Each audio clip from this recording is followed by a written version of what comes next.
Oh my god. Okay. I think we're back. I think. What the heck was that? I was just browsing Steam and the computer just freaking crashed. Okay. Hello again. Hi, Naru. um, I was just rambling while looking at Steam, kind of like trying to figure out what I wanted to like play casually. Hello, hello, Dig. Hello, Neeners. Something happened with the computer.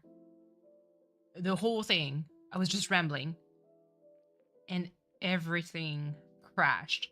Like my computer, full blown, just turned off. I was just updating stuff. Okay. The games are being patched. I am still. Can I browse now? My games? Okay, cool, cool, cool. Okay, because I have so many games that are currently updating. Also, hello everyone. It's been a very, very long time. Okay, going back to my rambling. So I haven't been streaming in over, I believe, 5 months. it listen, I wanted to. I really, really wanted to, but the house configuration with my sister being here, with my brother-in-law being here, was pure chaos. Just to give you an idea, so my current streaming desk where I'm situated, I could do 2 steps and reach the desk where my sister was. And obviously love my sister, but she has like a different kind of beat, a different kind of way of functioning. I'm someone who enjoy like having my headphones on and just listen to whatever I want to listen to by myself. But she's the kind of person that would put stuff on speaker. And obviously that's her habit. I don't really want to change it. And so I kind of didn't feel it, especially because I streamed for a long time too. I didn't feel not the necessity, but I didn't feel like telling her, hey, can you stop doing whatever you're doing and just let me stream for an extended amount of time, and I don't know for how long. It seems kind of like being like a sucky kind of roommate. So I decided to kind of let it go. I tried to do the recordings for offline content. Valkyrie profile is done. It's completely done. I've finished the game. I got the good ending. I am very happy to be finally done with it. The problem is, since they own 2 small dogs, so Chihuahua mix, they're cute as hell. But they also bark because they're dogs, you know? And again, I have nothing. I know, Dig. I know. I'm so sorry. But, you know, they're dogs and I can't really control them. So I kid you not, the way that I've been postponing editing the videos have been horrible. I have the raw footages and I'm ready to edit them, but I'm kind of scared of just hearing me having to stall, having to cut everything because of barking, and I'm like, am I able, like, will I be able to edit it in a way that is not atrocious?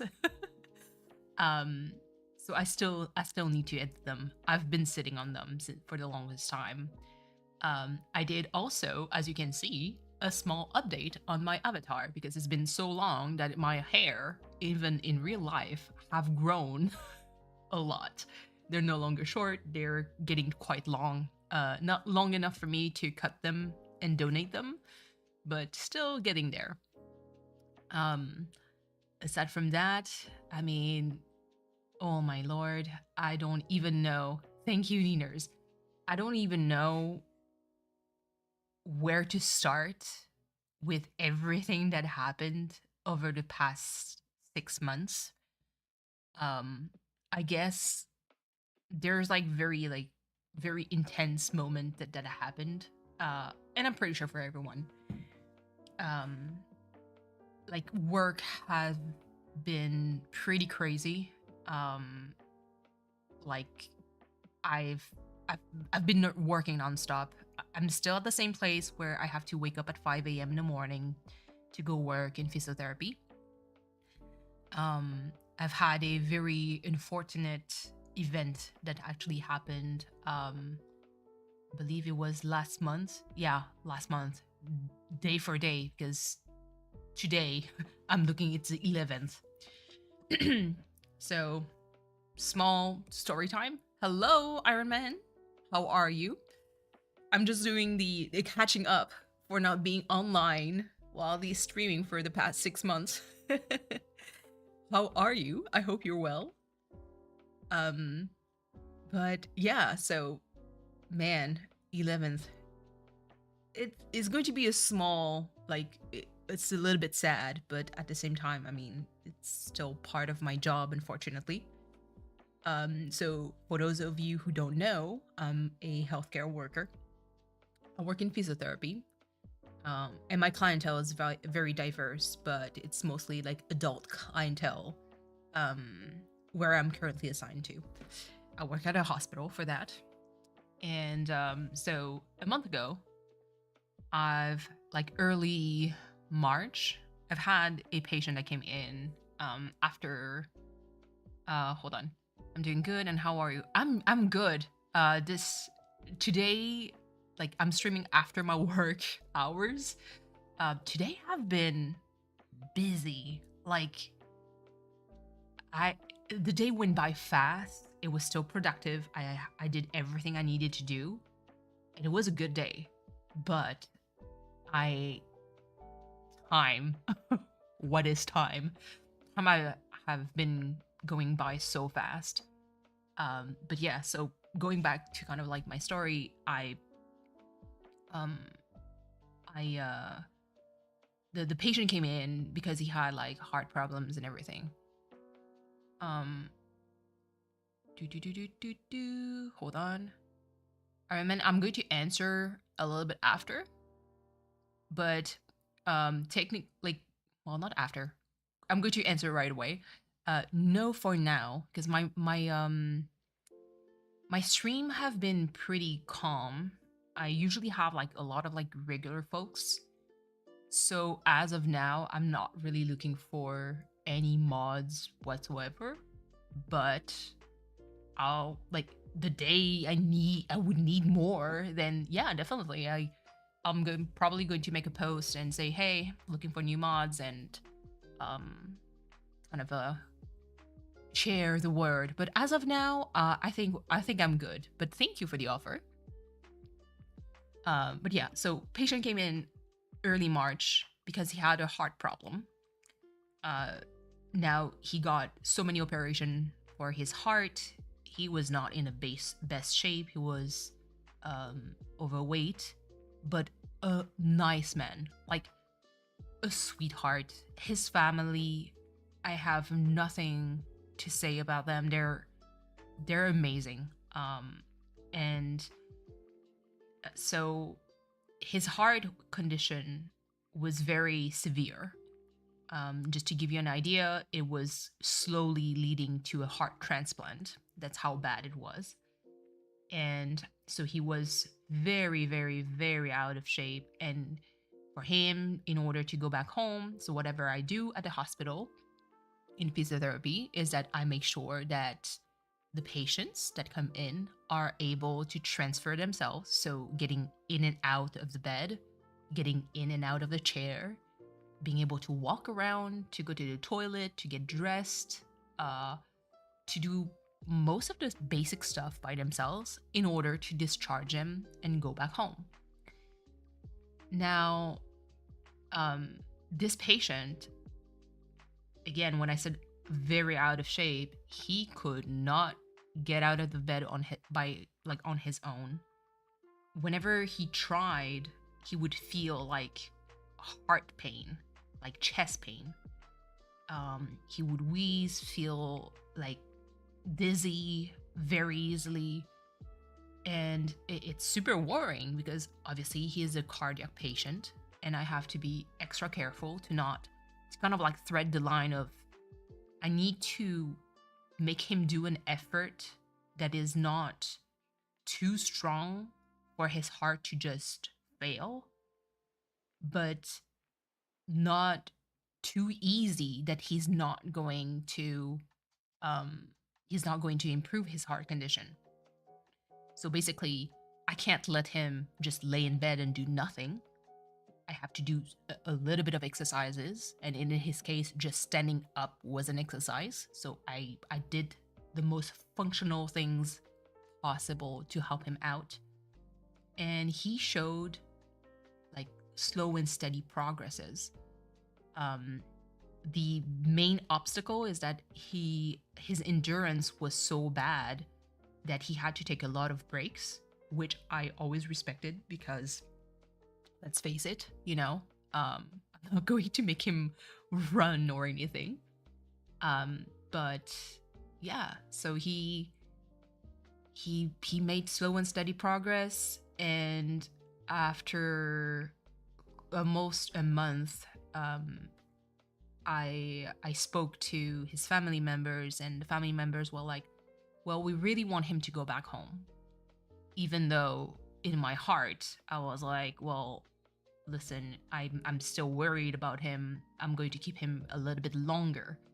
But they wanted him to go back to his home to celebrate the Ramadan.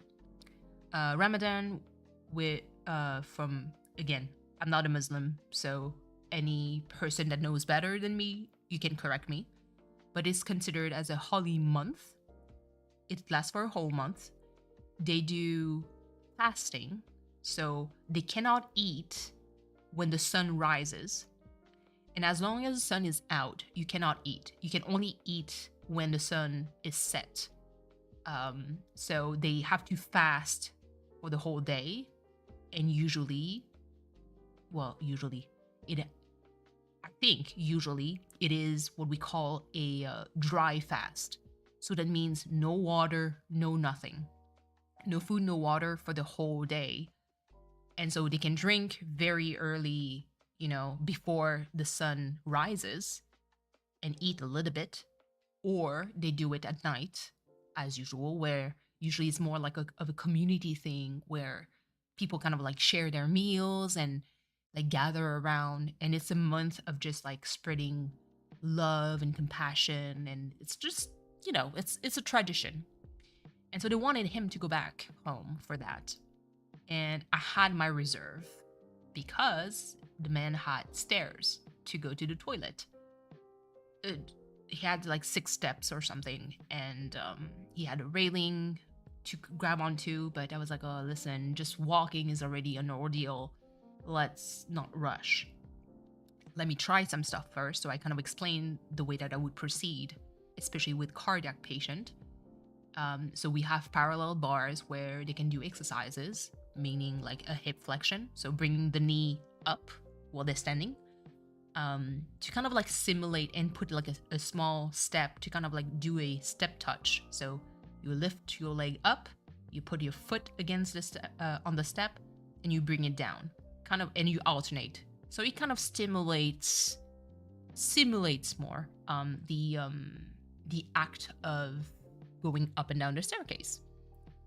And so I was like, well, you know what? Let's do 10 reps, see how you do. You can take a break whenever you want. It's all right.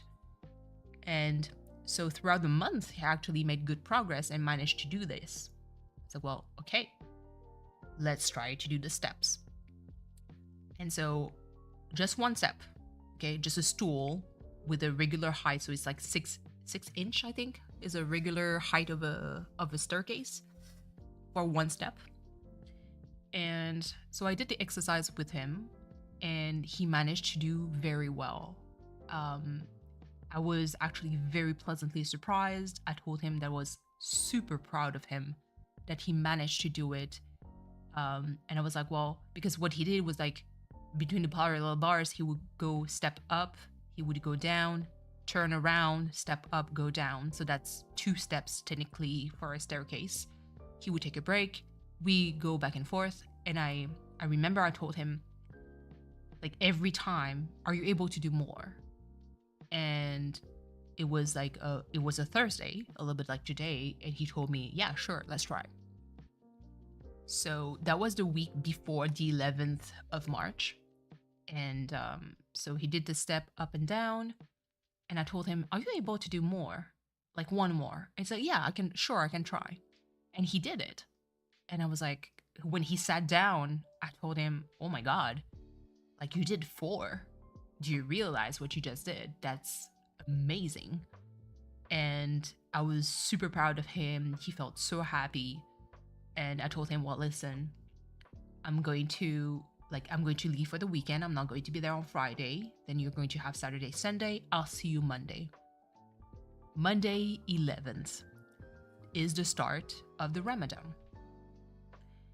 I had a patient prior to him that was very complicated, and I actually got into an argument with that patient.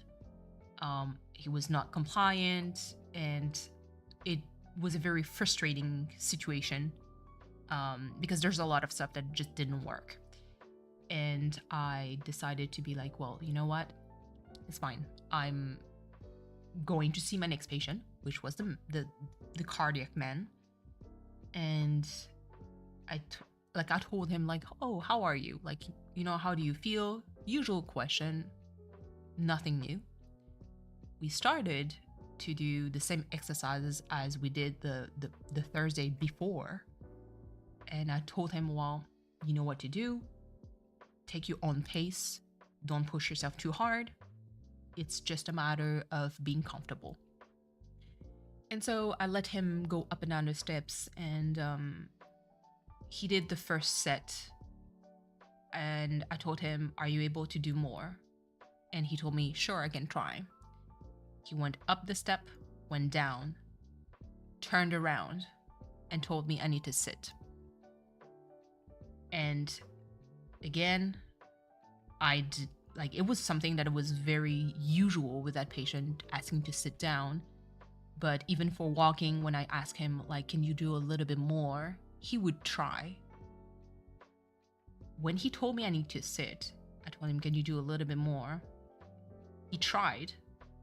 And after a while, he was like, no, I really need to sit down.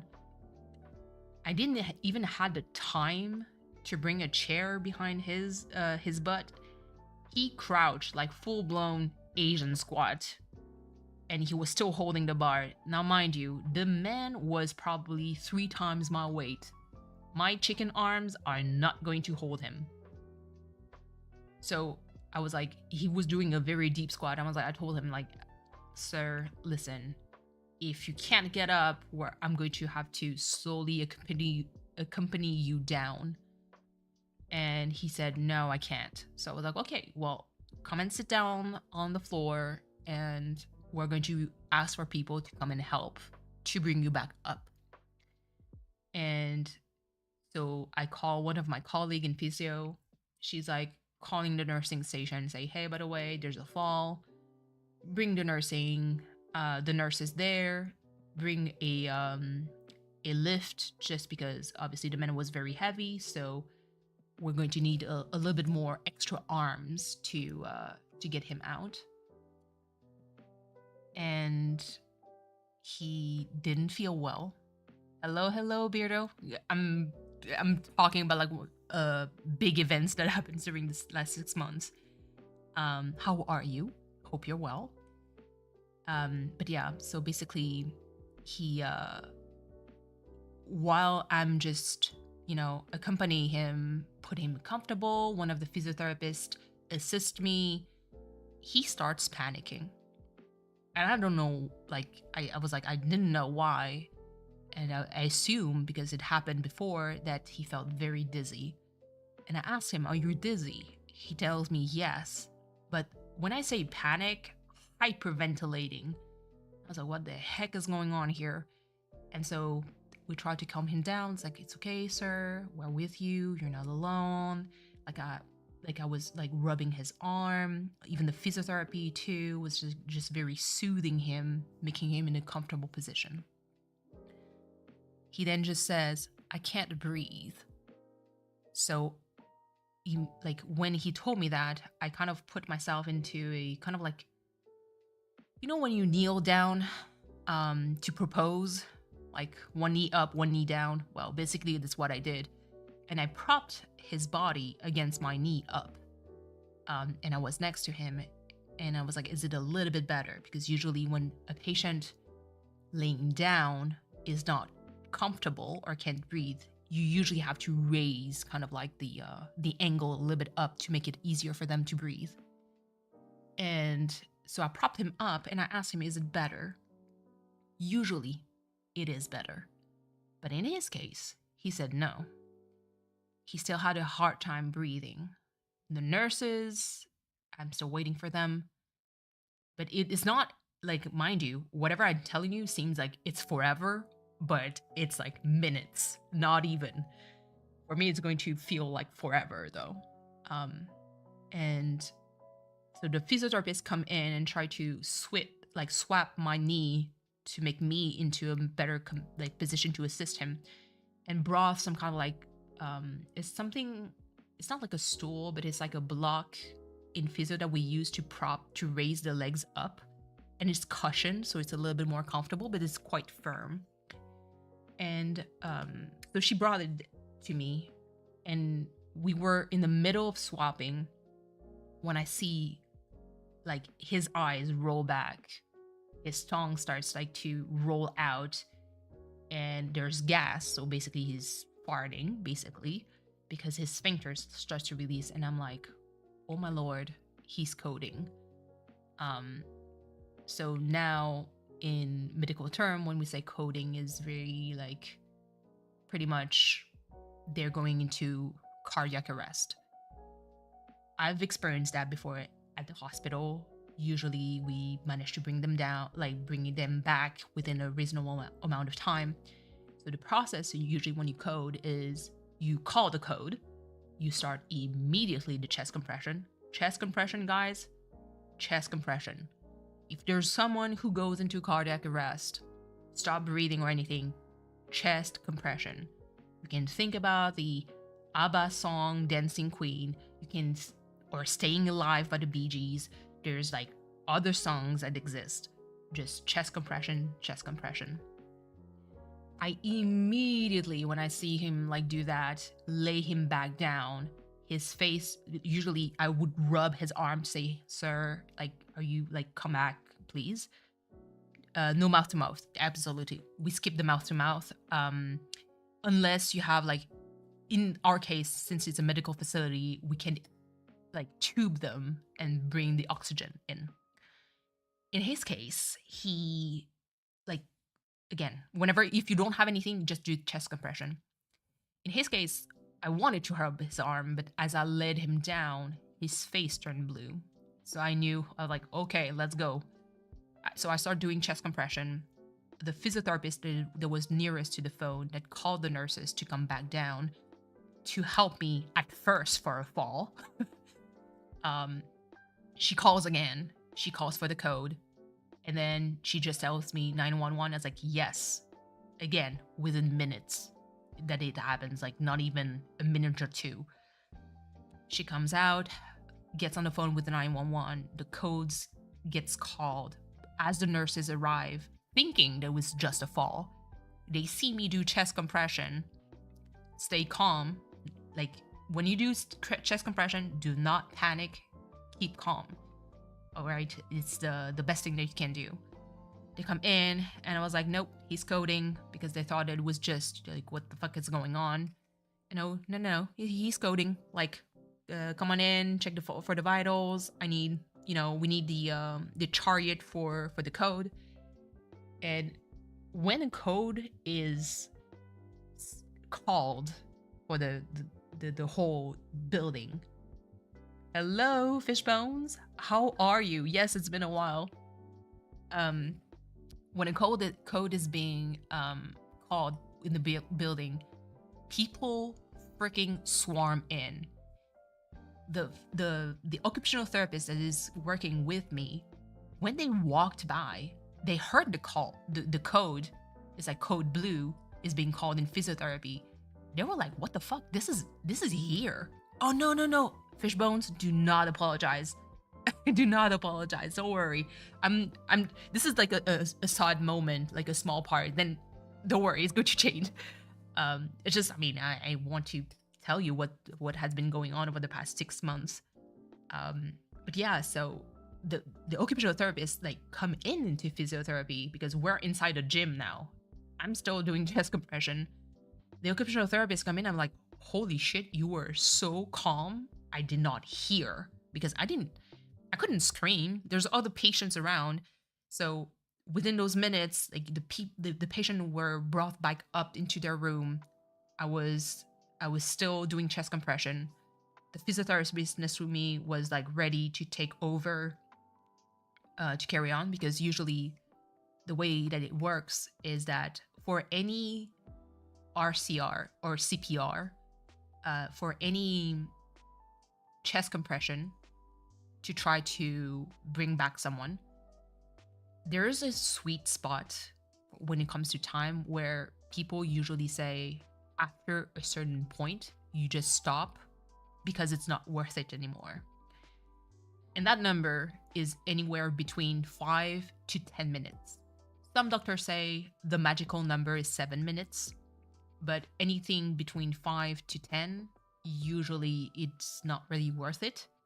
So whenever you do start doing chest compression, you try to check out the time, and you need to have someone that tells you after 5 minutes, okay, 5 minutes, you stop, you check for vitals, for the pulse, you check if the person is breathing again.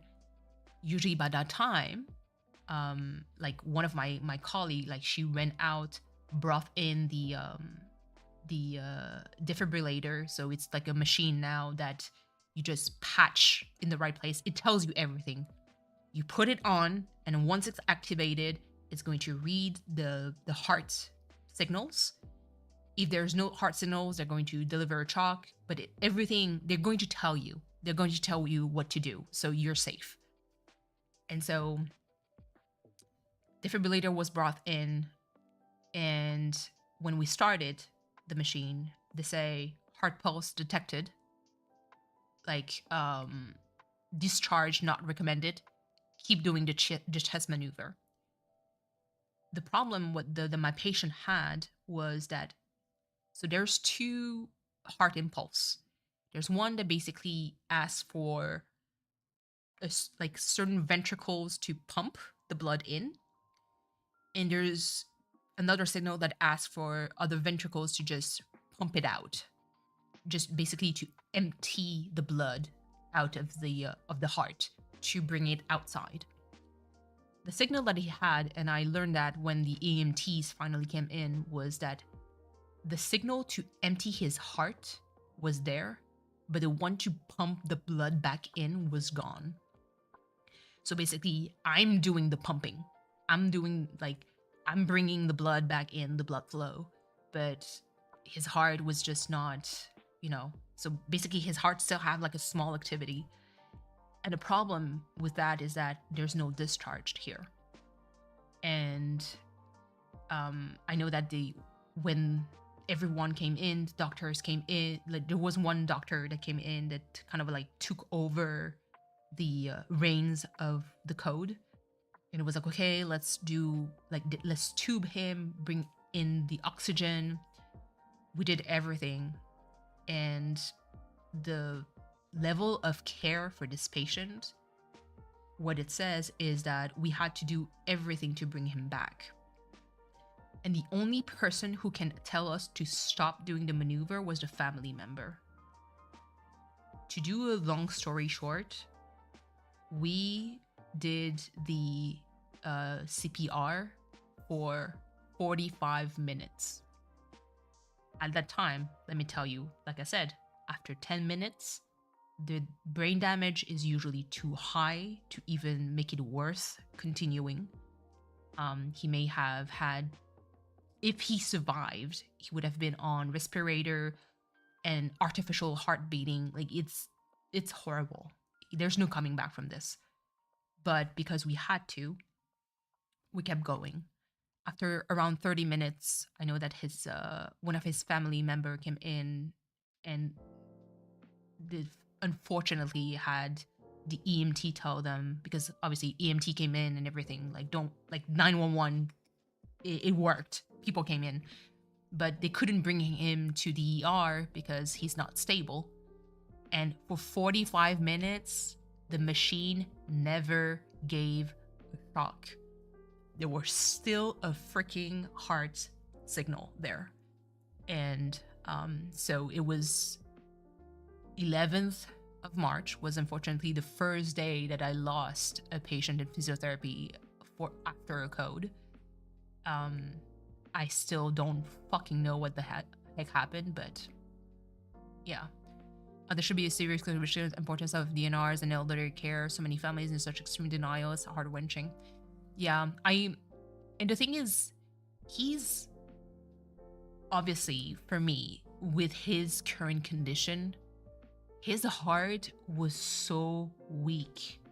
Like, again, he was going toward a heart transplant. That's how damaged it was. And even the doctor told me after, because obviously I was, listen, I cried my eyes out.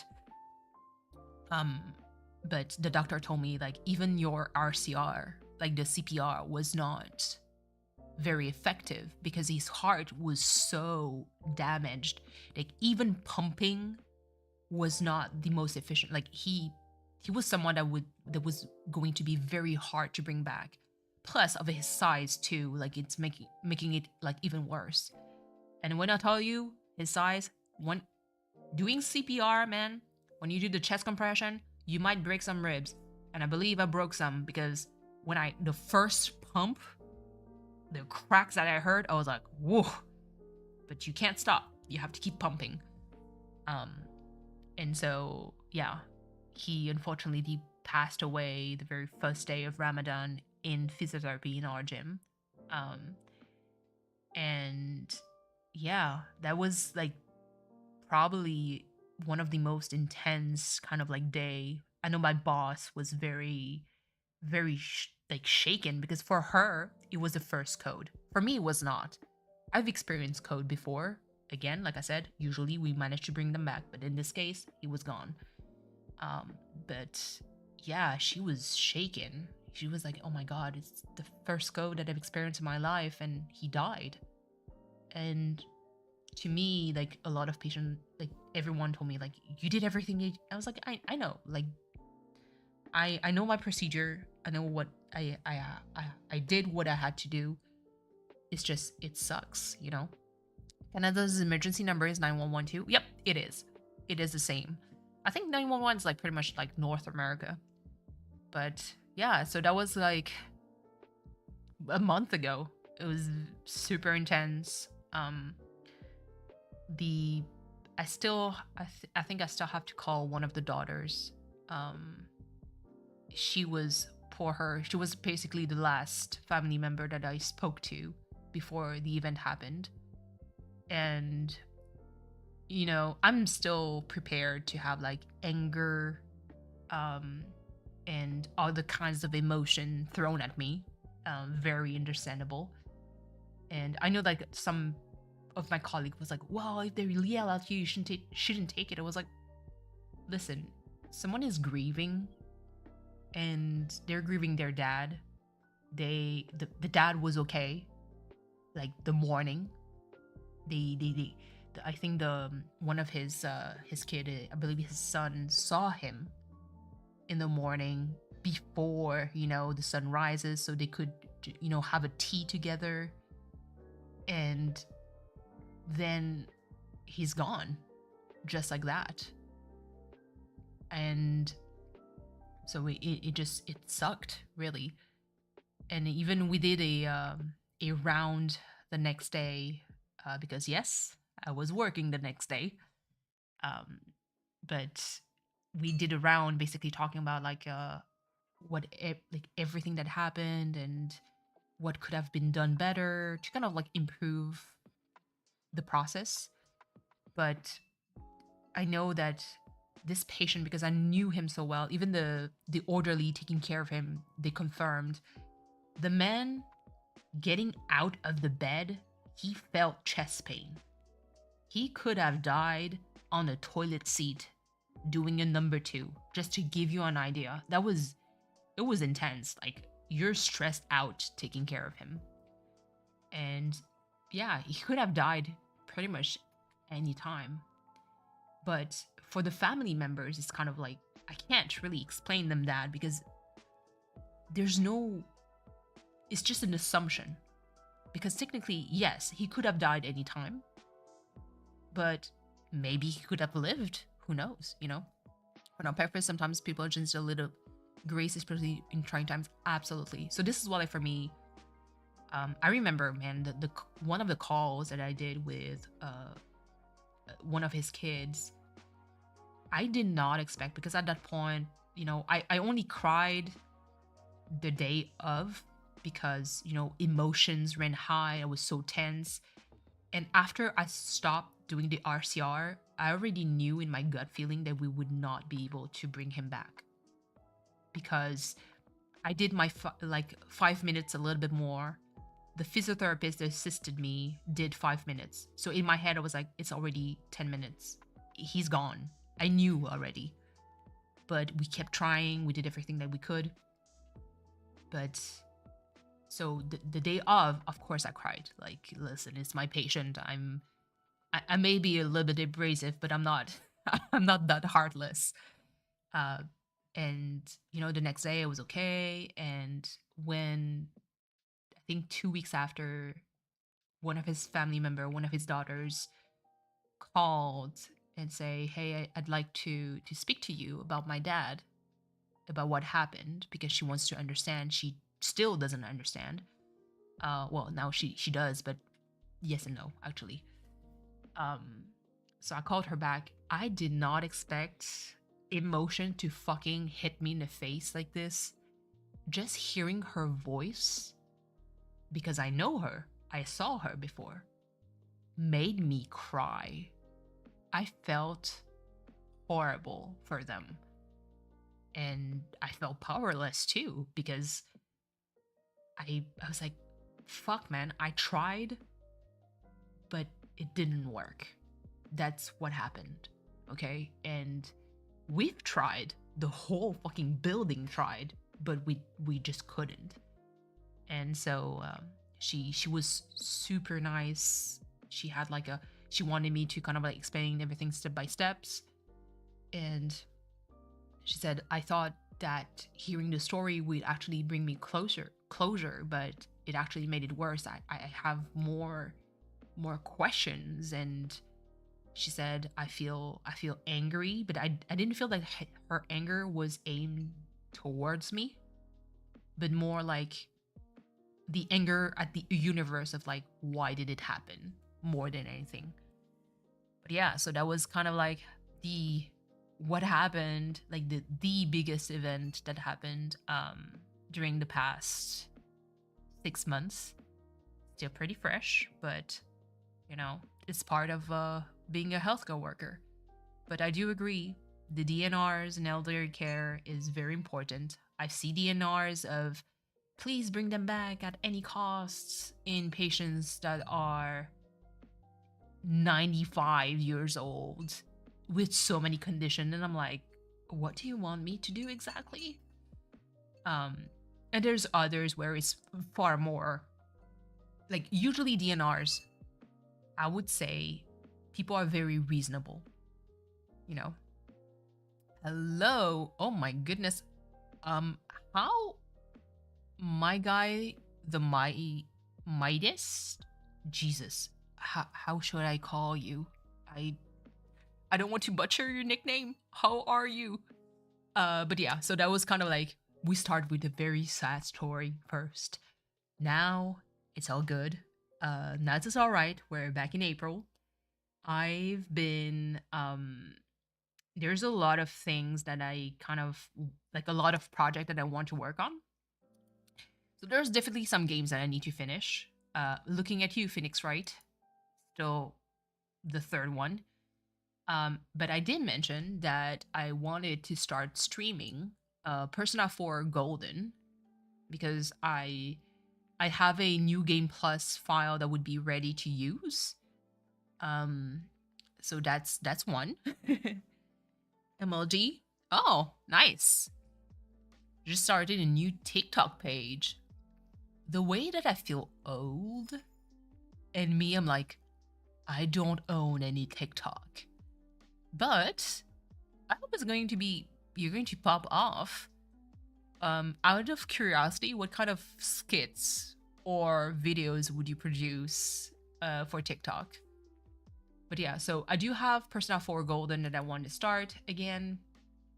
Um, I another like kind of like sad story. It's not really a story. It's the fact that Akira Toriyama unfortunately passed away. One of the biggest influence in my love for animation. And because of his death, I was like, well, there's also Chrono Trigger that would be nice to.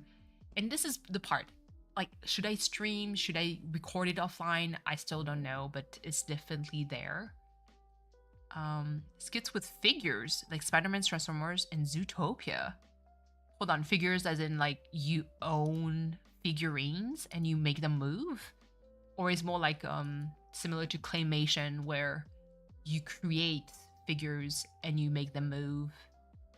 I don't know if that makes sense. Hold on, trying to look at my list here.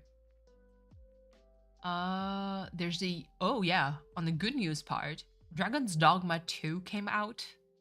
I know there's a lot of shit that's been talked to about Dragon's Dogma, but listen, I still want to play this game eventually. Action figures. Ooh, nice. Okay, so I'm not collecting action figures. I do have a lot of small figurines. I remember one of my cousin who would collect action figures from Transformers, and he had so many, and I was like, I need this in my life. Those I believe were kind of like expensive back then, but that's cool. I mean, I hope it gets. I mean, I hope you find your niche and people like listen to and watch your videos. Chrono Trigger, I know. I want to.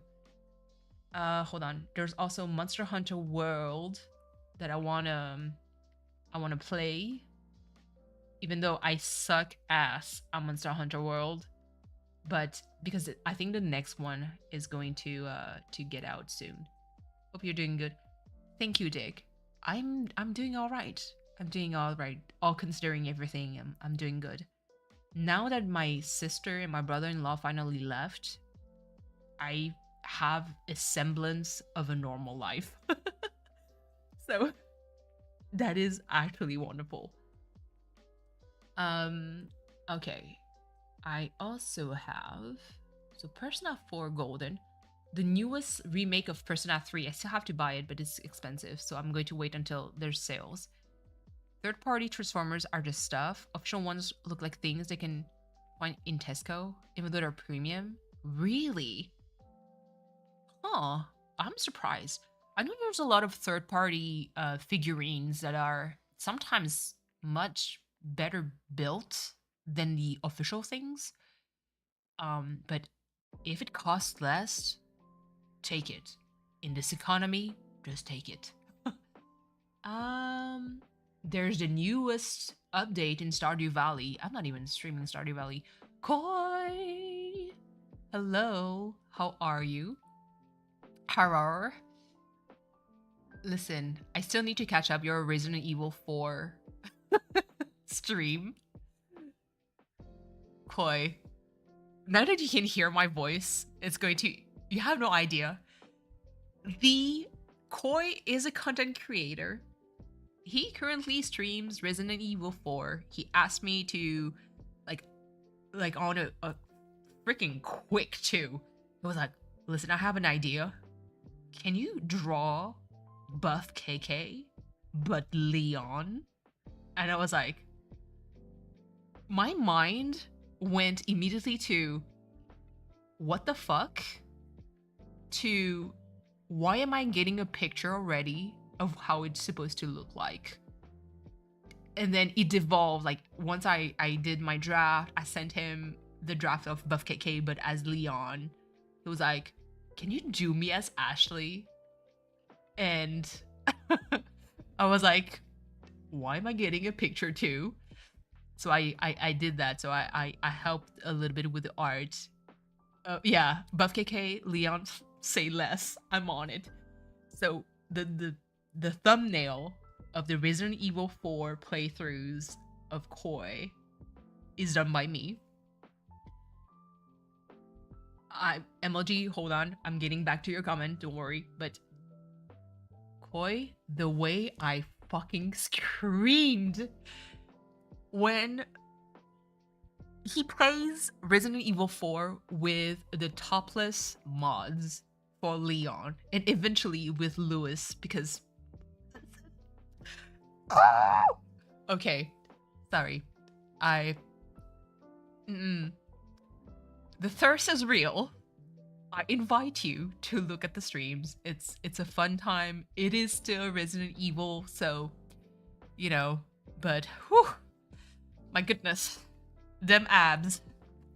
Abs, arm, forearm, shoulders, everything.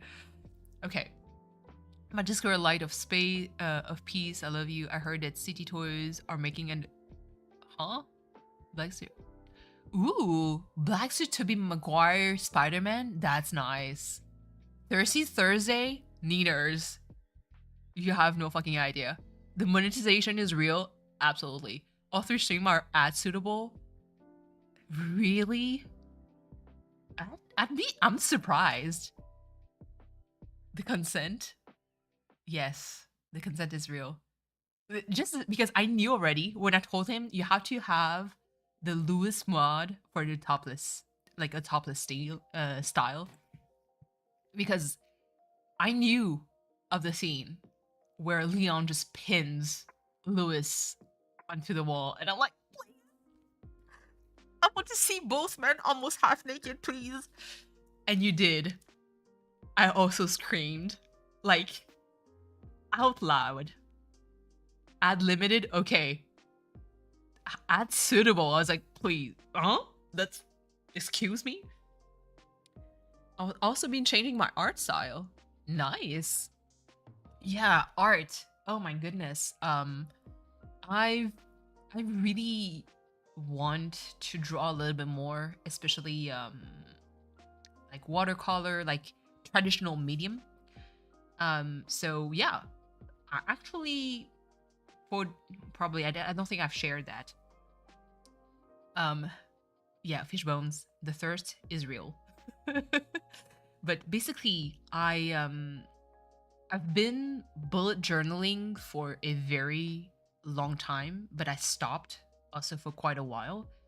So, and when I say bullet journaling, it's not really like, dear diary, today I did this. This isn't really not. I'm someone who's like into very functional things. So usually it's kind of like a lot of what looks like habit trackers, in order to track, like, if I read, if I do art, if I cook or anything. Hello, Christian. It's been a while. How are you? Like, I usually track a lot of stuff, just to organize my month, and also to kind of pat myself a little bit in back, because especially when I'm super busy, I tend to become a tornado at times where I'm doing too much in a day and I get overwhelmed and I feel like I'm not doing anything. And so this helped me kind of like slow down and do like small tasks one at a time, and eventually, you know, reflect back on my month and be like, this month actually I've been productive, you know? So I've been slowly working back into bullet journaling. So for the month of April, I started like charting my stuff as a habit tracker, to have like what did I do today? Okay, so I worked, I did my laundry, I did all the cleaning. Now this is like all good. Next day, oh, I did some art, I did some bread. Like, so it's been nice. So I've been keeping up the pace here. I mean, you've seen some of what I draw, so don't judge. Fish bones, what you draw is fucking glorious, okay? So don't worry. When I do my art now, I try to emulate Adobe Flash animated style. Ooh, nice. Similar to an old music video for Stamp on the Ground and Italo Bros. I'm not sure I've heard of them, but I like the almost like cell shading kind of style. I mean, if you manage to pull this off, that's amazing. Did you hold it right together right? Thank you. Well, first of all, I hope you're doing well. Hang in there. Take one step at a time. But yeah, no, I've been doing good. The one thing though is that I was extremely busy with work, even for the solar eclipse. So I'm one of the few lucky ones that had I was on the path of the 100% coverage. Yeah, 100% coverage of the sun. So basically, the moon was fully in front of the sun. So I didn't like I was not into like the not into. I was not someone who would see a partial eclipse. I would see the full eclipse. So I was very lucky to be able to see it. But I was at work. Katie! Hello, hello. It's good to see you back, Katie. So I managed to see the full eclipse. But I was still at work, and it was, listen, the way that the world isn't fair. My like, so there's different department at the hospital. Like the stream. Yes, please do hit the like button. It would really help. Even though I am not entitled, like I don't put my worth into the like or dislike, really not. But it always help. But yeah, no, so at the hospital we have like different departments. So you have my departments at the hospital where it's mostly like people that just came out of the ER. And they need to do a little bit of physiotherapy before they manage to go back home. So that's my unit. And there's another unit that is upstairs where people that are back home that still need a little bit of physiotherapy come in. So they manage their own schedule and everything. Let me tell you, the eclipse in my case was like early afternoon. And the whole unit upstairs in physio went out to see the fucking eclipse. My unit, we stayed in, okay? We had patients scheduled until the very fucking last minute. So I was fucking mind blown because my boss that I didn't even fucking know, my boss actually went out to see the eclipse. And I'm like, bruh, I'm seeing patients here. And I was charting. I literally in my office, I was charting as the eclipse fucking happened. Obviously, I stopped a little bit to look out and see, like, you know, yes, the full eclipse, but it's crazy. Where you work at a hospital, this big thing. We're just sat here procrastinating.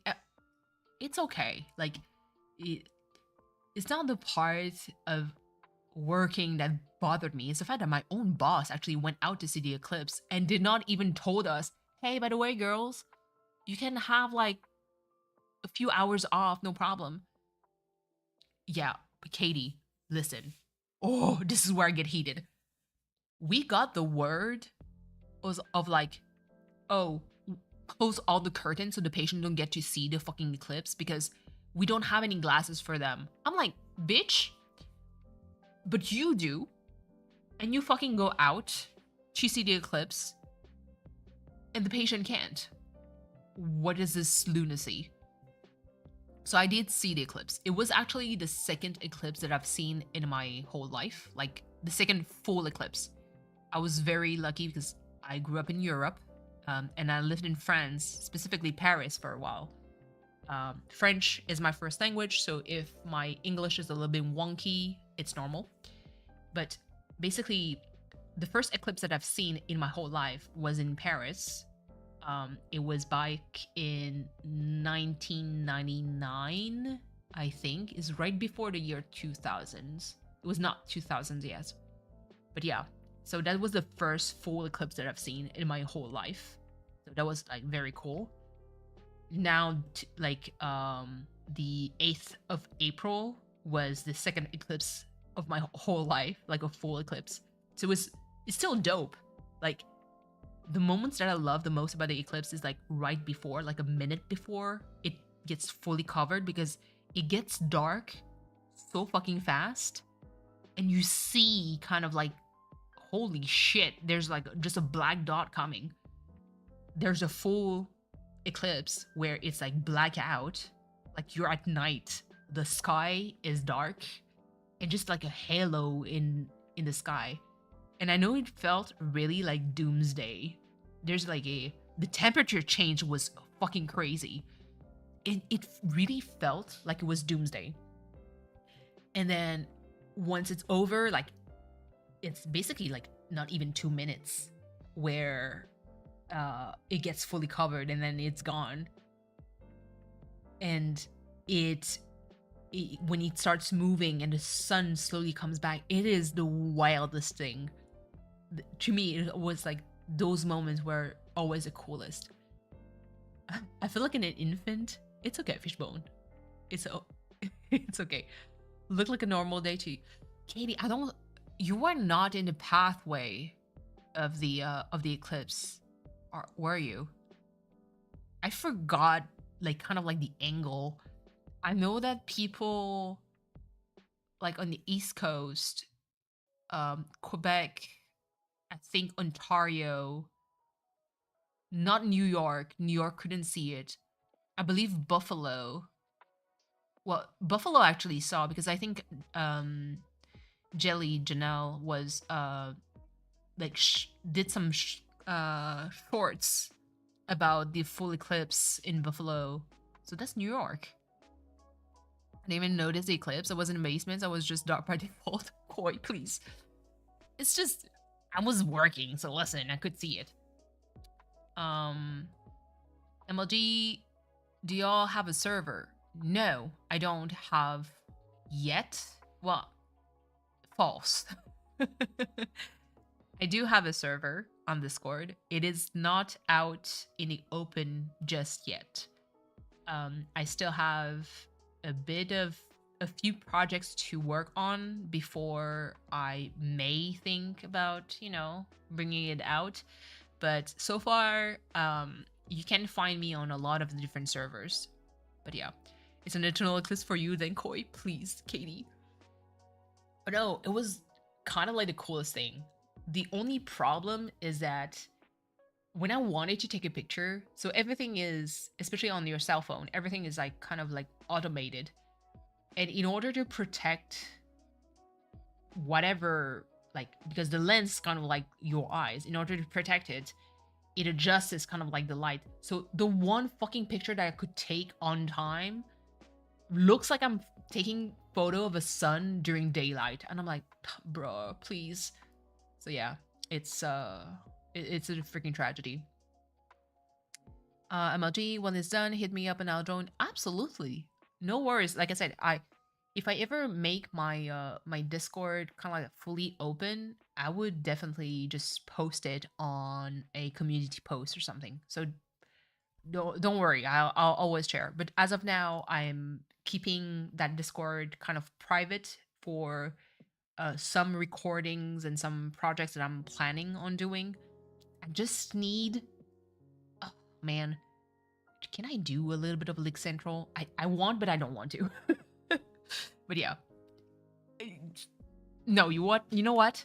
I'm stronger than you, Cleo, if you hear me. Composer Cleo. which, by the way, still, if you didn't know him, subscribe, send him a lot of love.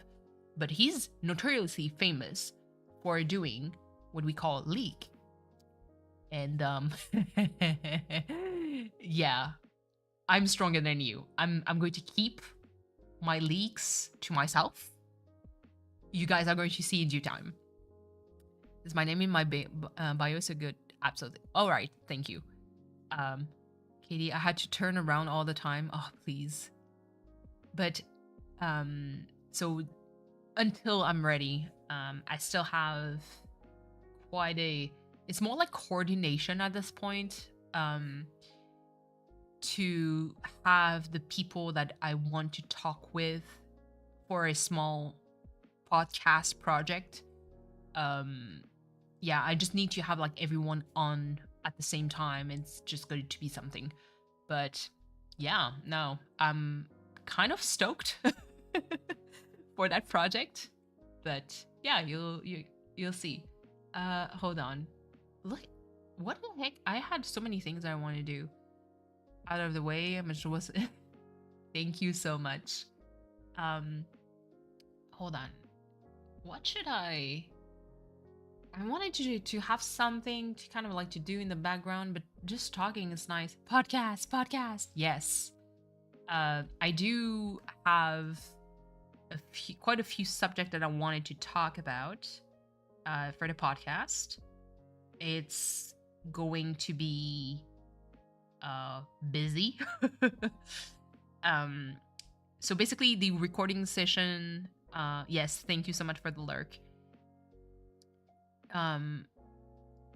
The way it's going to work is, hold on. Ooh, where is it? There we go.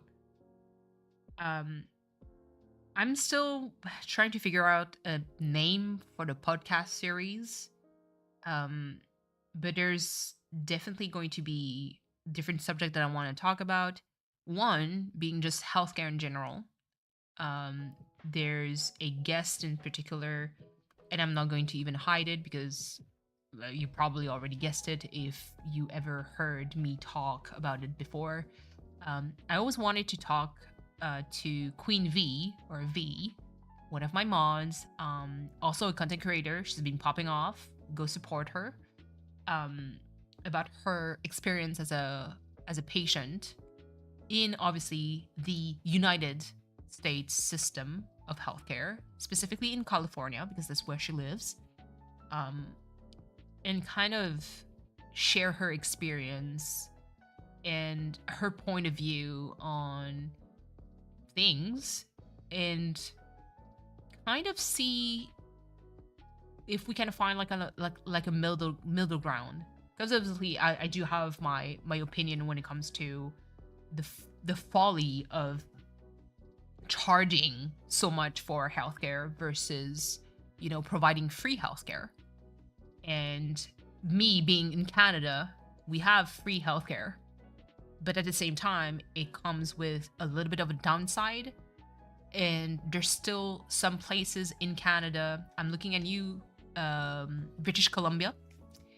I know that in BC they have like kind of a hybrid system where it's like public, but there's some stuff that is private, but it works. So I'm like, you know what? Maybe there's some kind of like hint that could be done here. Obviously, I am not someone who works in politics, so thank you so much, Katie, for the links. So it's going to be kind of like hard for me to it could be like a very romanticized version. We like what we want, it would be nice if, but it's not really feasible in real life for XYZ reason that is beyond me. But it's still nice to kind of like humor that and see like, okay, well, what could be improved. There's another one, exactly, and you linked him. So Cleo is also someone that it all started with Cleo, that I'd like to eventually just talk on a podcast with about the creative process of music. As someone who loves music, who enjoys listening to music, I have a lot of questions. Um, I'm someone who enjoyed drawing. I always learned how to draw by myself, but I haven't done. Hold on. Oh, shout outs and so in forever. It's okay, Kitty. Don't worry. Even for me, I was like SOs. What the heck? Oh yeah, shout outs. But yeah, so I always wanted to kind of like nerd out about just the creative process in music. And there's another one that I might have like a mix and match. I don't know yet. But it's basically kind of like this is an idea. It might not happen, but another small series with kind of like the state of gaming and monetization and the prices of gaming and everything that comes with it. Yes, Niners. Niners have the fucking best sense of humor. I don't care what you say, Niners. You're fucking funny. Keep at it. But yeah, so those podcasts are basically going to be recorded and be split into smaller episodes. I might be able to pull out shorts from it with like clips and like short snippets of answers. But the thing is, like I said, it's going to be very work intensive almost, because I will have to look at the time and have really like timestamps to kind of figure out like, okay, how to timestamp my video correctly, because it is a podcast. And then it's going to allow me to be able to make shorts out of it eventually. Ninas is big brained, absolutely. So this is kind of like my small project as a podcast, but I need to have like, I have different points already ready. But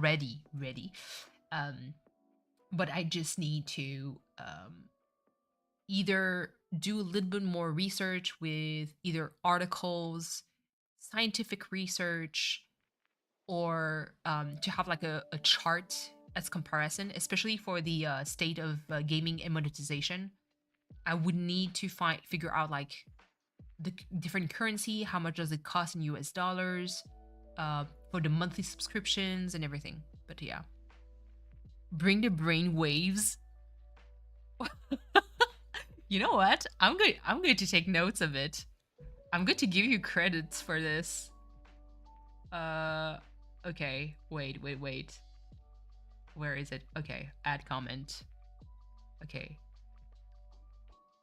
Bring the brain waves. That's funny. I like it. Okay, and I'm going to give you credit, Niners. April 2024. Big brain time. Yeah. Again, I've always been like freaking nerds. You guys hear me talk. I can talk for a very long time about like different subjects.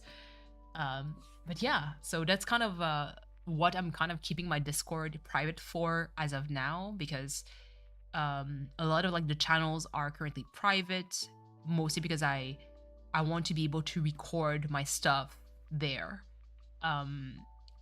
All the guests that I will probably have for different series, I'm going to have them like have a PNGTuber, a little bit like the avatar you're currently seeing, at the ready. That way, the basically they both pop up into my screen as I'm recording, as we talk. They're going to have like on and off animations and just like a very basic background. And yeah, so it's going to be very minimal visual effects for everything. It's going to be just like just people talking, because it is a freaking podcast. Okay, well, hold on. Okay, everything have been updated. I have, by the way, this is something that I'm willing to try. And I'm going to make a call right here. I have The biggest urge of playing Uno, I don't know why. And I suck at Uno. It is a card game that is not hard, but I suck at Uno. But I want to play Uno. Eventually, I'd love to, like, maybe not now. It could be offline, by the way, guys. But eventually, even on stream, to have like different people on a call and we get to play Uno and fucking nerd out like kids. I want that. I also have as a multiplayer game, and I know that Koi has very good ears. I have Phasmo installed. My heart is not ready. Koi, please not now. No Phasmo now, okay? Not now. But I have Phasmo installed. I tried, I think, doing one short stream, keep talking and nobody explodes. That is also one that I enjoy, even though Simon says still don't get it. I have Party Animals. Ears, I know. I have Party Animals. It looks so fucking goofy. Lethal Company. Wait. This is what you played. Listen, I'm not sure. I don't think I could. Lethal Company. My heart cannot. Okay. What is the other game? Oh my god. This is super popular. It's not Lethal Company, it's another one. Hold on. Let me see another that is multiplayer. That I have installed. Or maybe not. I have the Among Us. I mean, that's been a while. I have... The heck? Ugh, please. Content warning? Wait, let me look at my Steam. Content warning. I think I have it. Yeah. Content warning was free. And I got it. Absolutely not. Isn't it the goal to just create videos so you're going to actually run at the monsters and potentially get killed, but you have to save the footage? I am not going to reproduce the Blair Witch Project with you, Koi. Listen, I would cry. Although maybe it's going to be very funny because I'm a wuss. I'm absolutely trash. Hold on. Yes, Played Up is what I have. Wait a second. I've got several... Maybe I shared it into a chat. I believe I did.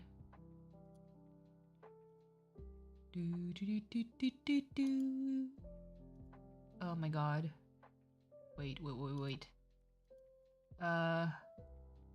Okay. Phasmo, Moving Out in 1 and 2, Teenage Mutant Ninja Turtles, It Takes Two, I have Minecraft, Blair Witch Project Simulator, please no. It Takes Two, I'd love to play it with... I just need someone that has the game so we get to play together and we get on to a call. Because I want to have a live commentary of things. Hold on.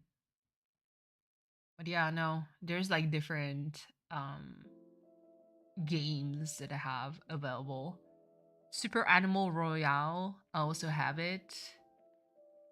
So just, you know, small urge to have multiplayer games to play with you guys. Obviously, there's always like Mario Kart where I completely suck ass at, but why not? There's some Pokemon game eventually that I could do. And yeah. Yes, I have Dinkum. Let's see. Yeah, otherwise, I'm pretty much like pretty chill. Not a whole lot. Power World. Played Up. I have so many games, but I noticed there's a lot that is they're like single player, so I'll see. Okay, so whatever should I do? Oh my god. I hope you guys are doing well, by the way. I've been rambling for a while, but I hope you guys are well. Maybe But I feel like I could doodle, I guess. I could draw. I could look at just Steam and feel and see if there's anything that inspires me. By the way, Katie, I've added so many visual novels on my wish list. I'm like, I don't want to just buy visual novels because I'm going to feel very embarrassed. Hold on. There's There's so many games that I want to buy. Oh, I have the Crypt of the Necrodancer in my library too. I think I do have a little bit of visual novel situation. One day I might have to stream on Twitch for it or something, because I don't know. YouTube might be like, this is a little bit iffy. I'm not sure. Oh, really? Sky is now available on Steam. Interesting. Okay. Let me see. On my wishlist, there's so many games that I still need to buy. It's terrible. The latest Yakuza game, I still want to buy it. Even though there's a bit of a controversy around it. And I have my gripes against it.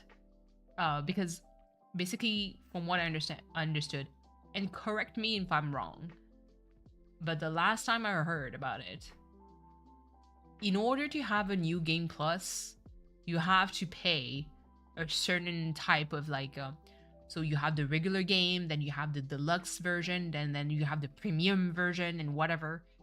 And so you have to buy a certain tier in order to have the new game plus. And I'm like, excuse me? That's supposed to be a feature that comes with the game. Why do I have to pay for another version? Yes, I have party animals. I could try and... I mean...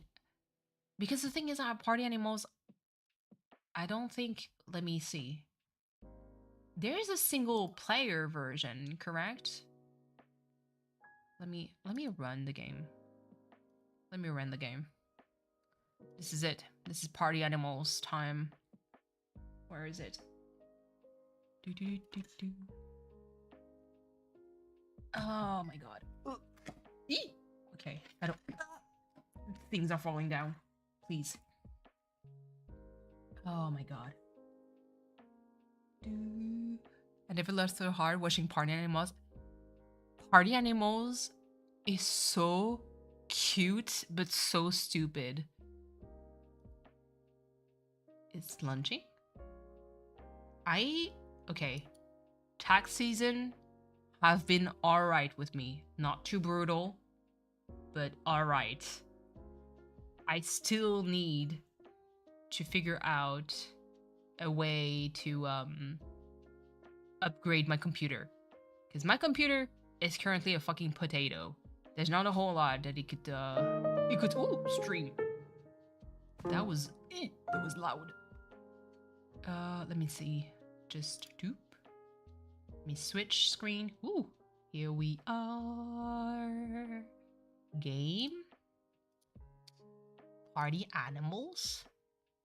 Speaking of a multiplayer, I was considering getting Palia, but now I'm a little worried about where things might be going.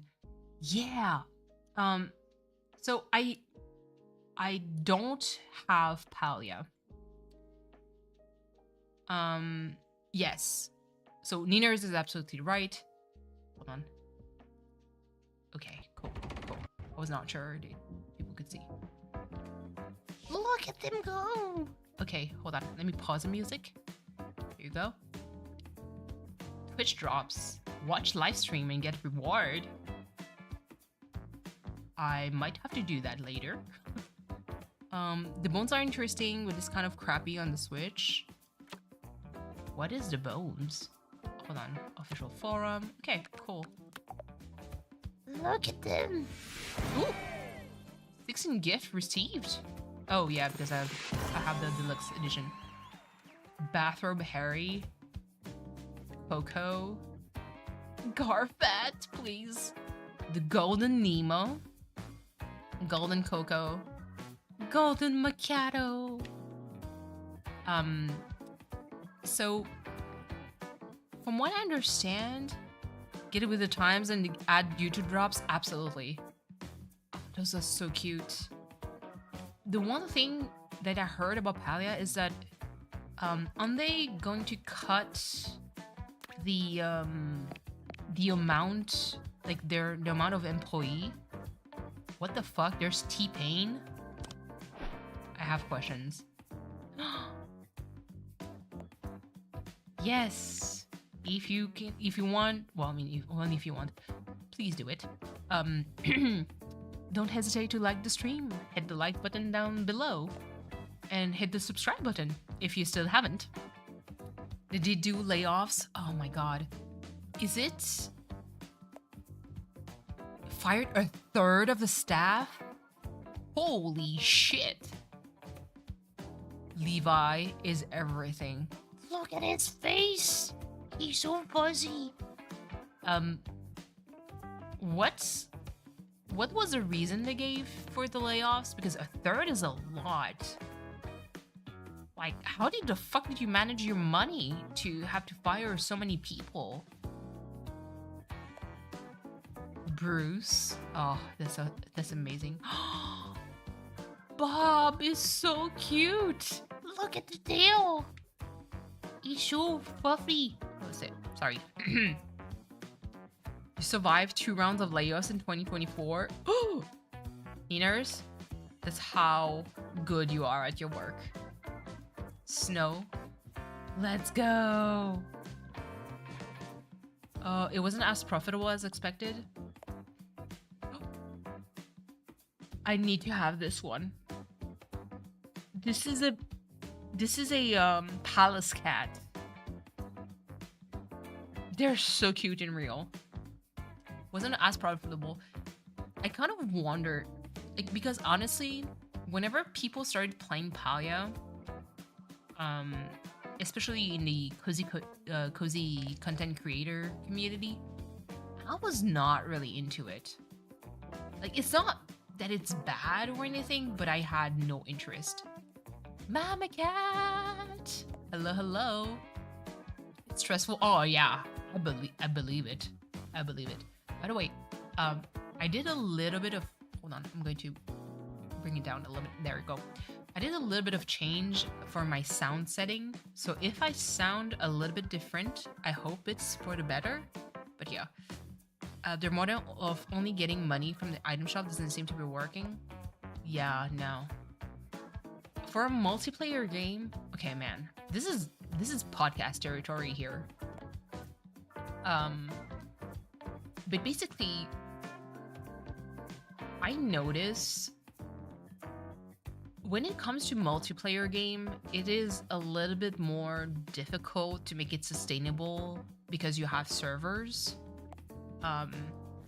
Especially because LANs are no longer a thing. You know, LAN parties where you basically have to bring another computer, you wire everyone to the same, you know, router, and then you all play together in the same fucking room. Because it's no longer like that.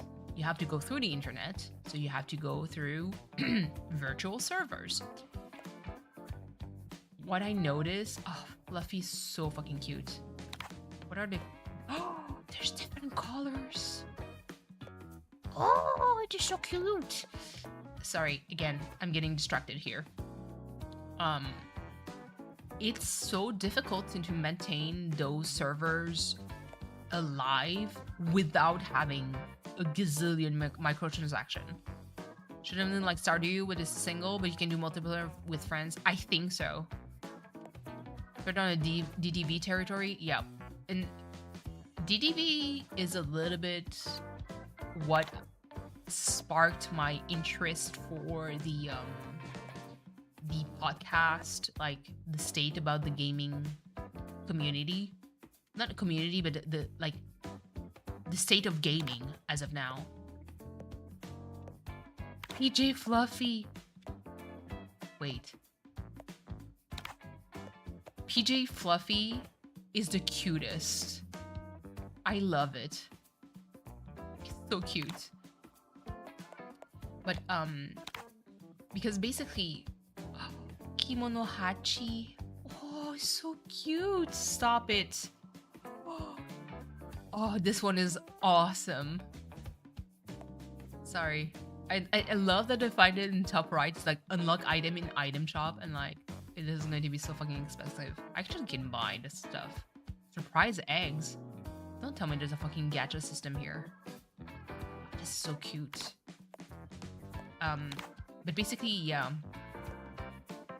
DDV, the last time that I heard about some stuff about it was when they started like releasing the DLC.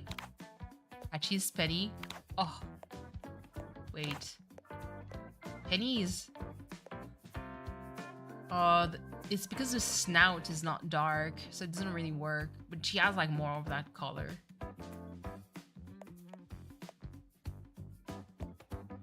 Oh, it's so cute. But basically, when they started like releasing a DLC, and I heard about the price and what they gave, and I was kind of a little bit baffled by the price that the DLC cost for what they gave you. And I was like, what is this? Like, you pay quite a lot for what it is to have maybe like a few characters more and access to few items, and that's it. And I'm like, that's it? You're asking me to pay for this? And so, yeah. The DDV DLC is massive, but it's the cost for what it gives you is what's bothering me. Oh, he looks like a gangster. Rich. I love him. The granny. That's a wolf. Has anyone seen my dear granddaughter, please? Oh, yes. Ride with me, please. Bye, Dick. Thank you so much for being here. It's been good to see you. I hope to see you in other streams. Max, I love him. In pink. Lava. Barbie, please. Lava. No. Oh, yes, so cute. The banana. Ancient. Barbie in black. Stop it, it's so cool. And AFL. There's so many animals. The 3 characters, but it's a whole new world, ton of items, and there's 2 more updates for the DLC. How much was it though? And it's more, okay, so for me, my gripe with gamings in general, I'm going to take Nemo. Yeah, I'm going to take Nemo. Just because. Melon! A cowboy. Oh my god. This is almost like Penny. 30. And the base game, how much is it? Yeah, I have this for the Nitro, for Discord. Gordon. Yeah. Ooh, shiny. I like it. I'll take this. Okay, I think I'll take Nemo. Custom game. Nemo is superior. Create. Oh! Squad rival out of the box. Oh my god. Okay. Quick match. I might have to go to the tutorial again. Hold on, because I'm rusty. I'm very rusty. I was just blindly hit by on the base game. Oh, please. Welcome to the research facility. All your behavioral data will be videotaped for further research. Please follow the instructions throughout the process. So, my gripe with Just gaming... so you know, during the experiment, if you get your head squashed by the door, the insurance company just can't care less about it. Now, little pup, let's test your observation abilities. Take a look around. Okay. Ooh. Hello. Ooh. Camera. Right Nice. stick. Let me just open this cage I want to for save you. $40. Okay. So in total, it would be a $70 game. You have the DLC. So, again, I'm... Illegal What? intrusion detected. Ooh. Releasing Terminator 3000. Woo! No, no, no, no, no, no. Terminator 3000 activated. Run Defense faster! system now online. Run faster! Cat is here. Run. Phew. Take some time to catch your breath. You see that wee thingy that just popped up? Next up, Shit. you need to make a jump to the right side. A little run-up will make you jump further. Okay. Y. Okay. X. See that I. cube thingy over there? Ooh. Pick it up and bring it to the pressure sensor outlined in yellow. Oh, and keep away from the glass case in the middle. Okay. Ooh. Goodness, the physics here. Some people did buy the ultimate version of DDV and pay $70. They did the DLC too. That would be $100. Okay. Again, man, I'm concentrated. See that lever thingy? Because just pull it to close the door. can you Come on, give it a please? go. Grab. Okay, move. Let's go. I'm stuck. Okay. Woo. Please. Oh.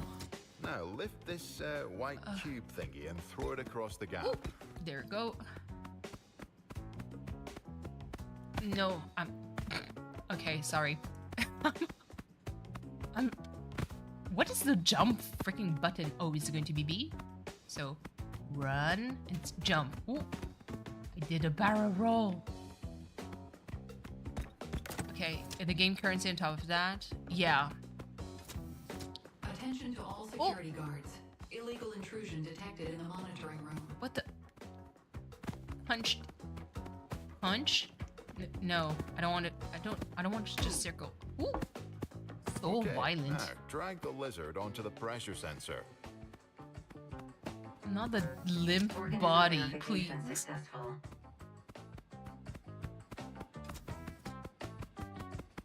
Hold on. Well, what you waiting for?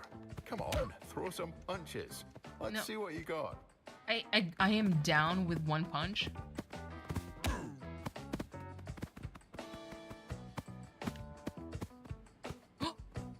I'm carrying the body.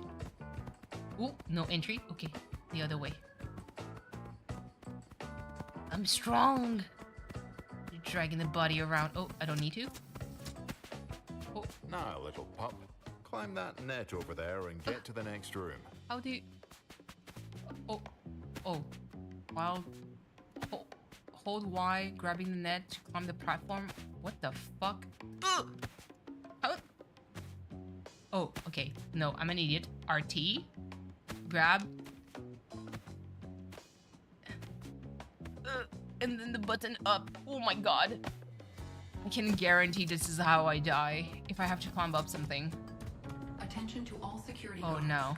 Illegal intrusion detected in the power room. Oh no. Oh no. See that shovel? Just take it. Okay. Okay. Attention to all security Lizard guards. abuse. Listen, Illegal they're trying to kill you. intrusion detected in the monitoring room. No! Go away. If you want to pick up an enemy, don't forget to drop the shovel first. Okay. Double press RT. Okay. Grab the enemy. Come with me. Come with me, my dude. Get in there. Organism verification successful. Let me... Can I grab? Yes. Oh my god, I'm going to... Illegal intrusion detected. Please. Releasing Terminator 6000. Please. Hold up. I need you. Terminator 6000 activated. No. Defense system now online. No. Please. Another mad cat. Move those little leggies and run. Run faster. Faster. I am trying. Oh no. Oh no. Oh no. Oh no. No. Please. Please. Move up. Please.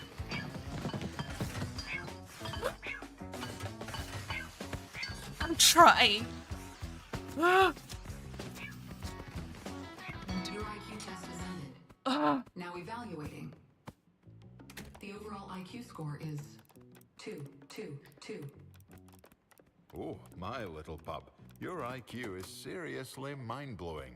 Is it? See that lever over there? Come on, give it a go. Okay. Pull it, then take a leap. I've Alright. got some dog cookies for you. Let's go.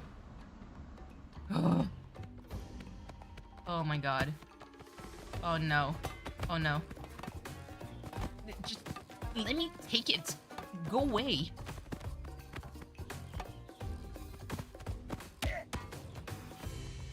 Just... Is he? Oh, he's going to stand up? Can I push? Oh!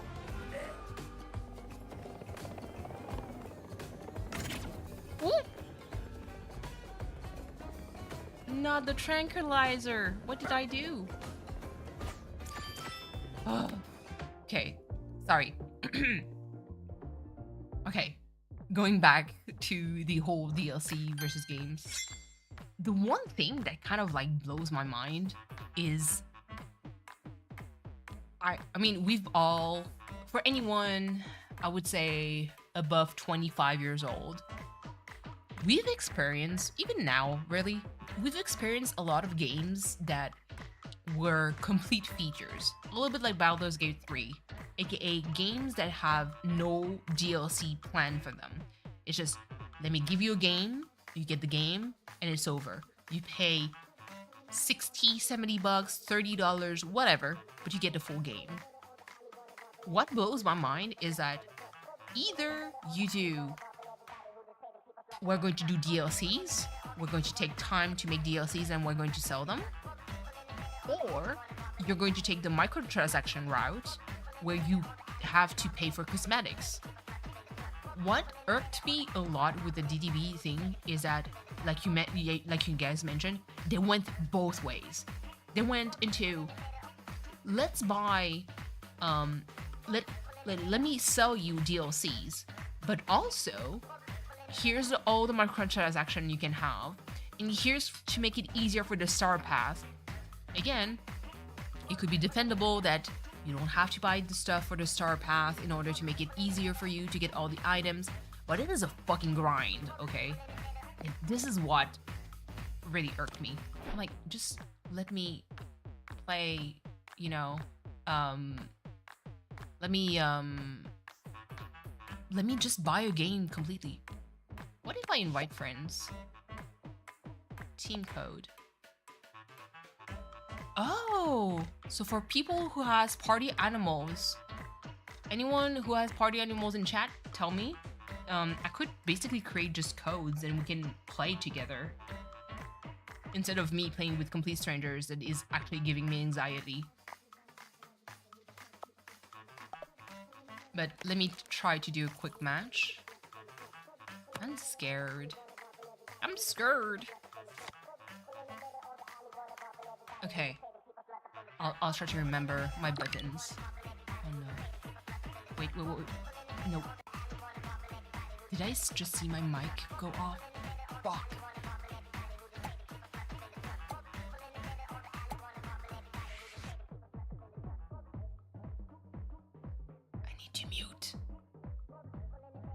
I need to mute myself, please. I need to. Can I pause? Please, let me pause.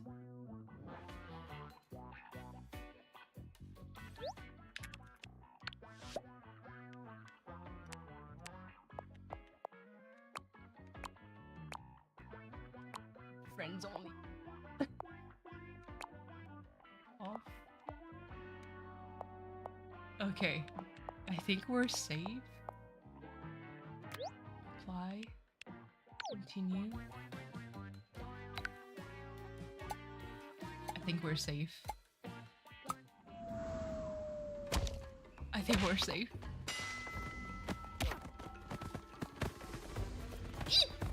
What the? So my team is red, correct? No. No. I'm dead.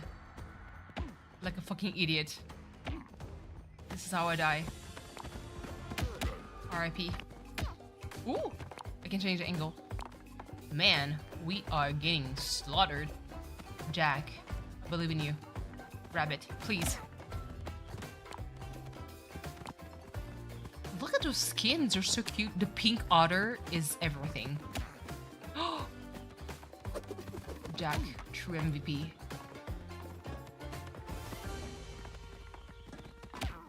But the monkey is no longer moving. He was struggling for a bit.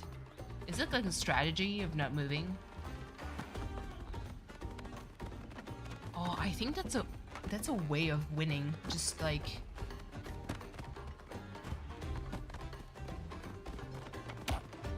there's player's item. What is a player item? Oh. Oh. Can I throw things? What? Oh no. My team is dead.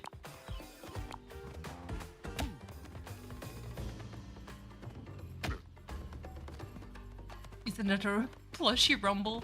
It is so fucking cute. Wait, who are we rooting for? It's 2 for 1. Oh, I have to root for the puppy. God, Doggo! No! Doggo, please! Don't let the... Don't let the dinosaur win. I believe in you. No. Puppy, please! Yes! Drag him! It's... The way the physics is so fucking wonky. Please! Doggo, I believe in you. Oh no. They won. Amazing. Oh my god. I feel so bad for Jack.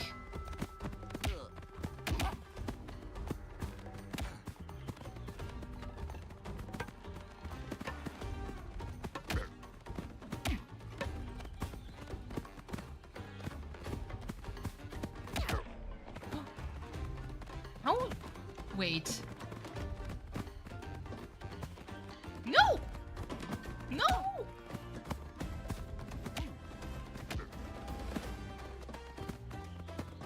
No! No! Ah! Please. I'm gonna die next to you.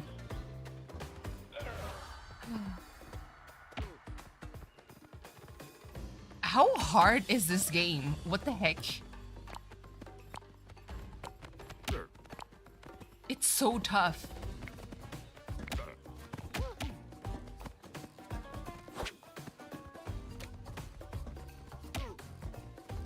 But he couldn't, like...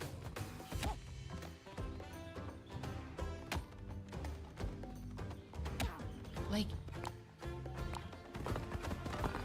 Wait. Viewpoint. What was the view of, like... I can't do the same thing as I used to. Like where I could... Oh, player item? Oh, there we go. Sorry, it was one. It is so hard. I am horrible at party animals. What the fuck?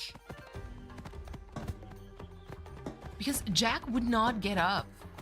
And I'm like, is it normal? Like, aren't you supposed to be able to shake it off?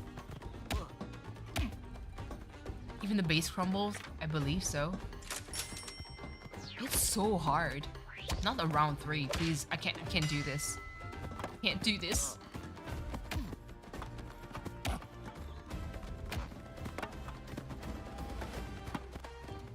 No! Go, wait, this is mine! Mine!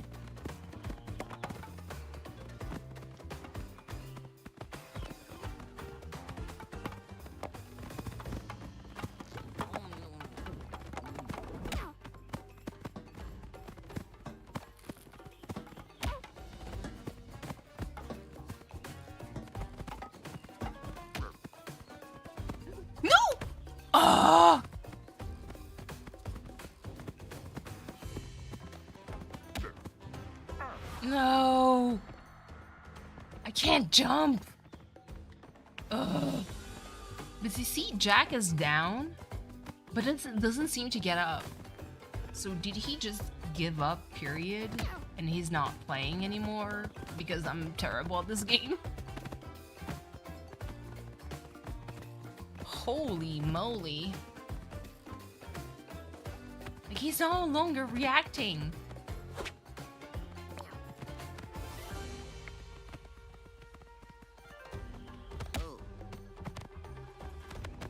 I am so confused. And even like grabbing the items is not super easy. Like I thought it just pressing RT would like make it, but you have to hold it for a bit. I have to root for the otter, but the otter is going to die. Jack gave up on you like he gave up on Rose.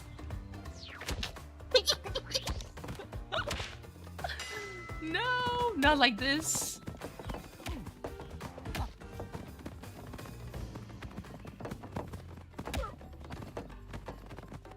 See, I can move, but that's the thing. You can't technically. Oh, AI is taking over. He left because I was too trash at this game. All right, one up. Let me grab this cat here. Oh no! I fell down like a fucking idiot. Oh, it's to climb up. This is why I'm trash. AI, please, I believe in you.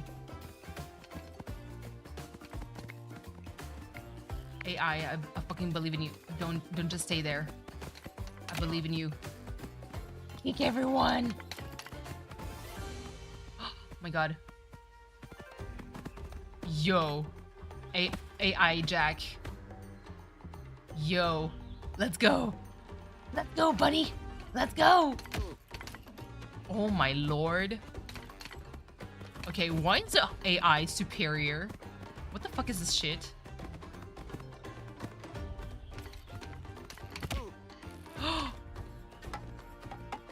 Are we winning? Yo. The AI carried.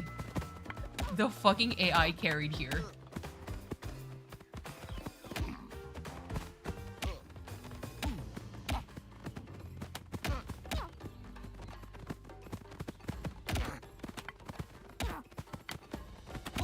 Please, what is this chaos? I just see a pile of fucking fur. No! No, no, no, no.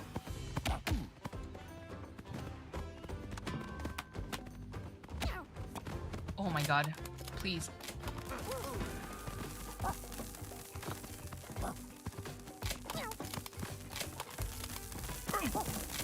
No!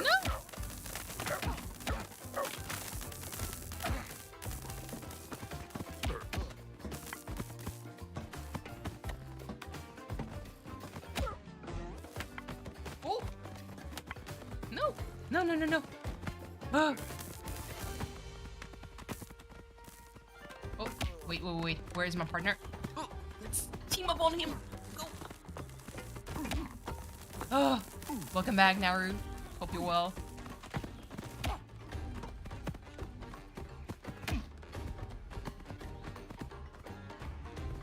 Please. Come on. Oh! How am I throwing? No! No! Oh! I did so well. But this round, I still suck, but I did so well. I believe in you, AI. Do me proud. Do me proud.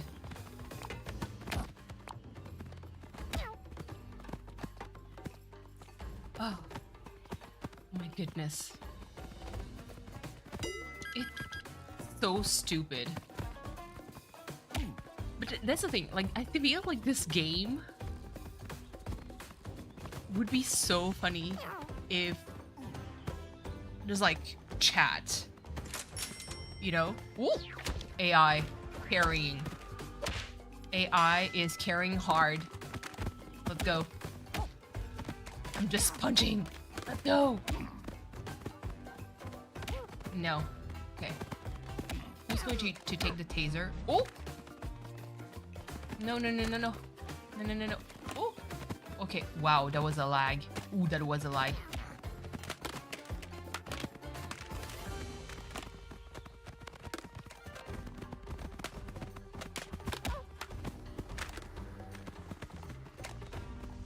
How the fuck did you use it?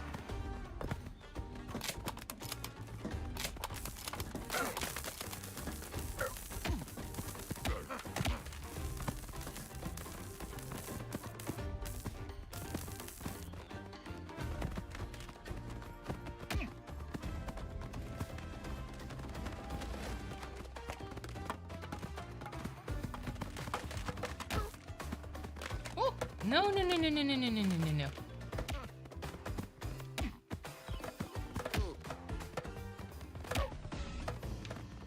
No!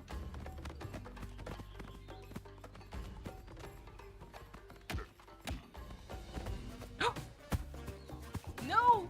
I'm such a fucking idiot! I was doing the right thing. The RT, Y, and go up. It's so stressful. Chat. I'm absolute trash at this game, and I feel so bad because whoever was Jack, I would never would have won if it was another person. But the AI carried hard. It is so stressful. Please. Man. That gorilla is so strong. We did not deserve that victory, but you know what? I'll take it.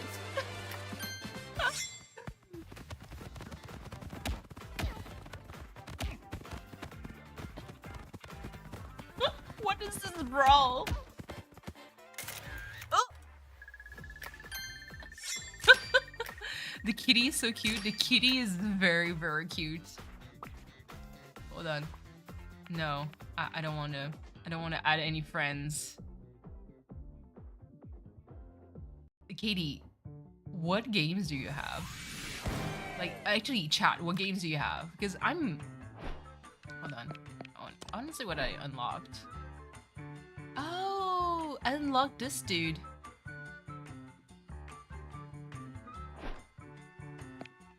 Because honestly, I think that this would be a perfect game if there was like more people. I could definitely like see myself. Hold on. What's the item shop? Let me see. Holy moly. To have a costume of T-Pain, $6, really? Are you kidding me? Okay, wait. Fire Samurai hat chief, that's 3,000. The Easter carrot, it's so cute. Stop. Those are all like super aesthetic. Fortnite. Listen, the ways I suck at Fortnite. I haven't played Fortnite in a hot minute. I know nothing about Fortnite. I need to have someone to kind of like carry me. Hold on. The Easter, I know the Easter carrot. Hold on. I want to see. Like. Stop it. No way. It's so cute. With a little paintbrush. Scratching its butt. It's so cute. Oh, that pit bull is so cute too. Well, I mean, that animation was a little bit wonky. Can't get the camera to stop spinning when you played last? Oh no. Wait, didn't carrot.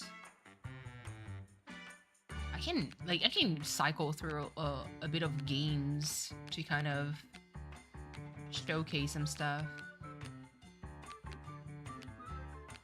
I have DTV2, but lately ACNH at night and been playing Breath of the Wild. Yeah. I need to find some time to play like Breath of the Wild. Hold on. I'm going to exit real quick. So wait. I'm going to put back the music as I'm exiting. I might have to... I just wanted to switch to something else. Like Party Animals was pretty fun. Okay, hold on. Because this is a dark screen. Yep. I guess.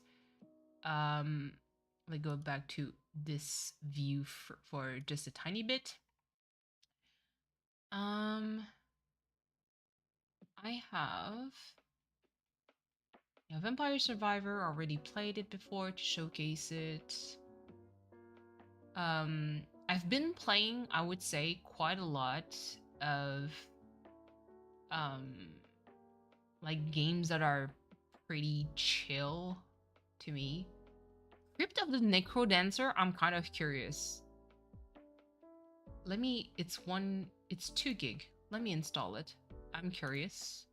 So as it installed, it's something. Cult of the Lamb, I also have it. I'd like to try it. The only problem is that for Cult of the Lamb, why is YouTube not like integrated to the game? It's only on like Twitch. And because what does it do for Twitch? You can influence some stuff, I think, with the chat. I don't fully remember. Add to cart. Oh yeah, Katie. I got it on sale. I don't know if you heard of the visual novel called Busta Fellows. It seems to be kind of like a almost like mafia visual novel kind of situation. The guys looked cute. So I was like, I wanna install it. YouTube isn't viewed as a streaming platform. It is wild to me. It is wild. Katie, as in your opinion, because it could be that you have heard. I have the game. I have Bustafellows. So, like for a stream, like for Cult of the Lamb, I almost thought a while back of what if I streamed on Twitch for this one, but I record everything and then I upload it on YouTube. You know, I did allow myself Lego set out of tax return this year. Yes, that's nice. That's very nice. Yeah, which one? I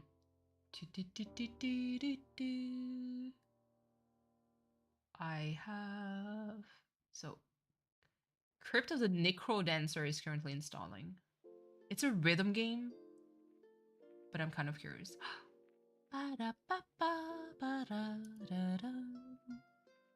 Oh, the Animal Crossing theme. The Animal Crossing sets, they looked so nice. They really did look nice. Okay, hold on. Crypt of the Necrodancer. Let me run. Please don't be full screen. Oh, it's not. Oh, yes, it is. Wait. Wait. Ooh. No. Wait. No, that's not what I want. Option. Gameplay. Oh my goodness. Wait, my eyes. Graphical option. Screen shake, speed run, timer. Screen flashes, enemy outline. Wait. Sorry, I'm just... Display option? Okay, cool. Not full screen. Thank you. Ooh, my eyes. Okay, let's go back to this. Let me switch to here. Cool. All right, let's see. Full screen. CFPS. I have all bajillion. I may get him if I find him. They're adorable. I didn't fully check the I'm going to assume okay. Okay, Frederick is nice, I guess. Let me put it on mute for the music. I haven't checked the whole Lego set. I'm kind of curious. Okay. Quick restart. Oh! Press an arrow key to...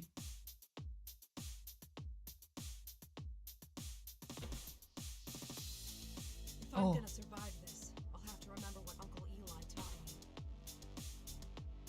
Every opponent has a predictable pattern, he said. Learn that pattern and you won't suffer so much as a scratch.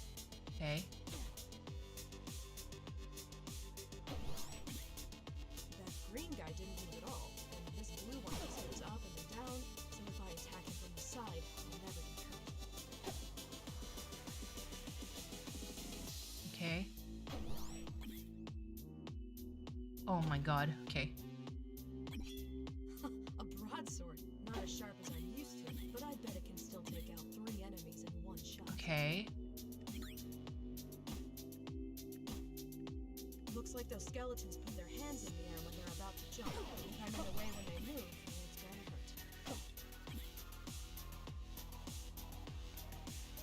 hurt. Okay. So... Hold on. Woo! Wait. Continue game. Oh, man. I had to skip some of the stuff. So, okay. Sorry, I was mesmerized by this game. Crypt of the Necrodancer is actually very, very popular. I think they had a version with Legend of Zelda, I think. It is a rhythm game that is very popular, but yes. I got the Nook and Cranny set. I haven't built it yet. I have nowhere to put it. Put your hands in the air like you don't care. Yeah. That trap is mostly harmless. Okay. Eli warned me deadlier traps to come. Oh.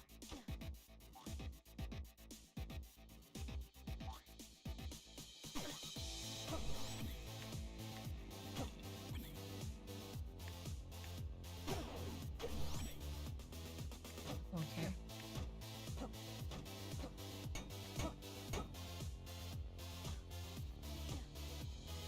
What the heck?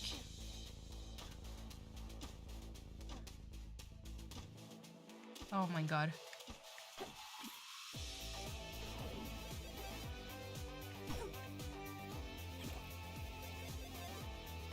Okay. Oh my god, it's hard.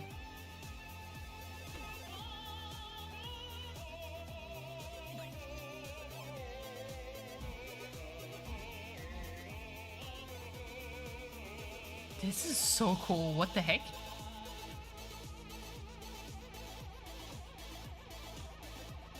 Okay.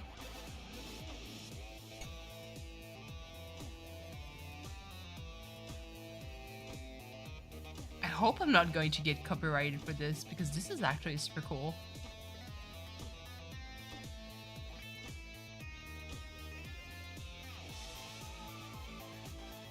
Oh my god.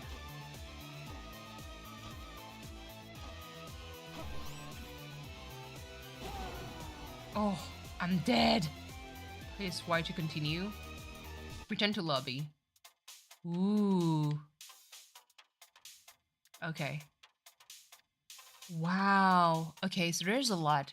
Hold on, there's a character select. Cadence, Melody, Aria, Dorian, Eli, Monk, Dove, Coda, Bolt, Bard, Reaper, Hatsune Miku. Stop. There's this DLC. Change skin. Oh, I see. Oh. All those characters, I have no idea. Oh, Junko Enoshima. I think this one is from oh, it is from Danganronpa, I think. There's some characters that I don't recognize. I think those are from Danganronpa. Yeah. Yeah, I recognize those. Monomi and Monokuma.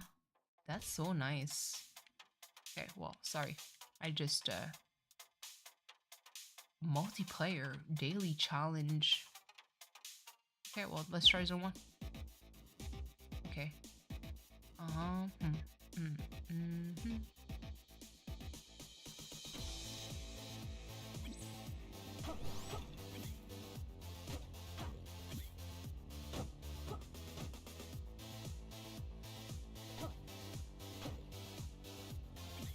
Okay.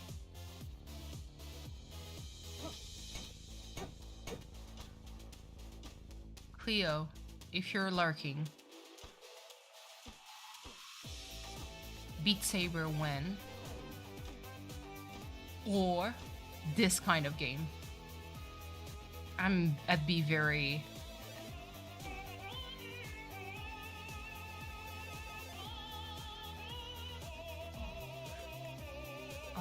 I don't have enough gold. Golden key.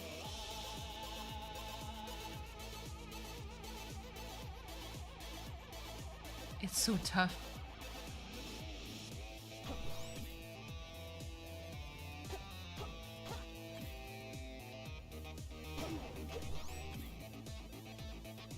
Okay.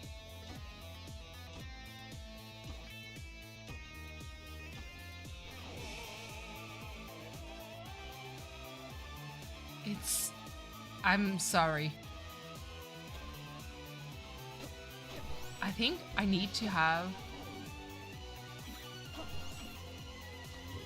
Oh! That's a boss?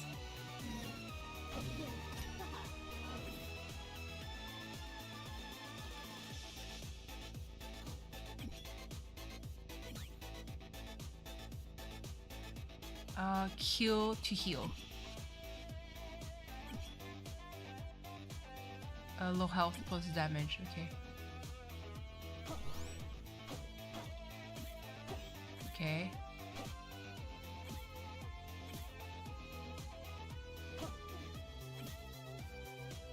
Oh my god. Okay, sorry. So this game, after this, I might not give it a try again, just because I'm not going to engage with any of you. Because I'm so concentrated. Oh.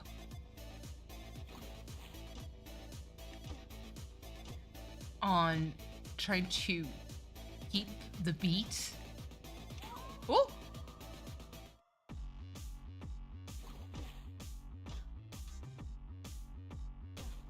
Yeah, I'm so concentrated on trying to keep the beat that I'm not reading anything. I can't really interact with you. Oh.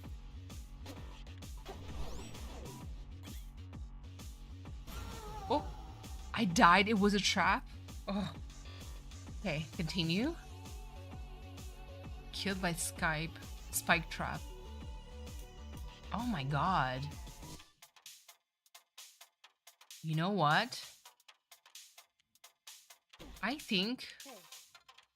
Let you go train against enemies? No, thank you. Bye. I think Cleo would be really good at this. You're good? Listen. I'm here. I just want to interact with you guys. Wow. I wasn't even done with the first. Like, the first zone? What the heck? How do you go through the first zone? Skype is sending a good number of work from homers. What do you mean? Are people still using Skype? Oh, sorry. I just clicked out because I'm kind of like looking at... Because like I said, this game is fun, but I feel like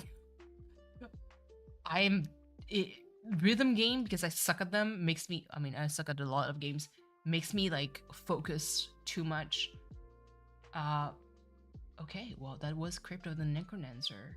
I kind of want to give it another try, but can't really turn my mind off from this.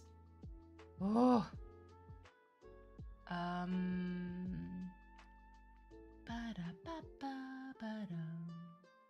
Oh, I love this. Which it was a poor attempt at humor at whom. Oh, oops! Don't mind me, Katie. Do not mind me. Oh, I installed Sonic Mania. I am not sure. Why did I install this? I've missed all of you. Mama Cat? Yes.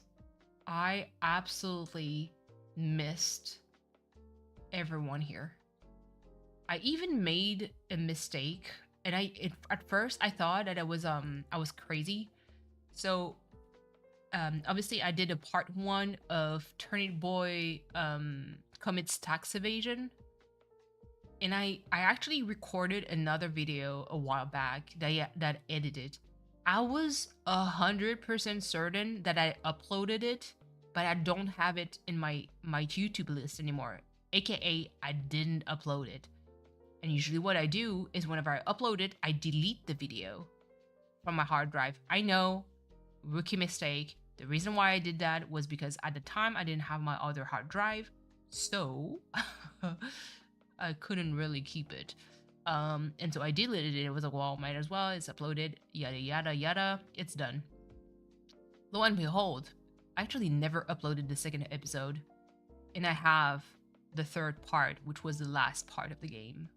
And I'm like, crap, I need to re-record pretty much everything. Wait. Let me see. I really want to have something to play that requires little brain power for me, that I could probably do without too much thought. You know what? Something cute that I could. This is kind of cute. Usually I leave it in the background. But yes, Mama Cat, I really missed you. All of you. It's, although having the 6-month break kind of felt good in a way. It allowed me to step away from a lot of stuff. Mostly, you know, being able to take a step back from, wait, let me actually switch to my just talk. There we go. It allowed me to kind of like take a step back and look at things a little bit differently. Does that make sense? Oops, sorry. I don't know if that makes sense. Having the time to do other things and look at the at streaming in a different way is always good. Breaks are important. I'm glad you got into some. Thank you. Mostly because, I mean, you guys, especially those who know me a little bit more, I tend to say whatever is on my mind without really caring much. Dragon's Dogma character creator. Yeah, no, I can't run this because my computer is a potato. I tend to state like whatever is on my mind, even if that can get me into some backlash, which basically what happened during the last stream. And I'm perfectly fine with it. I still stand by whatever I say. It's just that it made things, hello Darren, it made things a little bit interesting to me having that break, because I kind of realized a few things about how I approach, doing content creating and streaming. I noticed that this is just a general observation. I noticed that there's a certain type of relationship that people have within a specific community. Like they behave a certain way, they say certain things, they kind of like almost have a hive mind.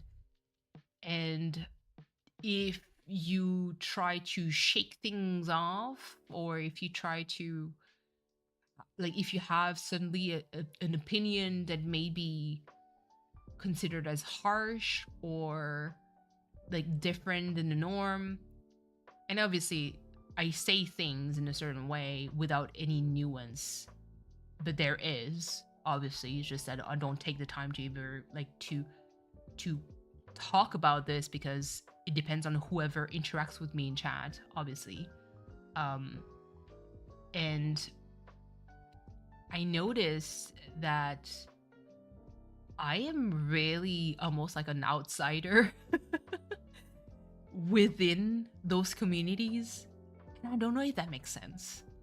Like, the more I was watching people stream, especially cozy content, the more detached I felt from this community, because I could see glimpse of almost like the ugly side of things without fully seeing it, because obviously I'm not like very deep into those like discords, or I'm not friends like super close with those big content creators, and honestly I don't care, because they're people too. They eat, they take a shit, they go sleep, they work. We're all the same here. But it just felt kind of off to me. And so having all of that happening, I was like, you know what? I think it's good to have a break and just do something else, instead of just streaming and then almost like losing the purpose of streaming. Like, my main purpose of streaming was, listen, I wanna play video games that I have in my backlog, and I need to figure out a way to force myself to draw, and to do other things. I was like, you know what? Let me actually stream. And it started with like me doodling, basically. And then it devolved into, hey, let me showcase some games that I actually enjoy, because I was like surrounded by people that always streamed Animal Crossing and attracted viewers that were, let's face it, a certain group of age that loves Animal Crossing. And I still love the game. But I was like, you know what? I want to showcase games that I enjoy. And that's how it started. Me playing Monkey Island. Oh my god, Monkey Island. I need to schedule a stream for the next installment of it. But me playing the old school Monkey Island, playing Sam and Max, playing again Persona 3 Portable, and sharing kind of like those gems that I grew up with, that a lot of people within the cozy quote unquote content community never even heard of before. And I was like, you know what? Let me do that. And eventually, as I started like streaming, channel started growing a little bit. The views, even though they're like, it's always like the same people, the watch hours, I actually hit the 4,000 watch hours within. Hey, are we back? I'm gonna wait. Time to wait until everything is back.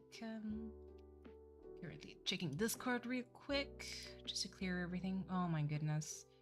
Yeah, things fucking crapped out real quick. But I think we're back. I'm just going to wait for just a tiny bit. Going to look at things. Oh my god, everything is reloading. Okay. Are we back? We are back! Okay. Listen, this is a rough start for a beginning. But yeah, so like within six to 7 months, I already had like my 4,000 watch hours, and I just needed to have the subs, and then I would hit the monetized. Like, yeah, OBS exploded. Things went crazy, but basically, I would have been able to have like members and everything. Now I basically just need, because watch hours already rolled over, so they're all gone now. So I just have to steadily have to stream again to do some kind of like content creating, and slowly work my way back until I reach like 500 subs. Then I can have the membership. I did work on emotes already that I could probably use on YouTube.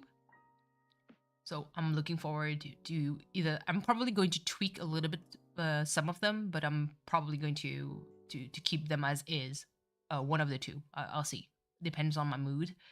But I noticed that with all that, I was kind of like, streaming became not less fun, but it felt like, oh, well, the people that I attracted from the cozy content community that were watching me for XY reason because someone else gave me a shout out, they come to me kind of expecting me to be very PG-13, which I'm not. I curse like a fucking sailor. I do have like very strong opinion about the stuff, but I'm also someone who's very open about dialogue, and I'm not against, like, unless you become like a fucking troll and you just insult me or anyone for that matter, like, this is something else. But I'm always someone who's very, very open when it comes to conversation. You can have a very different opinion from mine or be polar opposite. As long as you stay classy, we're going to be good. Because I can banter and like bounce off your argument back and forth without really taking it personally, because it is important to have that dialogue. But I noticed that within the cozy content community, this is not something that is very normal. You either think their way, or you're just like, you suck, you're a bad person. And they're going to basically not necessarily demonize you, but just put you into the trash bin and be like, oh, I don't like you, I'm going to unsubscribe. Yeah, go ahead. Go subscribe to someone else that you agree with. It's fine. There's plenty of other content creator out there that you can watch. But just having like those arguments in the comment section was kind of like, oh, this is interesting. I obviously did not delete anything. It's still there. Like, it's okay. And I was like, let people see the kind of comment that you're able to post and the answer that I give back, and just let people have their own opinion. Again, you disagree, you agree, I don't really care. It's just an opinion out there. But I feel like staying inside that cozy content community felt a little bit off to me, because, like, is it an act? Do I have to become PG now? Do you have to change things? And I noticed that my brain was starting to be like, well, if I want to hit the amount of subs, I definitely need to stream games that are popular, because obviously the algorithm is going to help if I stream Pokemon games, if I stream Jaren, I didn't buy the game yet, but if I stream Dragon's Dogma 2, anyway, my computer, look, the thing crashed twice, okay?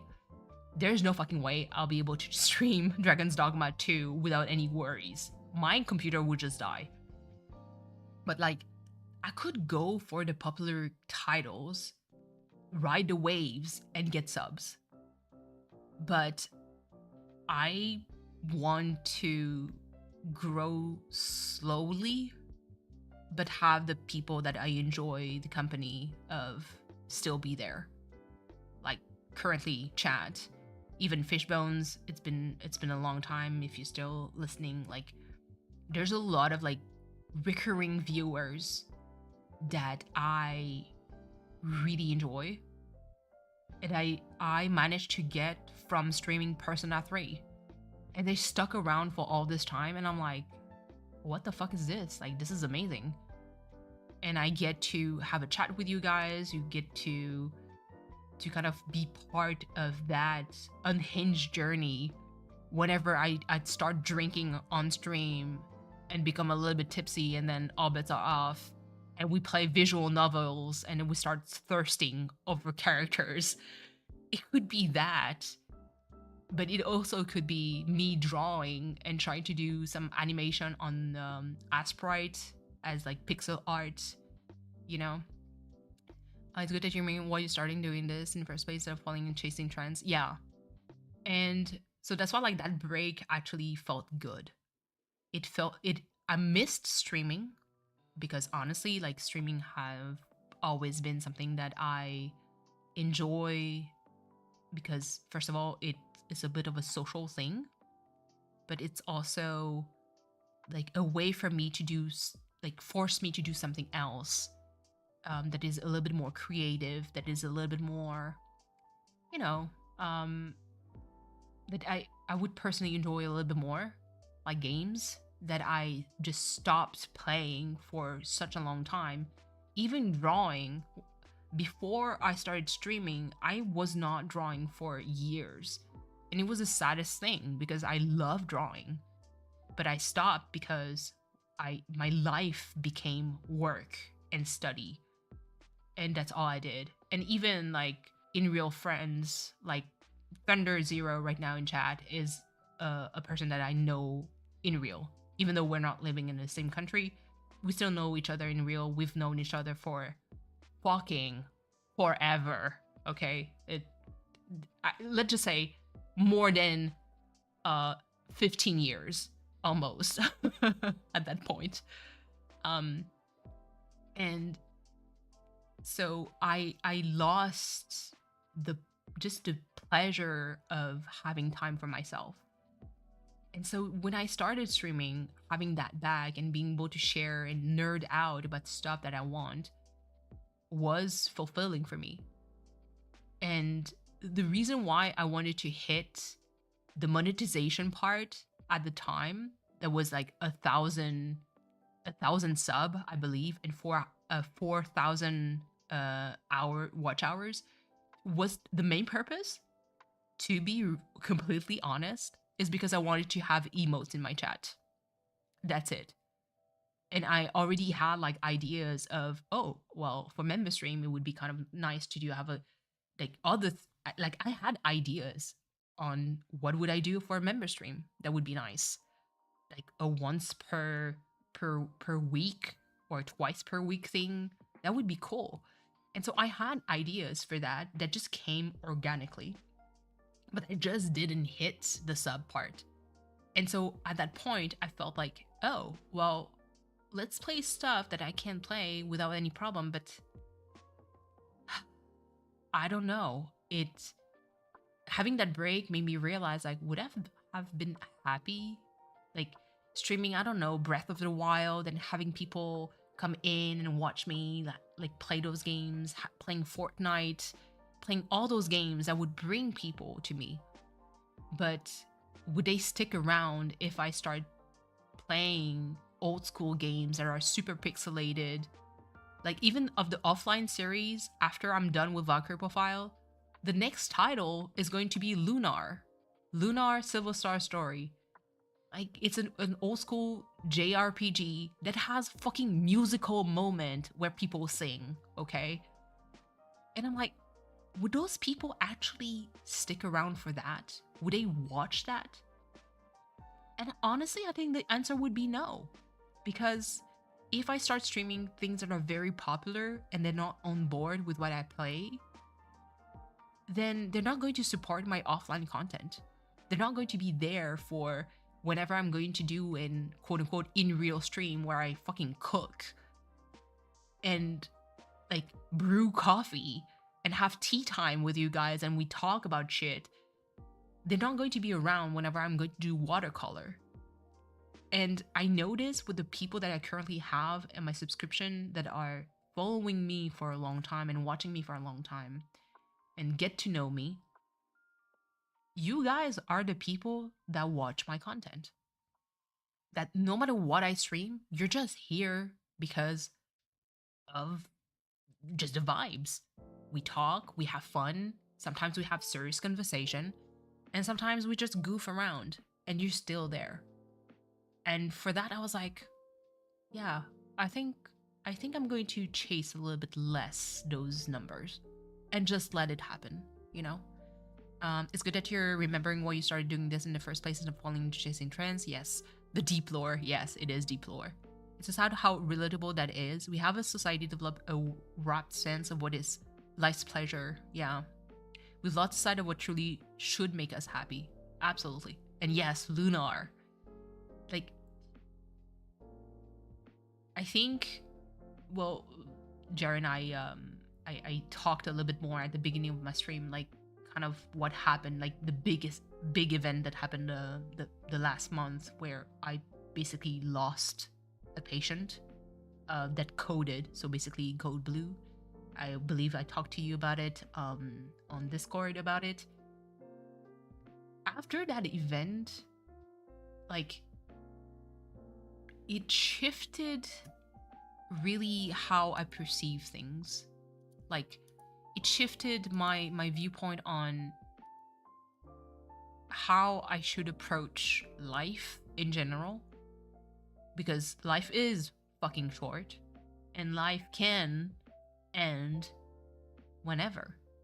Even if you're ready or not, if it happens, it happens. And that's why, like, I went back to slowly doing bullet journaling, just for productivity purposes. But I went back to bullet journaling because I noticed that I want to kind of like ground myself on things that are important to me. And so, as a present, composer Cleo, got me a ukulele. I do have the instrument, and I'm shit at strumming it, but I'm setting myself time to do 30-minute sessions where I tune it. I try to train my ear in order to figure out like if it's tuned properly or not. I found some tabs of music that I enjoy, and I try to understand how to strum it to not make it sound like ass, which is still sound like ass for now. But I'm like, yeah, I want to learn how to play an instrument. Ukulele is not going to destroy my fingertips. I'm going to have fun to just learn the process because I love music and do it naturally by myself. Yes, I don't have any lessons. And should I? Maybe, maybe not. I don't really care. But I just want to do something else. I started having picking up some pens that I used to. I'm like, you know what? I always told myself I want to do bullet journaling and have like cute calligraphy in it, but I never got myself into practicing those calligraphy. And I started using some of the pens that I would hold on to with the thought of one day I'm going to use them when I'm not going to be trash at calligraphy, which was the terrible approach, because how are you going to get better if you don't practice? So practice. use those. Those pens are meant to be used, so let's go, you know. And so I started having that approach, and even when it comes to streaming, like even this stream is so scuffed, but it's fine, you know. Such a positive approach to a difficult situation. Yeah, I think so.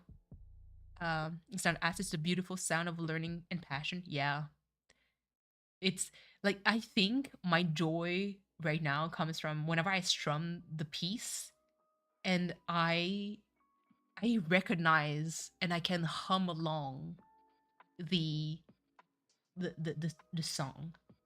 Like I'm so stoked whenever that happened. And I'm like, oh my god.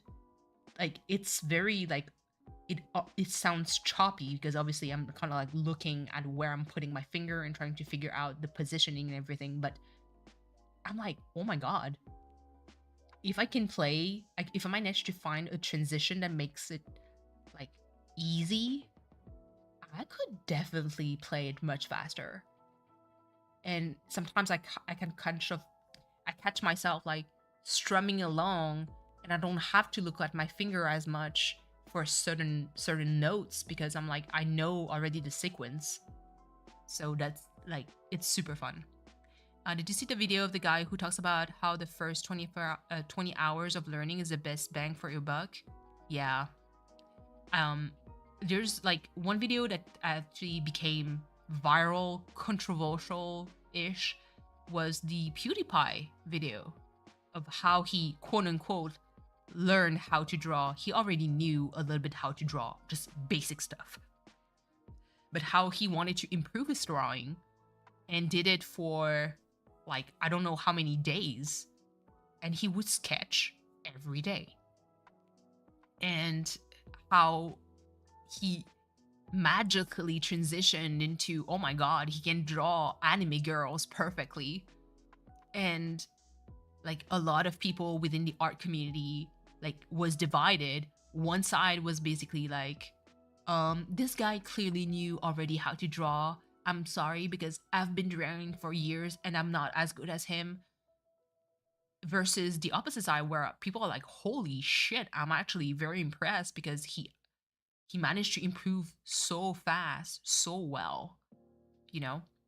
And to me, my approach to this video was more like, holy shit, I should probably draw every day because it is practice that makes you better.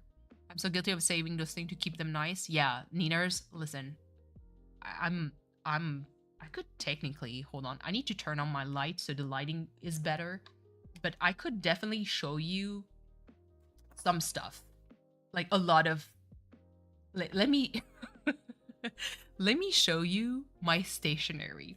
I need to, pause, okay? I'm here, I'm still here, hold on. First of all, let me switch the playlist because this is season 3. He's there, hold on, where is it? Season 2 has what? Fly Me to the Moon, Celeste. Oh, nice. Okay, well, oh. No. Don't. No. There we go. Hold on. I'm trying to... There you go. I'm going to search. Oh, it makes me laugh. I think people forget Clarion plus enthusiastic plastic can lead to a lot of improvement. Yes. So I'm going to bring you part of my stationery. I have a lot.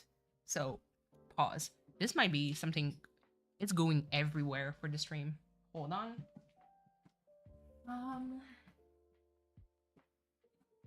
I also need to switch my lighting.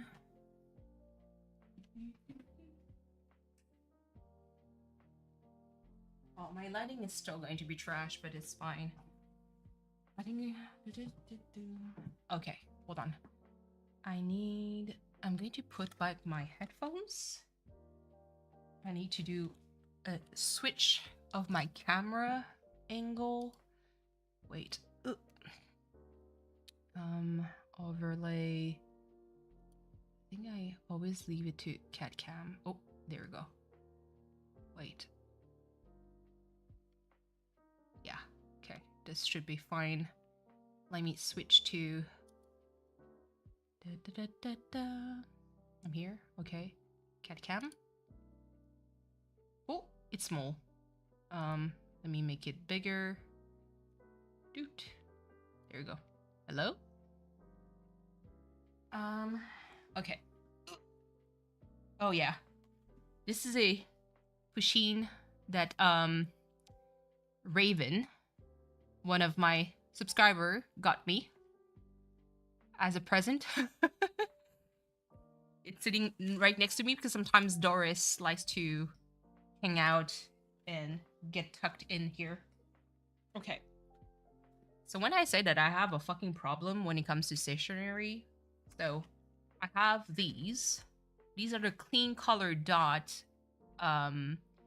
Those are watercolor base markers. Okay. I'm going to show you like a sample. So I have like 2 sets for different colors. I'm going to demonstrate. So that's one. Again, this is where you're going to see that I have a fucking problem with stationery. So I have the Sarasa vintage color.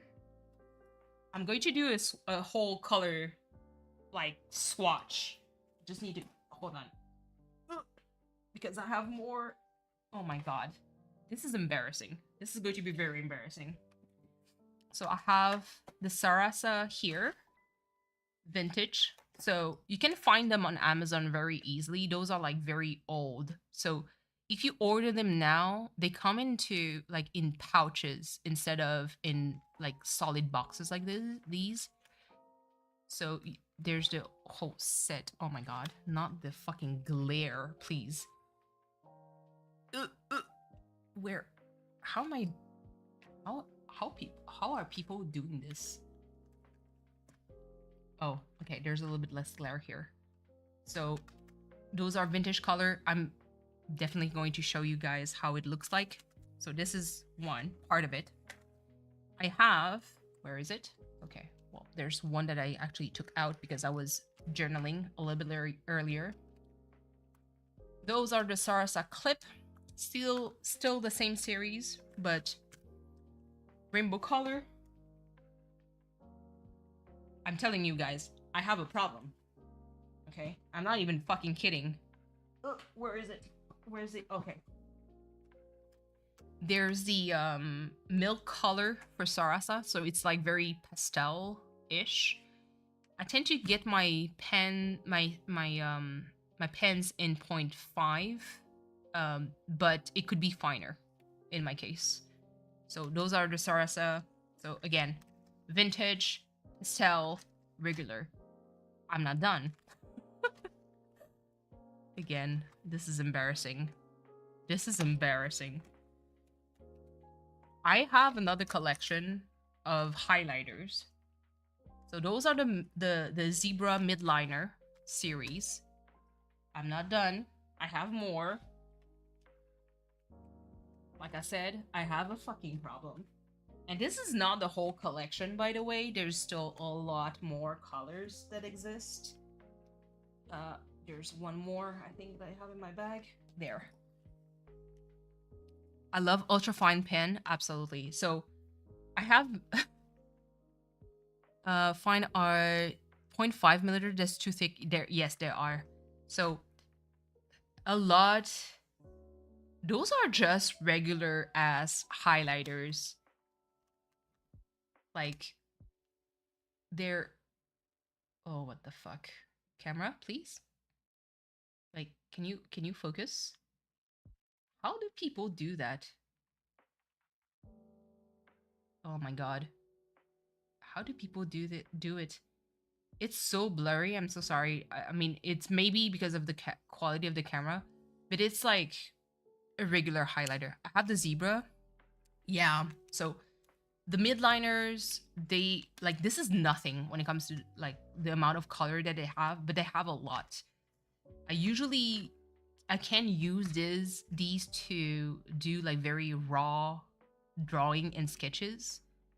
And it was kind of like the goal because what I wanted to do at first was like, so you have one set. I wanted to impose myself to use just these colors in order to color a drawing that I would do. But I never did. And I just sat next to highlighters like these without ever using it. And so now with the bullet journaling, it's going to, like, I'm starting to draw them, like to use them again. Now for the 0.7 Nieners, I do have, so I think, did I throw? No, I didn't throw any away. So I started with these, the Uniball friction, like pens. So, you know, you click, so the way that you open is like through this clip thing. And then you write. If you want to correct, you kind of like erase away. So I need to have, I have a spare journal that I'm using for practice to write stuff. The angle is kind of ass for to showcase this. Wait. Does this work? I know that this pill, by the way, that's melatonin, is to help me sleep. I have it on the side just in case. Wait, how is it going to happen? So you guys are, if I'm here, okay, you guys are a little bit off. Well, it's going to be fine. So I would, let me just DEF. Oop. I squish everything together. It doesn't work. So, oh, the Chrono Trigger music. Ooh, there we go. My goodness. Again, absolute trash when it comes to camera, please. There we go.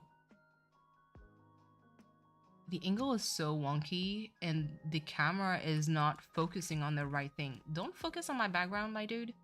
Can you focus on this? So basically, barely see thing. It's blurry as hell. I don't like it. Wait. Well, so other side, like the round tip, you can't just like erase stuff. So the friction was like kind of like my go-to pen at the time, but like I said, having to hold on, let me just try to bring it up because maybe it's not going to be very helpful. There we go. It was kind of my go-to pen, but I noticed, so those pens I used not a whole lot, but I used enough, I would say. Hold on. What the? Oh, my watch. My watch is ringing. Hi. There we go. Oh, because it's 9:30. Okay. I would use it, but the thing is, with time, let me try to show. I'm going to take another color that honestly, I don't use very often, but it just started drawing inside. And I'm going to just show you. So here, see, it's green, okay? Nothing comes out anymore. It's just, oh, there you go. It worked a little bit. The colors, man, listen. Do I need to invest in a new camera? Is this how it is? Is this kind of like my curse now? That I need to invest into a new camera? Oh, not the flap. Not wanting to stay on. Professor again to the window, longingly and sighing. He's going to take it for her to walk. Yes! Thank you so much for being here, Katie. Really. I always appreciate your help and support. Wait. What is this? Do I need to tape? I'm going to hold it. Thank you. I mean, this is a just talk moment at this point. And man, the fact that it's blurry is bugging me. It's really bugging me. So it's just the ink tends to dry inside and die with the pen. So I kind of like, sorry, if you see, oh, well, you don't see it. Okay, good. And so that's why those are nice if you kind of like go through. Again, what is the fuck is it with the lighting? Holy shit. And the blurriness, this is terrible. If you write a lot and you can go through these very fast, I definitely recommend it. But the way I use my pens, I can't use those erasable ink. So those are gel inks. It's, again, does the job well, but it started dying. It is, hold on, actually, you know what? This is the wait, I'm going to use Friction by Pilot. Oh, the ink is dying. This is 0.7 millimeters. You can barely see, the color is not true. I could definitely take a picture at some point and just share. I'm going to use the Sarasa Vintage. So Zebra Sarasa Vintage. I'm going to use a like bluish gray color. So Sarasa Zebra Vintage. And this is 0.5 millimeters. So it's hard, man. Oh my god. Why is it blurry? Like, hold on. Aha. No? You don't want to? Why don't you adjust, my dude? Is it too close? Is it what it is? I can barely see shit. I'm trying to. How did I do for my painting?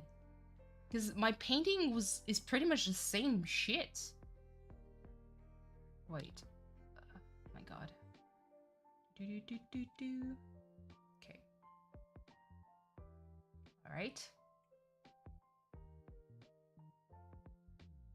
Okay.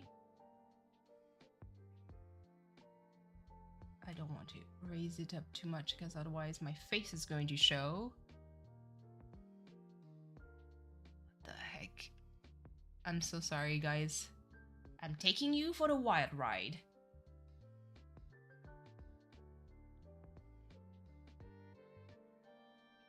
Okay, this works a little bit. But it is still blurry here where I want to. Is there something I can do to make it my camera focus? Please. The way that it is carved. Where is it? Nope. Where's the camera thing? Where is the camera app? This is, I think, is it the Logitech that I have? I think so.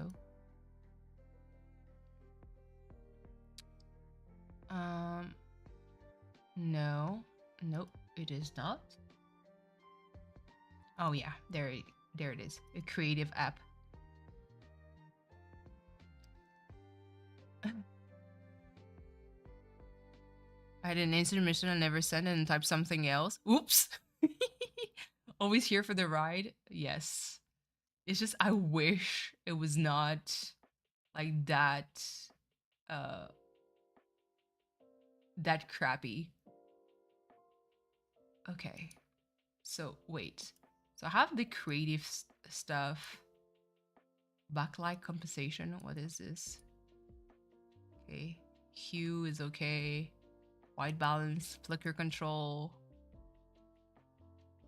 Contrast. Ooh, goodness. Nope. Okay, well, this is going to be the trash stream. It's crazy. Like, how is it this? I need a new camera. This is it. This is it. But should I? This is wild to me. It's so blurry, and I don't understand why. What is? Hold on. Oh, yeah. This is a stamp I got. What the fuck? This is a hi? Hello? Hello? What the heck? Hi. Like, okay, I guess this isn't going to work here. To some extent. Hanging with it. Outnumbered what is. Oh, it was fun. I know. So, this is a stamp that I got on Amazon a while back.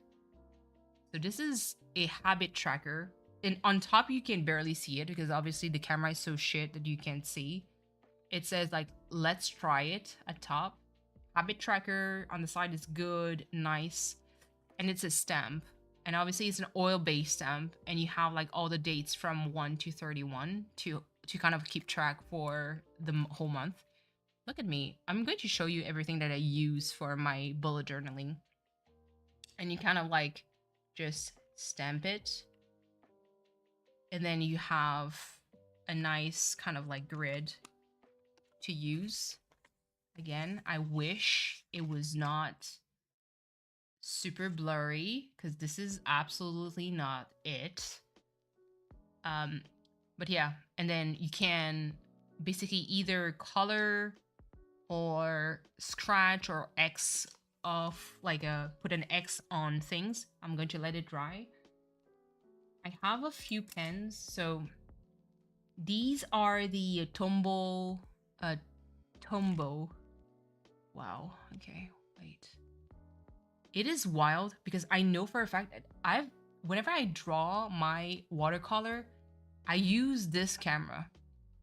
So the fact that it doesn't autofocus anymore is kind of making me worried because I don't want to buy a new camera for nothing. I have other stuff to buy first. So this is actually, man, the ways that it's bothering me. Sorry, I'm going to just close and open. No autofocus. Okay, well, something is going on here. You have a very like fine tip and you can press it down to make like almost like a calligraphy effect. But again, I wish you guys could see a little bit better. I'm so sorry for that. So let's say my A with the B going down and C. So these are very cool for calligraphy. So I would kind of like use these to practice like my titles in for bullet journaling. And I use these like the zebra pen for different color. So let's try to start the swipe, the swatch.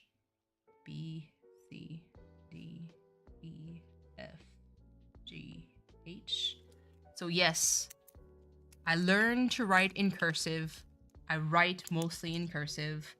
I cannot write all separated. It's too difficult for me. And the way that I write, I tend to mix and match my styles. Just because. Oops. So this is like and the color is not doing it justice. I should at some point like just do the color, take a picture and show it on screen. I think that this is going to be like much better. But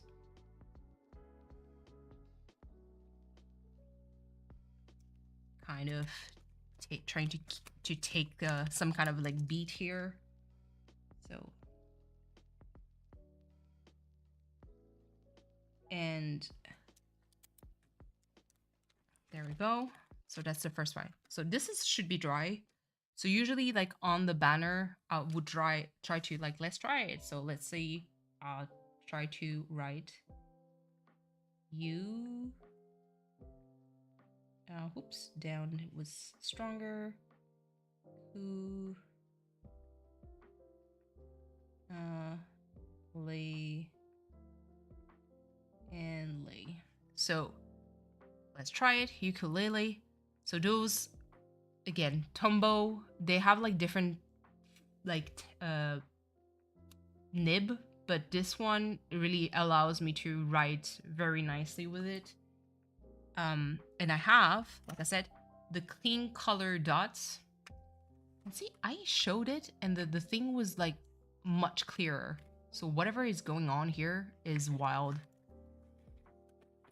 So I'm going to take some of the colors. So the original colors are those ones. So there's like a pink, orange, yellow, kind of like minty green, a light, very like baby blue, like baby powder blue, and lavender kind of color. And there's these that have like much darker pigment and you see it a little bit better. So I'm going to use these because otherwise I'm not going to see shit. Because I'm going to compare like these one, like the clear ones with the darker ones. I'm going to take on purpose a color that is fairly dark. So these, the particular thing about them is the tip. It's a round tip. And you can't stamp things down. So it's meant to have like, it is what it is, clean color dot. So it basically makes dots. It's, in the more pressure that you put, the bigger the dots become. So it feels like, if you ever played bingo, it feels like it. Like bingo stamps, like you stamp things down. It feels exactly like this. These are watercolor, water-based colors. I got at first the very pale one because those are the, and I'm going to, like, this is a, almost like a violet color, even though it doesn't show because lighting is trash. I'm going to take the violet version to kind of like as an equivalent and make dots underneath. Oh, actually, I rest my case. Those are much darker than I remember. Never mind, I picked a wrong one. Ooh, I feel bad. Okay, yellow. Yellow is definitely going to be... I know this one is very pale. Yeah, okay. Barely see shit. And so those colors, when they dry, they tend to be very, very pale. And for the habit tracker, I used to kind of like color the square, but now what I do is just like I just do a bingo. So okay, I play ukulele, like where the 11th I played ukulele yesterday, so the 10th I'm going to put a dot on it. And throughout the weeks, let's say tomorrow I play it, and like I'm going to just stamp at random, but I'm going to try to make it like regular. It has a very nice feeling to see kind of like the progress of what you're doing, and within a month I managed to do it X amount of time, which makes it for me very important to kind of like, oh, okay, I actually did some stuff and it feels nice to me. And so that's why like I try to bring something back, like journaling back, at least into my life, because it's important to me. It allows me to kind of ground myself and not beat my brain up because I didn't draw, because I didn't learn something new, because I didn't read. Like, so that's why like it's a good thing. If you ever feel kind of like stuck and you feel not very productive, I think this is kind of like the best thing to do, to kind of like have a journal to keep track of things. I can definitely like give an example. Should I? Yeah, hold on. Do I have my old journals here? I think I have one. Let me see. I think I have one. Shit, stuff fell down. Hold on, let me kind of look.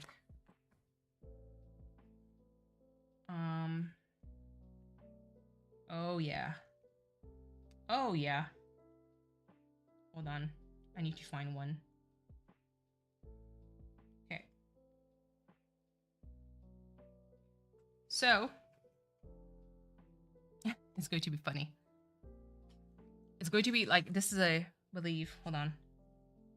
Oh yeah. Okay, this is cool. This is for 2020. So this is January 2020 goals. I always have like, I used to, like those squares are way too big because I try to make it look even. But I always like set myself some goals. So this one for like self, like positive thinking, drawing, painting was like in self-work. The one that is here, this is like school. So it's written in French, but basically it said to revise the theory, revise the techniques, to practice, and to keep a positive mindset for work, because I did school dash work.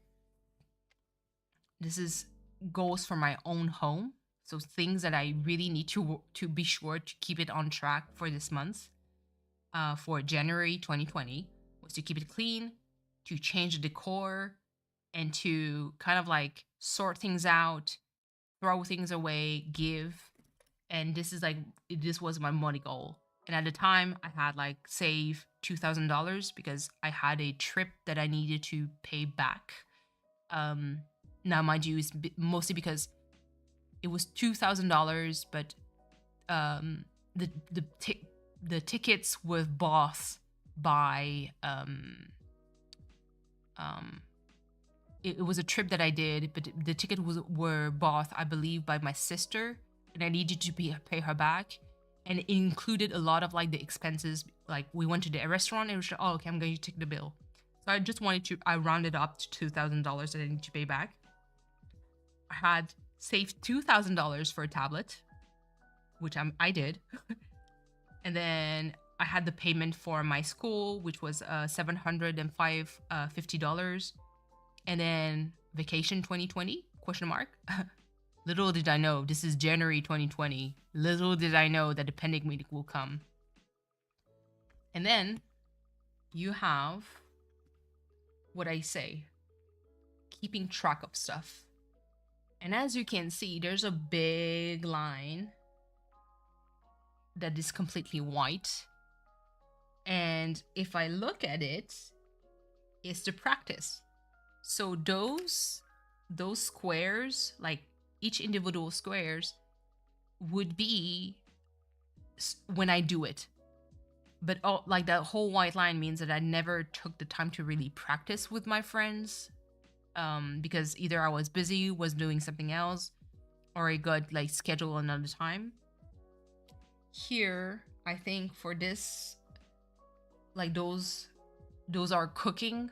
So as you notice, like I didn't really cook. I don't really cook that often. I do cook, but I don't cook that often.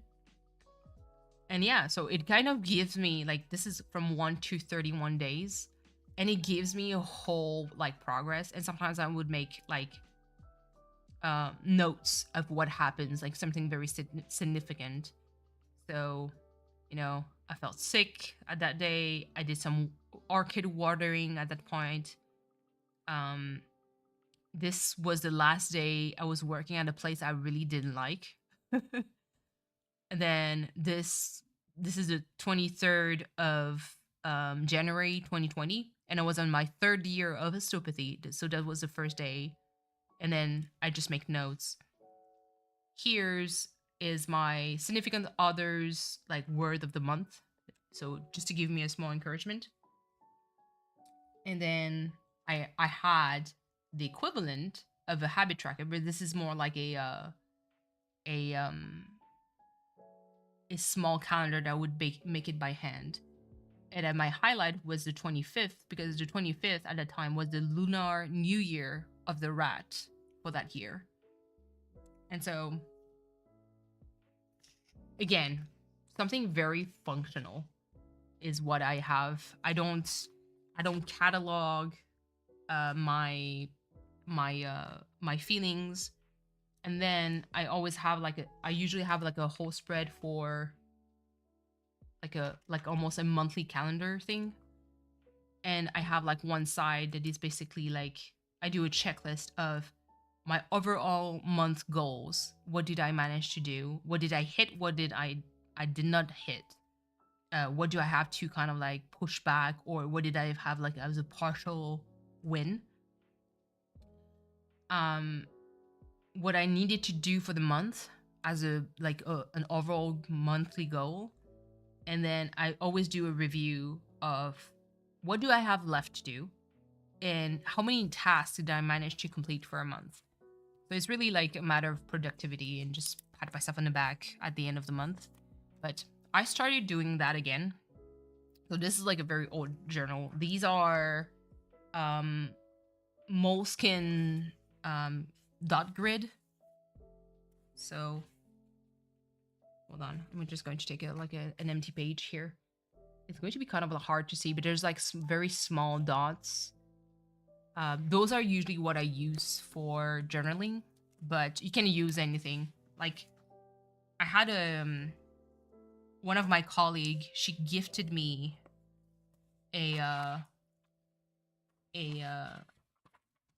basically a notebook, and it's lined.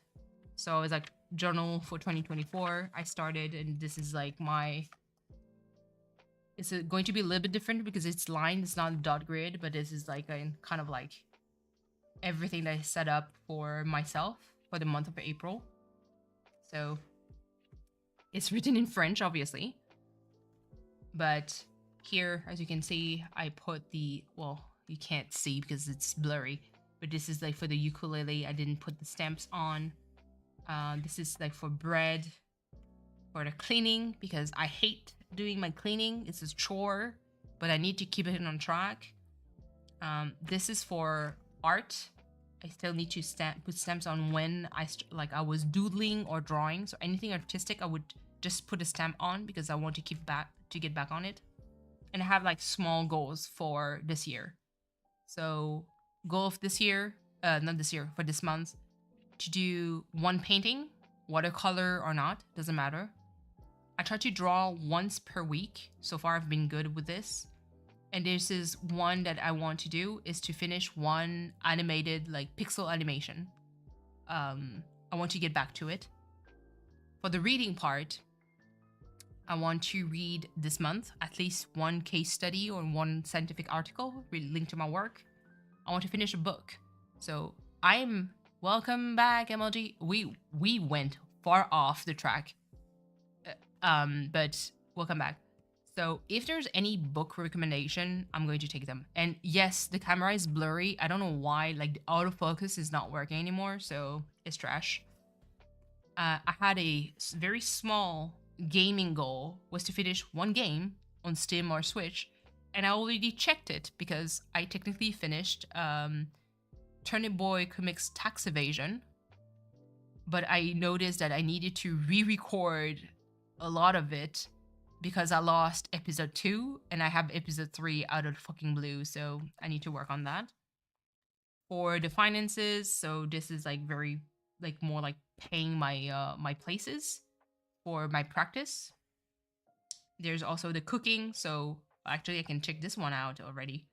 I needed to do a sourdough bread with cheese embedded in it. I managed to do it. Now there's another type of bread that I need to work on.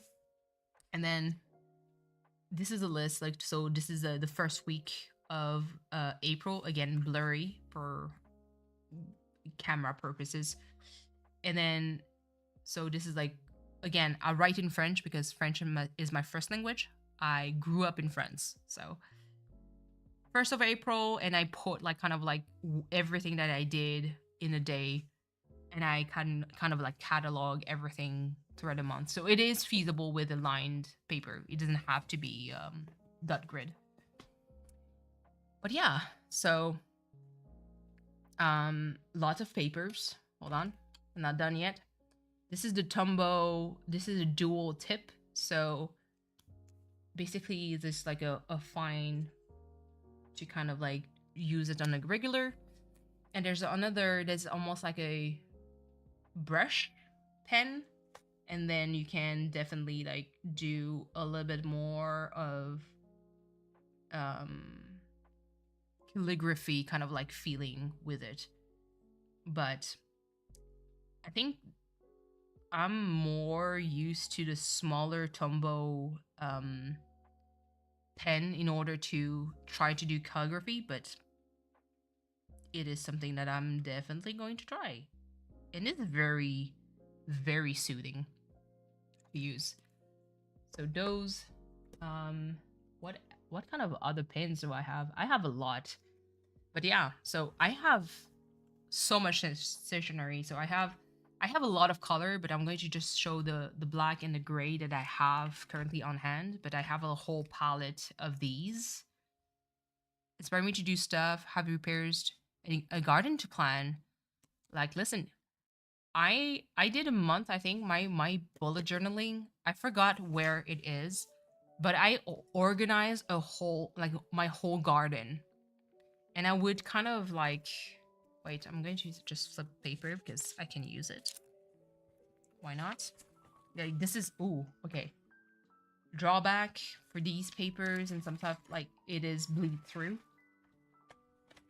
But the way that I would do my gardening plans, like I had my dot grid paper, and I would kind of like figure out like a dimension. So I know exactly, because I have like a box basically that is on the ground, and I know exactly like the dimension of it, and I would kind of like separate it into a grid. And I would kind of like organize, okay, here, like, this is like tomatoes. Okay, goodness, I'm writing like trash. And I would try to kind of have bubbles and put things around, like what goes with what, and kind of like figure out exactly where I'm going to plant. And then I would start like growing, and I would keep track of like, okay, when did I water them? So this is where like the calendar things become like super good, because okay, day 1 I watered it, okay, cross it out. I don't have to water day 2. Day 3 was actually raining, so it got, and I would kind of like make a note of like it's rain, so I put an R on it or somewhere. That way I know exactly when the plants was watered. If some plants would die, or if the crops would turn a little bit iffy, I would know exactly, okay, is it because it had too much water and not enough sun? Or is it like the opposite? Did I just like skip too many times my water? Because I try to not be too wasteful when it comes to water, obviously, but I love my plants. So this is a good way to keep track of stuff. And so just definitely like feel inspired to do whatever you want to do. Like, just as long as you have fun, really, it's perfectly fine. But yeah, bullet journaling was definitely like something that I would love. Like I absolutely enjoy and love. I just have like a lot of stationery. I mean, look at this is just the Sarasa pens. So this is like, how many? There's 5, 5, 8. So this is 13 pens. I have these. There's 10 colors in it. So this is 23. I already have 23 pens to use. I have my Tombow. This, I have at least like two different copies, because I think this one is like the soft, like the brush is a little bit softer. I have one that is a little bit harder. So I have like 3 of these. I have, for this, I have at least 10. I also have my old Friction, which is like 15 pens. I have these. The clean color dot, and it's like 2, 4, 6, 6. So I have 12. I have a lot. And I'm not even counting the freaking midliner that I have. Let me actually showcase this because this is also something. And the midliner that I have, it's 5 per pack, and I have 1, 2, 3, 4, 5. I have 25 pens in there. Holy crap. But yeah, it is like very, very pigmented. Those are nice. I mean, I highly recommend those highlighters. I really love them. They're very vibrant and oops.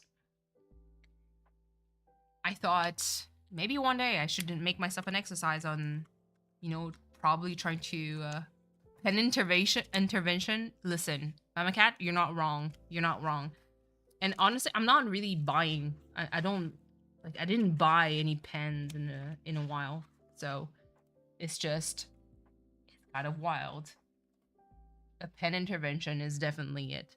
So yeah, now that's why I'm doing bullet journaling again. I'm doing something a little bit more creative. I try to not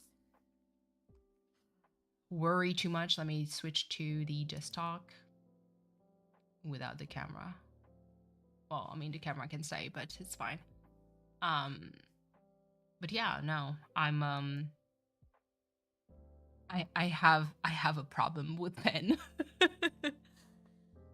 But at the same time, like I said, I want to do stuff that makes me happy. I want to start growing my channel a little bit more organically. Just having fun and hanging out and getting those vibes back. And even if they're gone, they're gone. It's fine. Like the channel grows, it evolves. There's going to be different people coming in and out of the channel. It is perfectly fine. But if you guys see me a little bit less around some part of the community, it is a little bit normal. Screw it. Whatever makes you happy. Like me and Legos. Oh my god. I want to get more Legos. I want to... Oh, hold on. Let me try to switch. Because this season 1... I'll switch to this. Yeah. Man. Like, if you guys see me a little bit less in certain streams, it's not the content creator's fault. There's a lot of content creators that I watch more as a VOD instead of watching live. Because, again, the interaction with people starts to feel a little bit off to me. And it almost becomes performative. The bonsai, I know. It looks so good. It looks so good. Hold on. Can I have like a page Lego? I wanna go to the page. Let me try to get the Canadian Lego in French. Excuse me? The heck? Okay. Wait. Why is it in French? I know that I'm in Canada, but Jesus. Yo, you know what? It's fine. Wait, hold on. Actually, no. Screw it. Give me English, please. What? Isn't French only? Pause. You bought yourself that for Christmas? Oh, that's so cool. Okay. I guess this is going to be English only. Jesus. Window. I'm going to... There we go. Oh! So, I'm gone. Yeah. Sorry, it's going to be all in French. Let's look at this. I kind of need to... Okay, well, you guys see this. Good. Mother's Day, Disney, exclusive, new. Ooh. The roses. Oh, the Stitch one is cute. Oh, those are the Animal Crossing ones. $100? Excuse me?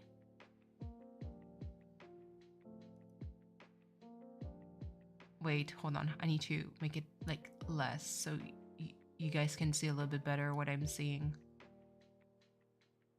Excuse me? $100 for this? I mean, it is Lego, so I kind of understand that. Can't be just that. Is it long to assemble? It doesn't seem too long. Because I have a TIE fighter. It's not here. It's at my significant other's place, but stop it. It is so cute.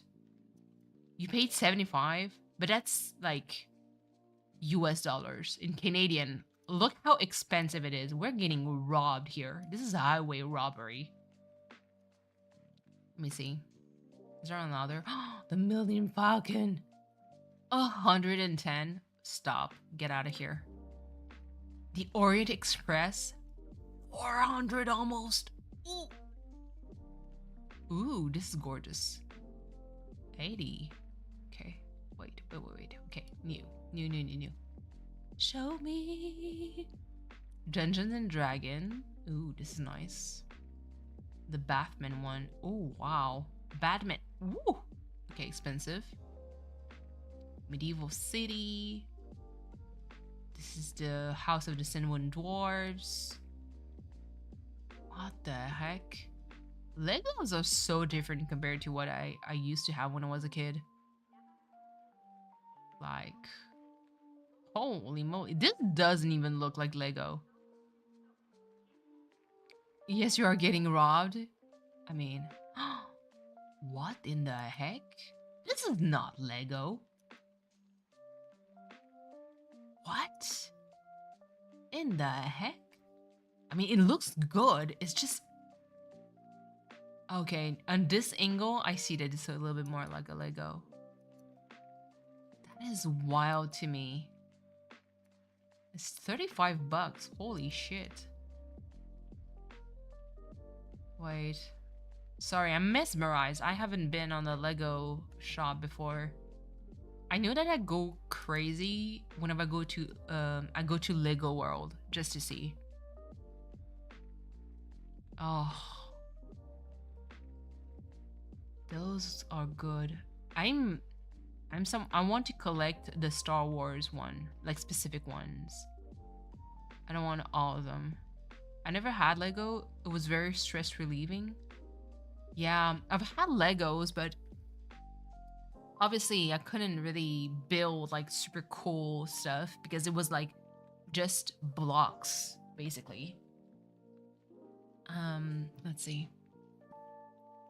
Ooh, but those are kind of cool. Man, it's so different. Oh, stop. Isabel and Fauna. This is adorable. Why is it less expensive? Oh, because it's one house. So 2 houses like 100 and 1 house is 50. I think they're both getting robbed. The houses looks much more cluttered. Oh, this is so cute. How many of them are there? Oh, they're out of stock too. That's crazy. How many?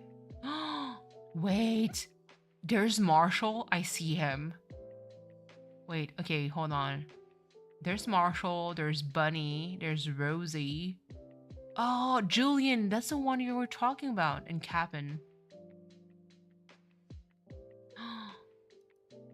Julian.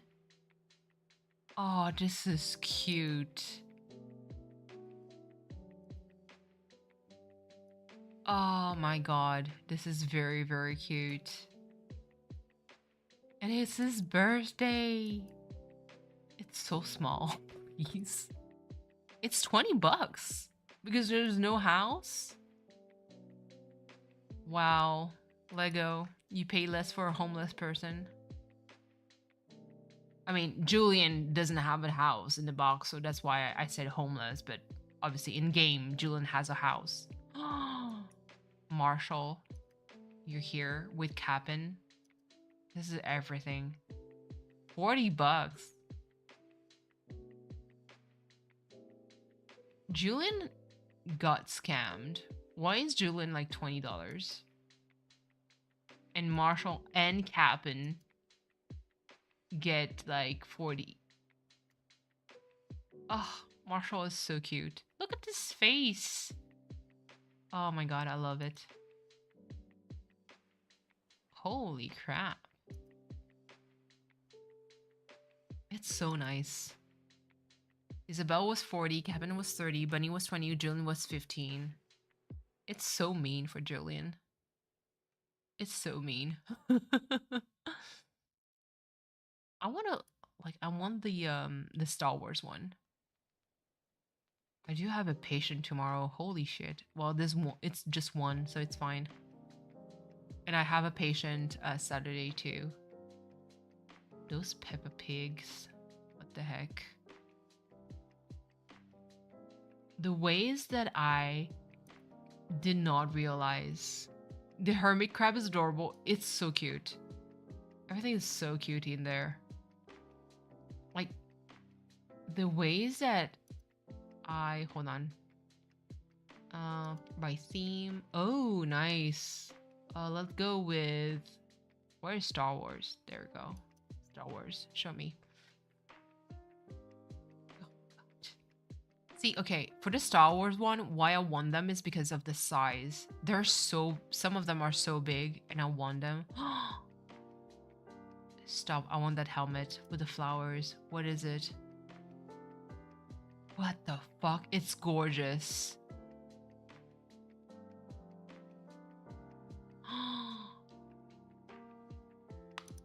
Are they custom? I think they are. They're custom. It's, well, first of all, hold on. That face looks scary, girl. Tone down a little bit on, what the heck, that? I think the lighting makes it like she's like a doll or anything. Tom and Rosa on Discord. I think you showed you showed it on Discord. It was so good. What in the heck, Darth Vader? Oh yes, Luke's helmet. I wanted this. That's crazy. Oh, so people will just swap it with different colors. That is cool. Okay, sorry. I just products? Show me. Show me products. Okay. For adults. Oh. I want that. That X-Wing looks so good. Oh! The cruisers. Holy. Pause. Why I say $900 is because we have taxes here. So whatever this price is going to be $900. $900? So it's 13 inches by 22 inches by 44. That shit is huge. But $900, please. Chewbacca for 300. I'm not ready for this. No, I don't think I would get this. I'm more of a ship person. Superstar Destroyer. Oh, X-Wing. Yes. 320. Fuck, why is it so expensive? What the heck? Ugh. Oh, the diorama. Oh, those are nice. And the helmet. That's it?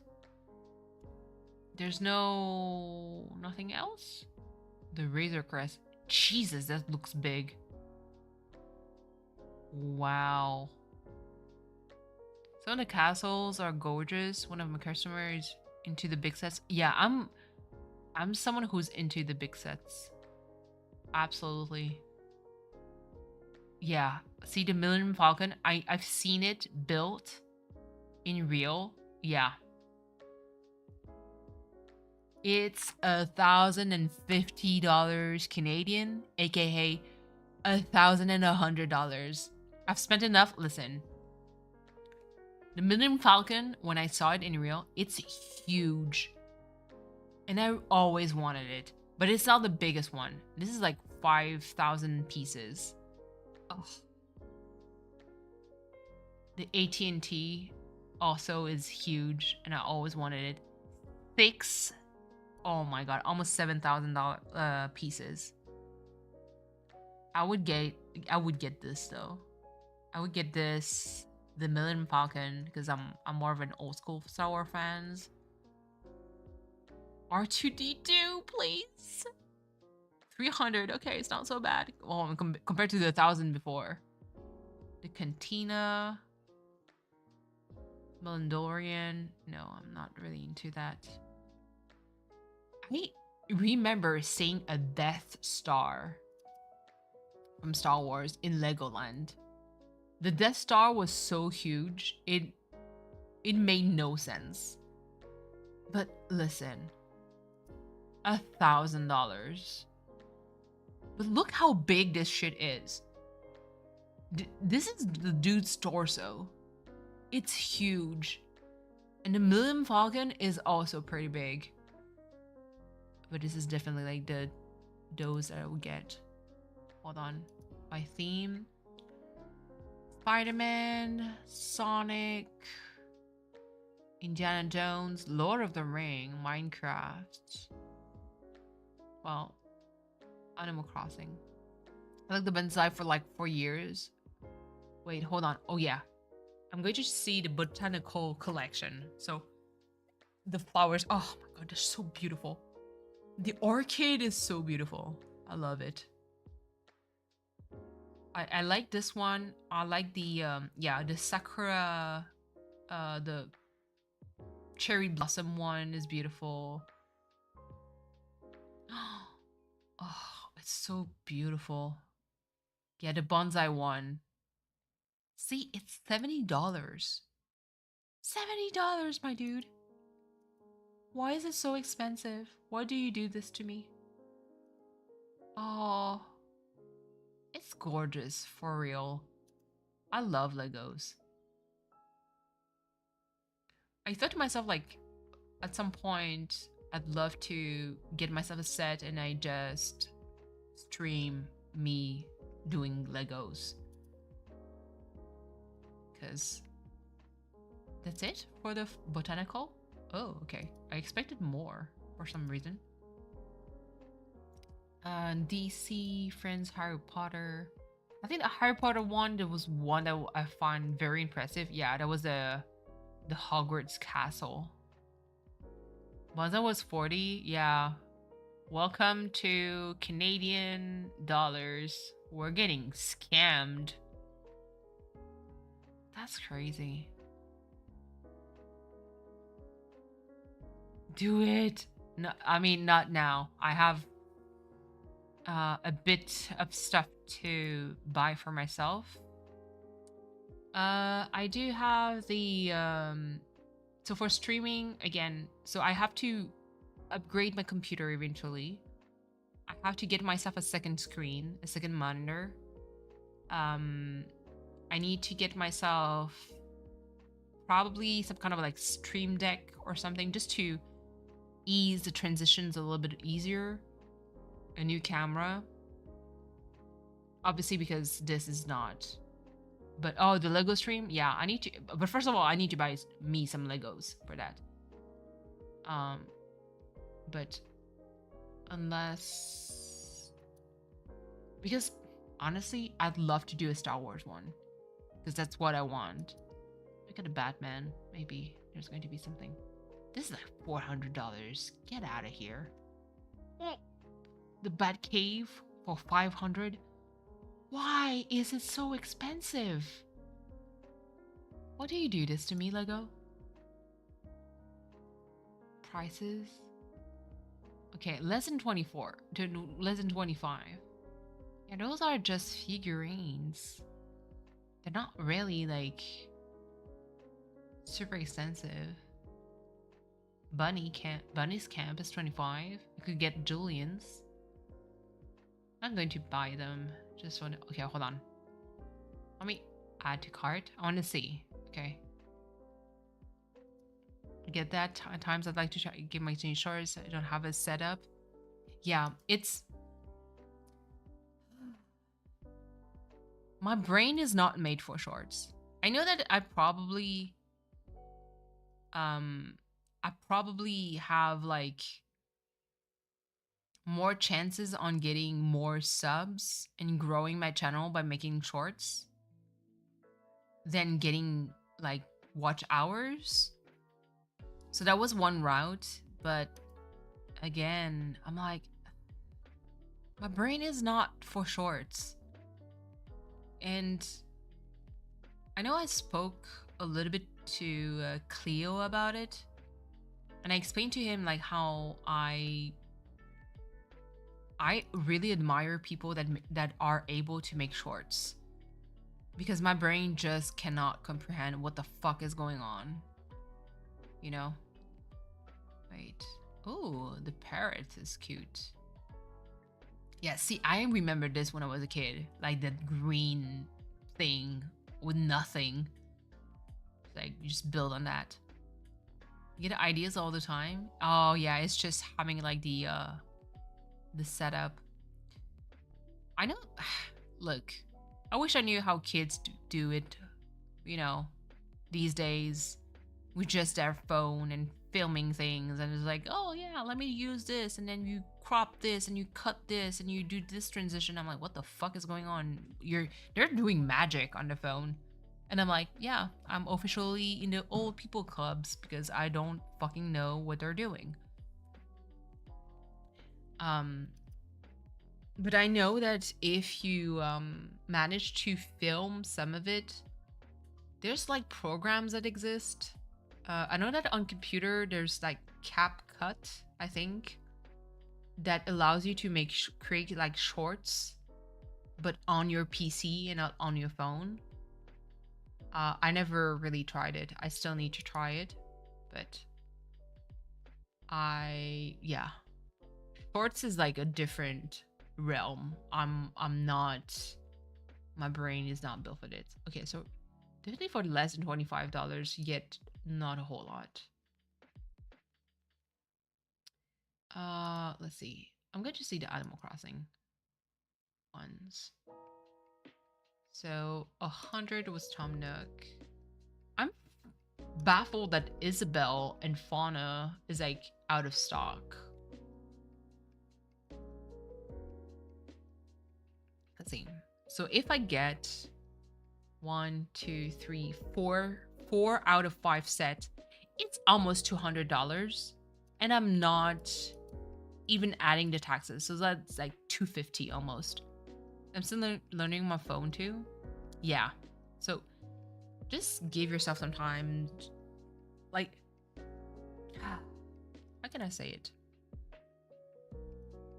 Oh, there we go. I think the key is just to have fun. Does that make sense?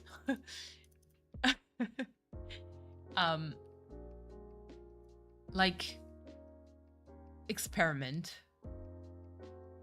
Just do like a short snippet to kind of like understand what are the transition, and yeah, have like see it more as a learning process and learning in exploring something new rather than a chore. I think is more what you should do. Now it might be a little bit bold of me to say it, but because obviously I don't know how to make shorts, but I think this should be like kind of like the approach that you have on trying new things.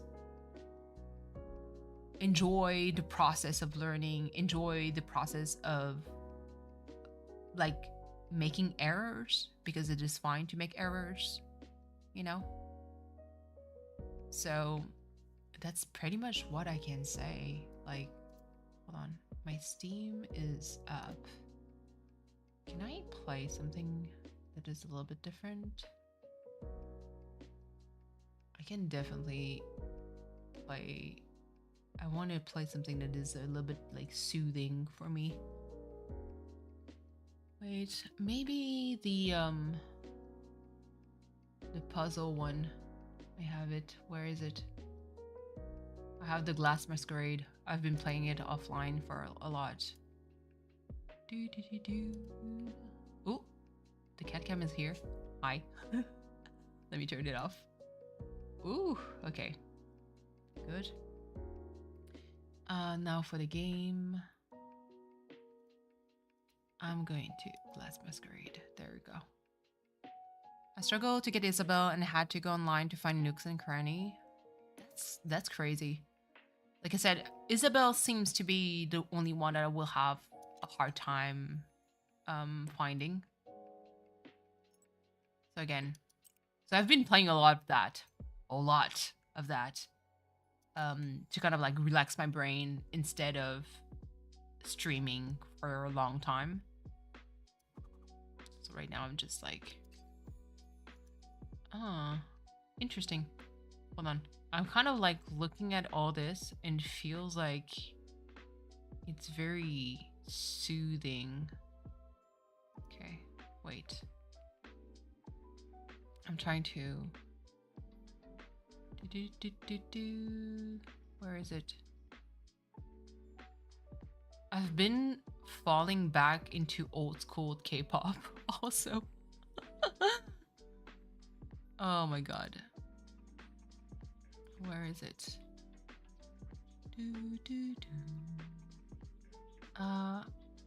Where is it? Oh, come on, my dude. Where is it? Oh, hold on. I'm trying to look for specific music because I heard the version lo-fi and I'm like, yes, I want this. Oh my god. No, I can't find it. Oh, it blows. Where is it? Sorry, I'm here trying to find... where is it? Oh, one. I'd be very surprised if it was not remade. Okay, well, it is what it is.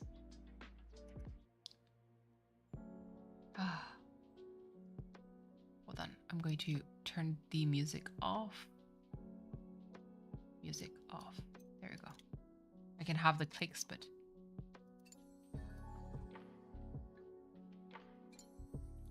Oh my goodness. So yeah, lots of changes. Well, lots, not really. Kind of going back to what I enjoy the most. When it comes to content creating, you might see me a little bit less like active in certain chats. Again, not because I don't support the content creator, far from it. Actually, I enjoy watching them, you know, offline. I just started to distance myself a little bit more of just the crowd in general. So that's why, like, even for lurking in Crossing Minute, I mean, a mod for him. Even in his chat, I've been very pretty much like very quiet on a lot of like things. I enjoy more like mod lurking and less interacting with chat. Instead, like sometimes I would kind of like interact with Chad and I call him boss. But with Dan, but I don't. I rather watch, because this is kind of like how I started. I started being one of his viewers, and I enjoyed his vibe. Dan is someone who's brilliant, really. The way that he content creates, his approach on things, like he doesn't want to get into the drama. He doesn't need it. He wants to stay out of it. I'm like, yeah, give me that. I want that, you know? And so I started like I started doing a little bit more like chill modding, if that makes sense. Oh, it was not on random. Okay, let me put the random back on. There we go. Yeah, I started like becoming a little bit more, let me just let chat interact with each other. The only thing that it does is that obviously I don't like, there's less blue, so because obviously right now, of all the mods that Crossing Minute has, we've been like, I know Celestine Knight have been quite busy with her life. I know that Lizzie 3 Kate have been also very busy, and doing other things too. And so, and for myself, is whenever I could really hop on, I would just mod lurk and stay there and watch the chat and let the chat be itself, but I'm there. So that's why like I'm like, I don't know. It feels more natural to do that now. Am I becoming feral? Even for streaming, really. Like, I miss streaming so much. But there was honestly like a point where I'm like, should I go back to streaming? Sounds like a chore. Like, if it's something that crosses your mind, definitely don't stream, because it's going to be like a pain. And even for today, like, it just felt right. Way to be a good mod.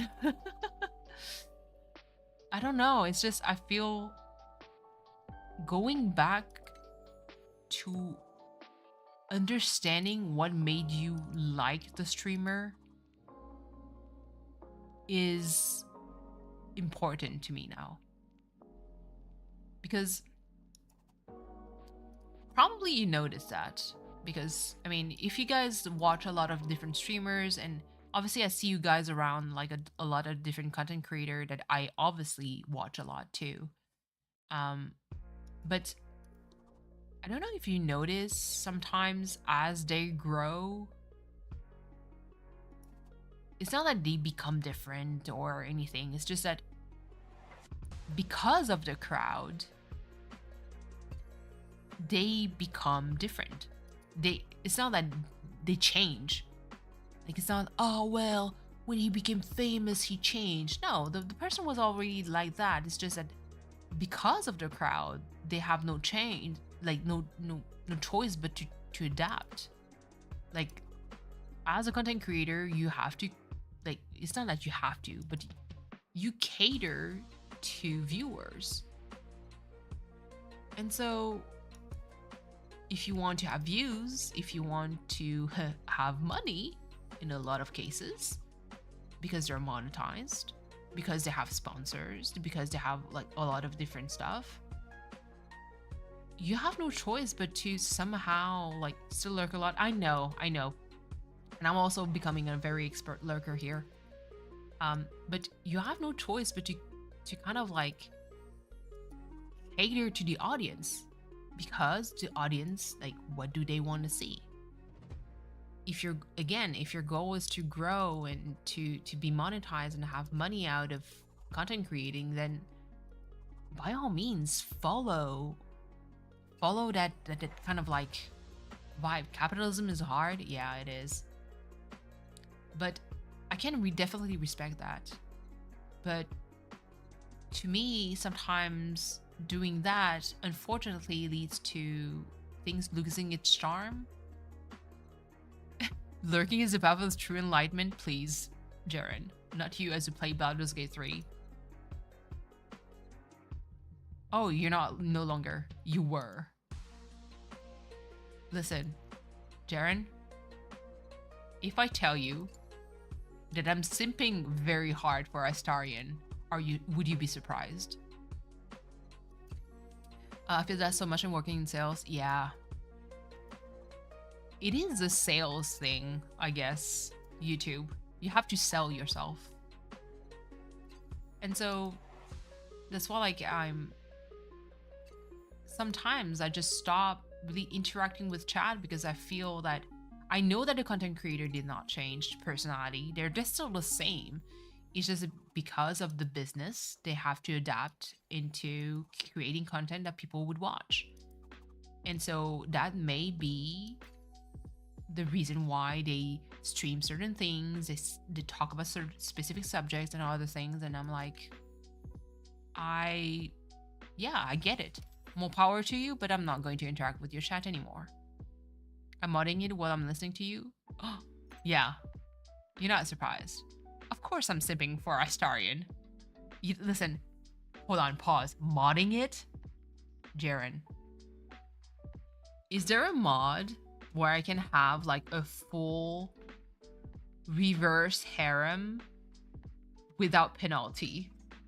Because listen, Will, my boy, is not sharing anyone. And I'm like, Will, please, Will, you're cool and everything, but you can have me with Astarion and everything. No sus mod. I'm disappointed. Because whenever you romance Astarion, you can have like a bit of a like exploration with other, but Gale is pretty much like, no ho. No. No reverse harem situation. Will also is like, I only want my partner to be pure and faithful to myself. I'm like, meanwhile, Kalak passes by. I'm like, excuse me, but that cannot do. Bye. I've been interested in playing the Astarion dating game, Niners. My computer needs to stop being a fucking potato. It's the one of the most popular one. I know. I want to have a reverse harem. I want to be able to romance everyone without fearing for my life, or without being cock blocked by someone else. You know that all the romance route made me want to play. First of all, it made me want to play Dragon Age again. It made me want to play Mass Effect again. And my brain said no. I was like, no, I will absolutely not. No romance limit. Thank you. A moment of silence. Yes. I will definitely install this. Yeah. No. Look at this thing that I will definitely put onto my bookmark. It clicked itself. Got my tax return back. I want to be selfish with it and build myself a good gaming computer so I can play Baldur's Gate 3 and also stream. Niners, if you stream, I'll be there. I'll be there for sure. I don't I don't need the power of a mod. Don't worry. I just need to be here and to listen to your sense of humor. And also, I want to play Uno one day. Yes, thank you so much for the mods. Oh, yeah. It's just like I said. Yeah, I think I'm going back to the regular old me where I'm like, you know what? I'm just going to watch people stream. I'm going to stay quiet in the back and I'm just going to enjoy the vibes. Really. But I'm not, I'm distancing myself from a lot of like situations, I guess. It's not right situations. But I'm distancing myself from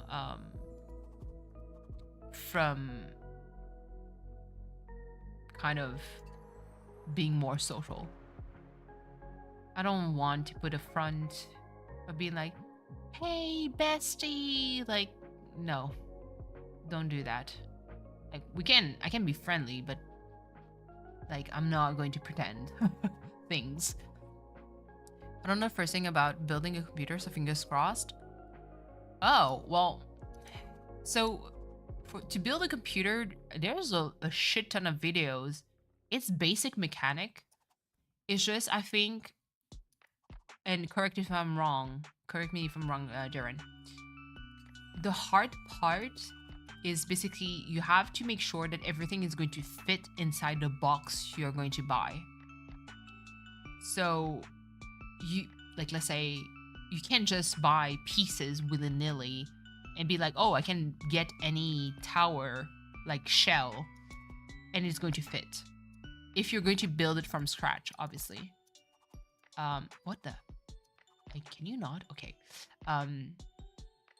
So you just have to make sure that all the pieces that you have enough slots into said tower in order to be built properly. From what I know, but that's why like, there's a lot of like different websites where it's like, help me build my computer, and this is where I usually turn to Jaren or other friends or even my significant other, being like, hey, so can you help me build a PC? And every single person is going to ask you, first, what is the purpose of the said computer? And second question is going to be, what is your budget?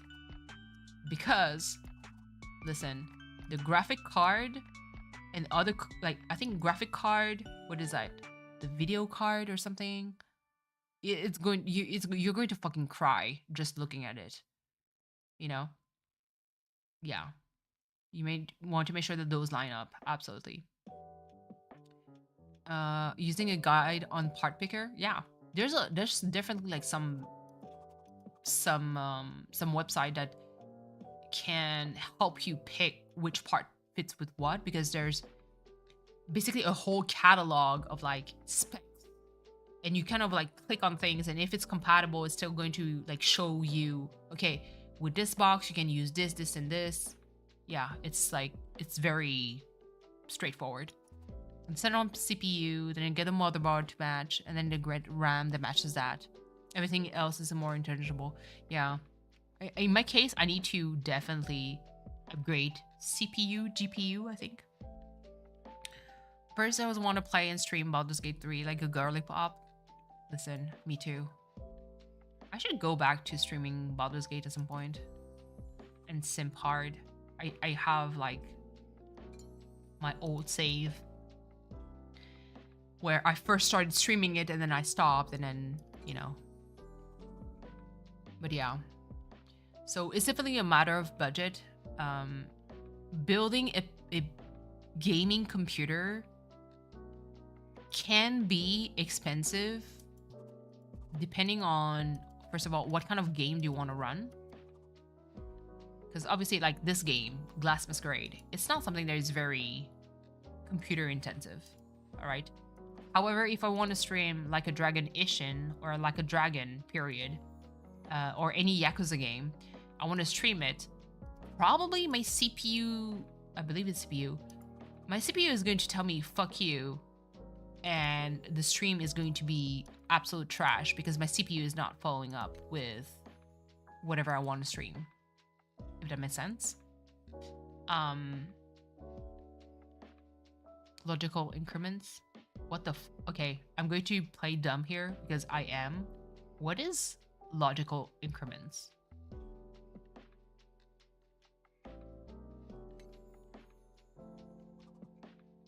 I'm not sure I can link it here. Okay, hold on. You know what, Darren? Let me add you as a moderator. There. You're now a mod. You can link. You can link. Fine. You should be actually honorary mod on my channel. Jesus. We know each other in real, for fuck's sake. Why not? No, don't worry. Don't abuse that power. Don't go too power crazy. Become like Saruman the White.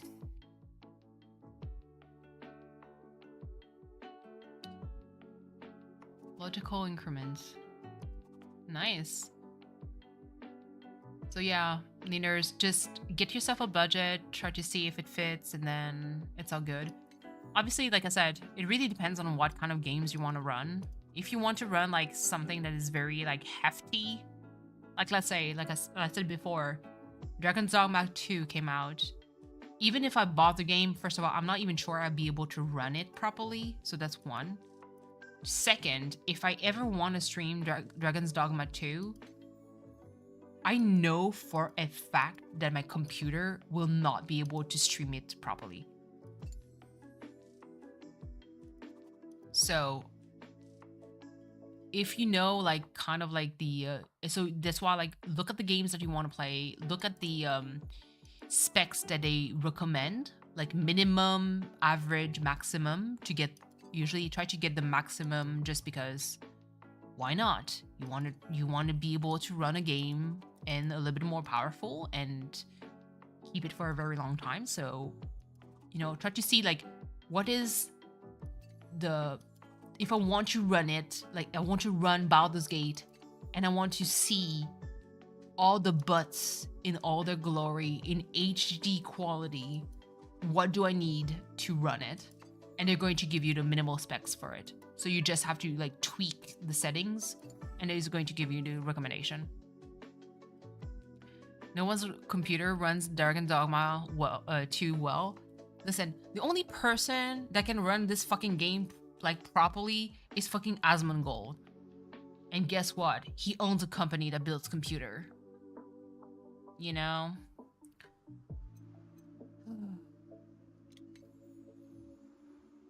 I'm so mad.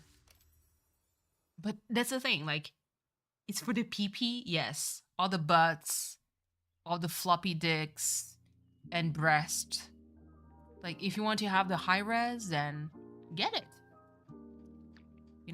Look at the specs, set it, like, oh, this is what I want. I want to run it on fucking high res of all this. And chances are you're going to have a pretty decent PC that is going to stream the kind of game that you want to stream.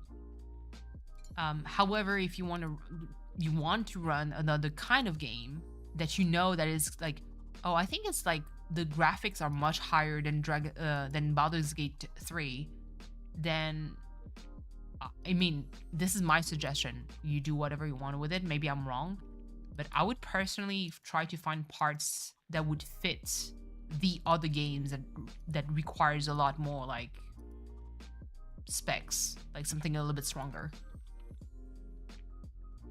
And then, you build from there and you have a PC for that. And then for sure, you'll be able to run Baldur's Gate. No problem. And then you're going to see Astarion beautifully naked. Please. The voice actor. Can we talk about him? Oh my god. He has no business. What the fuck is this voice? Palak also? The fuck is this? Lady, stop being attractive. Like, why are you so likable? Why are you so hot? Like, no. Palak can do things to me. I still stand by it. But I'm definitely going to try with the mod so I can romance everyone. And there's no repercussion. They're all... Listen. I know. Well, you know, I'm... Maybe because she's scary, but, fuck. I forgot how to pronounce her name. But she's scary, man. I feel like I'm always going to be on the verge of dying when I'm with her. I'm like, oh. I'm not quite sure what else I would want to play, but right now I think about this game. It's really the most intense game I want to play. Yeah. Exactly. Kalak can single-handedly body slam you and just be like, I'm going to have my ways with you. And you're going to be like, sure, why not? Just Animal Crossing and Stardew Valley. Yeah, I mean, unless... and then I'm not sure because I never looked at the specs, but unless you wanted to play like Hogwarts Legacy, something that has a little bit more like oomph to it, I think you should be fine. So, really, like, have fun with it. Just try to just see what it suggests, and it suggests, and then see with your budget. You know, because I know that they say for me, there's no fucking way. If I ever want to try, I could try logical increment. Let me try to look. Oh my fucking god. See, to me it looks like fucking... This is shenanigans. This is shenanigans. Hold on. Let me let me share the window.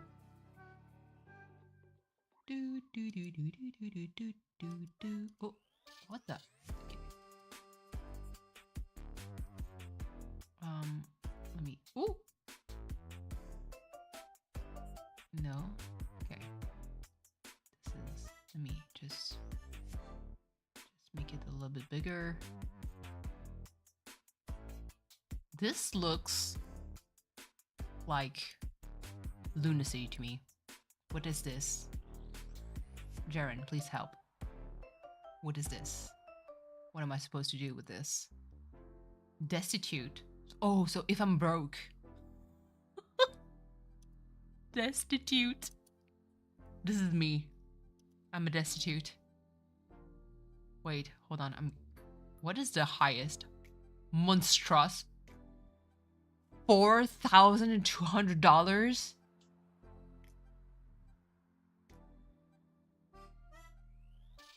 What the fuck? Capabilities. Office use. I fucking hope I can use it for $4,000. Are you fucking kidding me? Heavy gaming. I'm not there. I'm not that heavy gaming. Photo editing, post design, video editing. I'm doing a little bit of that. Light gaming, game streaming. That's me. VR gaming. I'm not doing that. 3D rendering. Not yet. I have Blender installed. Let you write and... Oh. This is a little more than I was hoping to spend. Listen. Extremist. Why the fuck is, like, 3D rendering becoming grayed out? It's a $3,000 computer. Bruh. If I can't do video editing in this, I'm going to throw hands. Oh. So you can go higher just because. Ooh, sorry.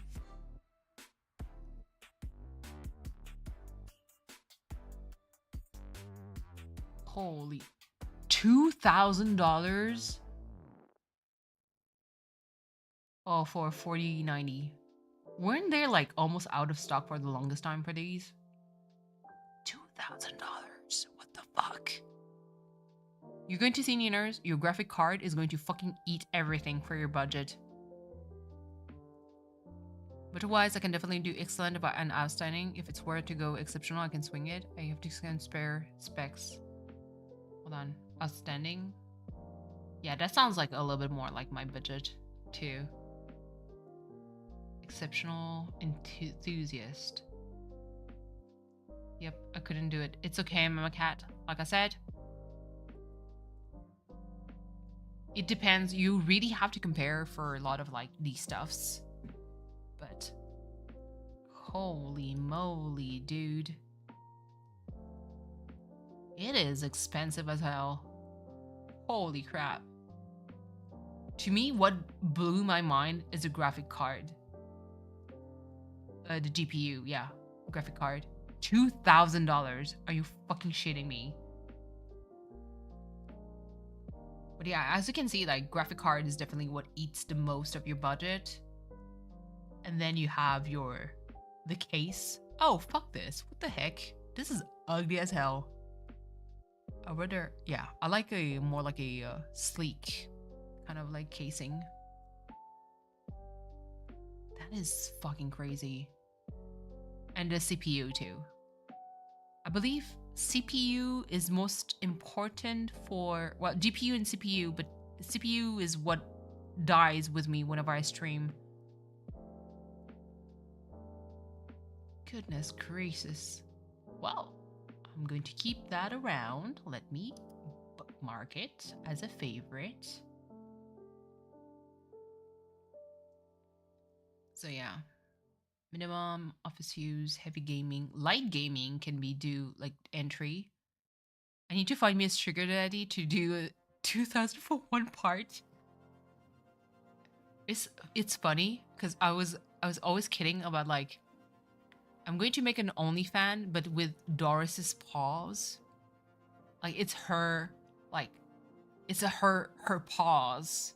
That's the OnlyFan. It's not, like nothing related to me or my hands or my feet or anything of my body, but just Doris's paw. That'd be fucking funny. Imagine that. Hold on. Very good is already a start, and it's around 1,000 US if I count maybe the taxes for you guys. No video editing really, but at least some gaming can be done. What is needed for video editing? Video editing, there you go. You already start at 1,126. This will let it go in a corner. Listen, Mama Cat, it's fine. There's nothing wrong with that. There's absolutely nothing wrong with that. Oh, let me, please. There we go. It is wild.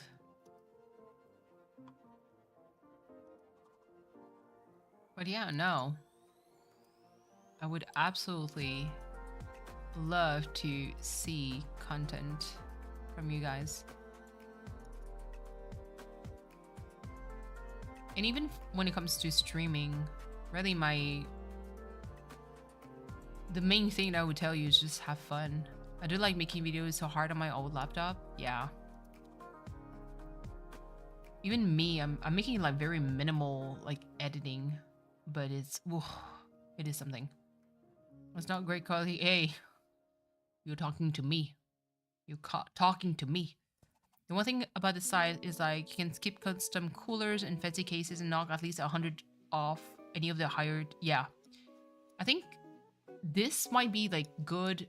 You kind of like look at the casing they suggest and see like the dimensions and all the like the other specs that they give you for the case.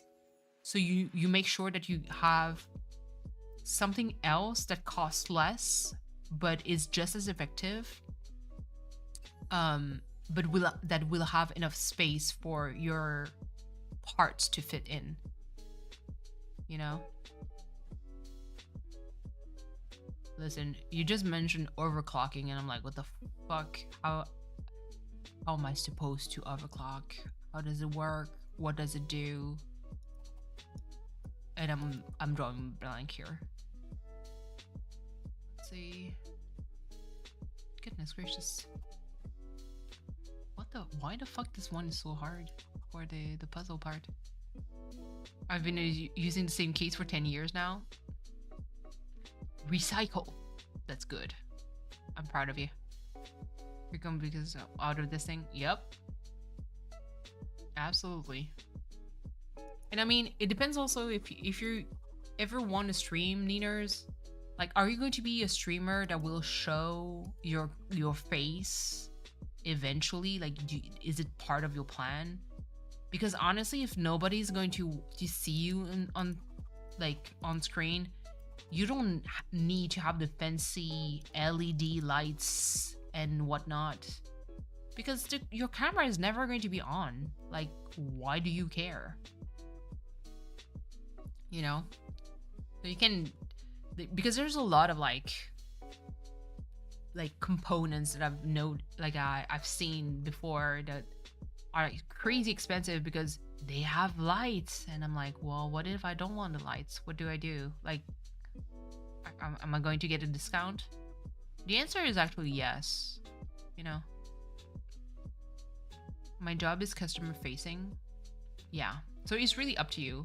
In my case, the reason why I don't want to show my face is mostly because I work in healthcare, and if the off chance one of my patients finds out, I don't want to be like, hey, so about what I said last stream, you know. So I kind of want to keep no face just in case. Yeah, I totally understand. I'm pretty much the same here. Even though I'm pretty sure that I'm not being careful enough, for sure. But what can I say? What can I say? At this point, if you're crazy enough to stalk me, then you're fucking insane. Let's see. But yeah, no, I need to get myself a new computer. Well, it's not brand new. I just need to update my stuff. Because I've noticed some games I've been having a hard time like playing them in full HD mode, and I just wanna see half naked people, you know? I don't want to be fired over something silly like amassing booties in Baldur's Gate. Oh yeah, that's that's definitely something that could happen. Imagine me, especially when I played a Persona 3 Portable as the female main character, and I was romancing every guys in the story. And obviously, the infamous romance with Kanamata, aka the fucking kid. And you're like, I'm supposed to be a high schooler. Why am I romancing someone who's not even in high school? That seems to be a child. Well, it's not seems to be, that is a child, period. Is the police going to knock on my door? Like, should I worry? You know? Among other things, I mean, the amount of unhinged things that I've said. I've drawn buff KK, you know? Oh, goodness gracious. What is going on? Soon I'm going to need a new mouse because this is not responding very well. But yeah, so if you have no cam, I would definitely suggest you to get like something that it doesn't have like 1,000 LEDs. Unless you're like, but it's for the aesthetics, and I mean, you do you. But if you want to save money out of this, then it's kind of the suggestion that I would give you. Oh my god. Buff KK is a saint. Listen.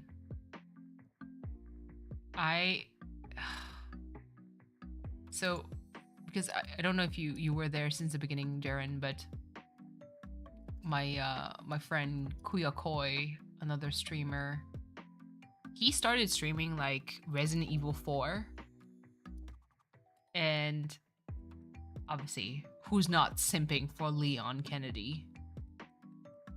Like, who's not? Impossible. And so he was like, can you make Buff KK but Leon? Again, first reaction, I was like, what the fuck? 2 seconds, not even, after I was like, why do I see it?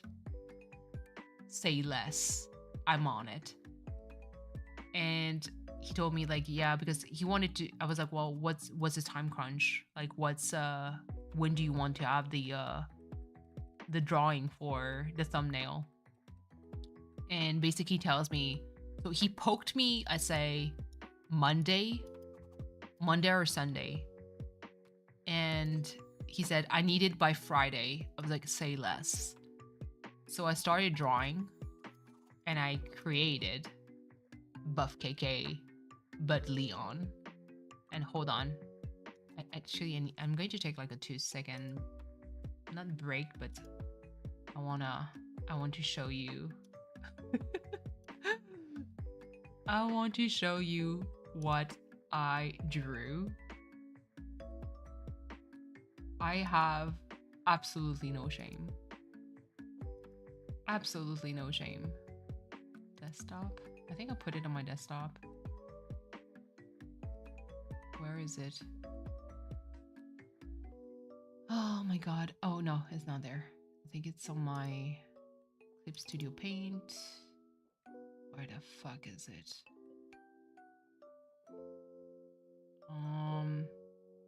Huh? Okay, wait. Wait. I'm going to find whatever chat I had with Koi.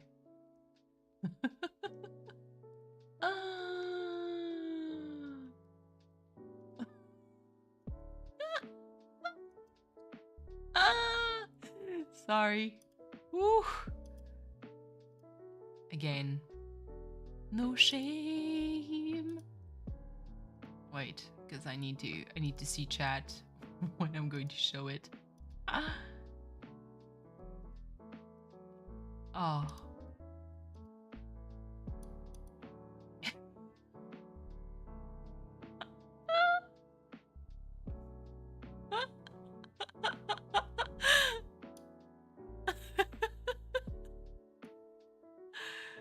Oh, what am I doing with my life? Was my reaction to this drawing.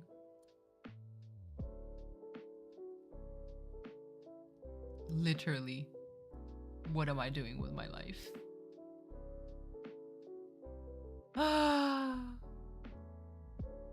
Buff KK. But Leon. So, because he's playing with... Was it so hot? Listen. He's playing the game Resident Evil 4 with the mods for Leon to remove the clothing. So he's topless. So I was watching the screenshots of topless Leon, and the face is perfect. Thank you. And so I took the screenshot literally. Oh, come on.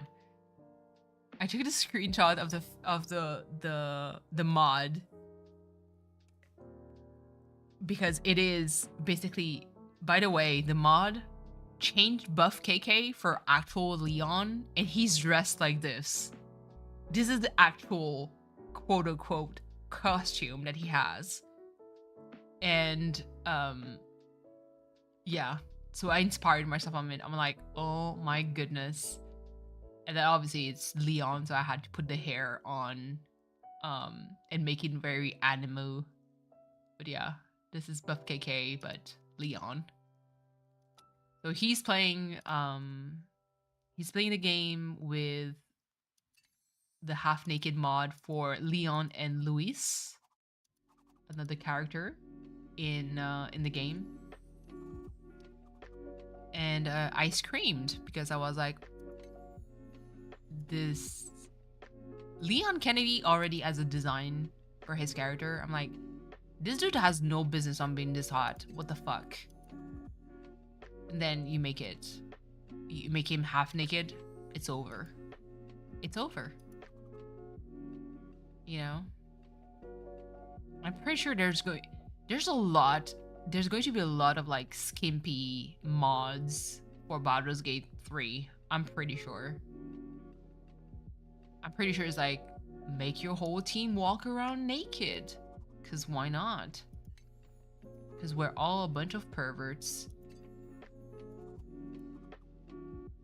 Let's see. Holy shit, it's almost midnight. Okay, wait. I'll have to wrap it up. Goodness. I'll try to find more time to stream over the weekend. Wait, why can't I do this? I definitely want... You know what, Jaren? I was like, I want to play Final Fantasy XIV. But again, my computer is a potato, so... You can already do that in the base game? Yeah, but... Yeah, I guess. It's true. A lot of nude mods. Listen, we need to see the floppy dicks and boobs all around. That was hard. Like, I want to... Okay. So, listen, Jaren. The reason why I wanted to play Final Fantasy XIV is because of the soundtrack. I started listening a little bit more of the Final Fantasy XIV soundtrack, and I'm like, holy shit, it's so good. And I want to play again. But then again, I'm like, I need to gear up. But then to gear up, it's going to be a fucking process. And not only that, then there's going to be like drops and mounts. And I'm like, I don't want to go down that rabbit hole. But then there's the fishing. Then there's the crafting. And there's the gathering material. And there's so much. And I'm like, I cannot do this. Cancel it. Oh, I know. Because we need to coordinate. That's the thing. It's a problem. I need to coordinate. I need to find time to actually play. It could be like even recording. I don't fucking care. It could be recording, it could be streamed, it could be just offline, but I want to play that again. What the? Doris. Wait. Can I? Wait. I want to see if I can make the or is it cat cam? Oh, there we go. Oh.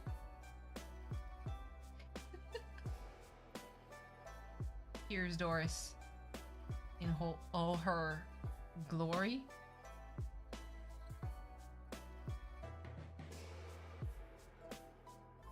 Expansion is in June. Oh, expansion is in June. Stop.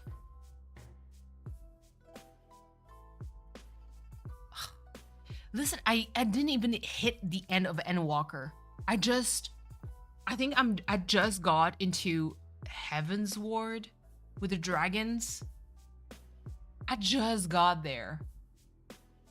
I'm so far.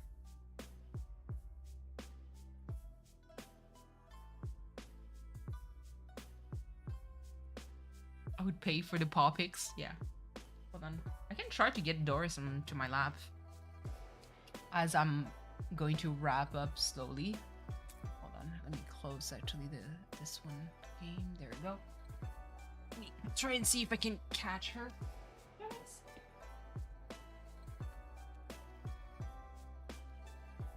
Oh, come here. Come here. July 2nd. Okay, well, we have a little bit of time then.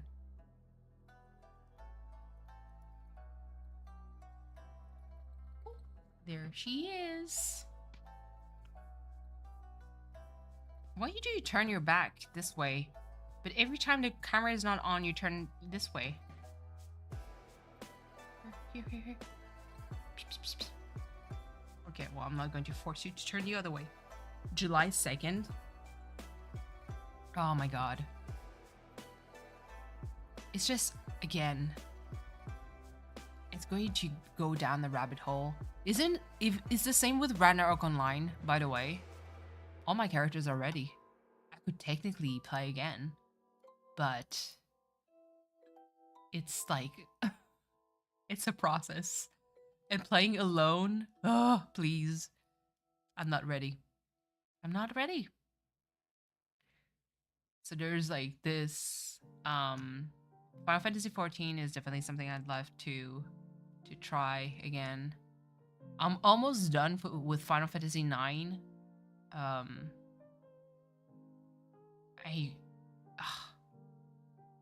Ragnarok Online takes so much time. It does.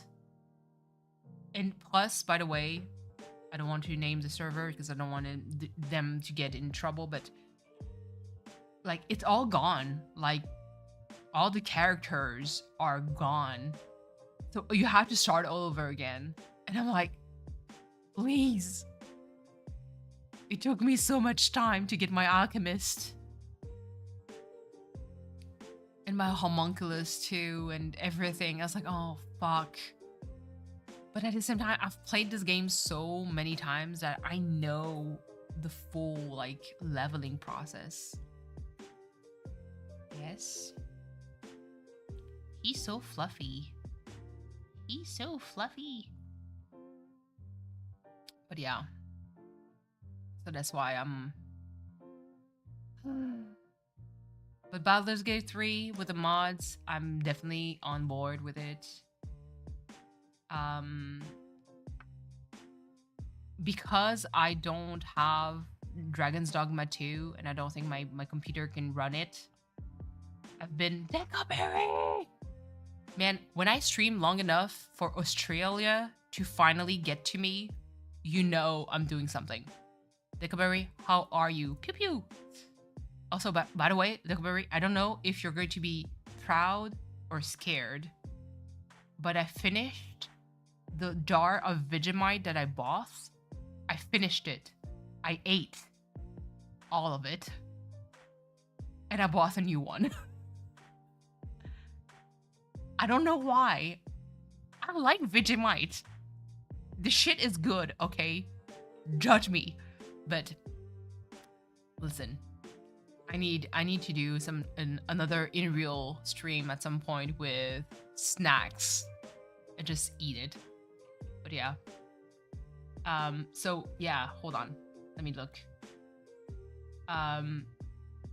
I do wanted to retry again Dragon's Dogma Dark Arisen because fucking Dragon's Dogma is making me laugh and cackle.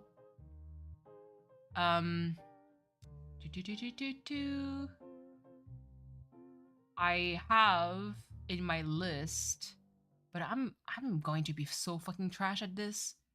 I have Blasphemous 1 and 2.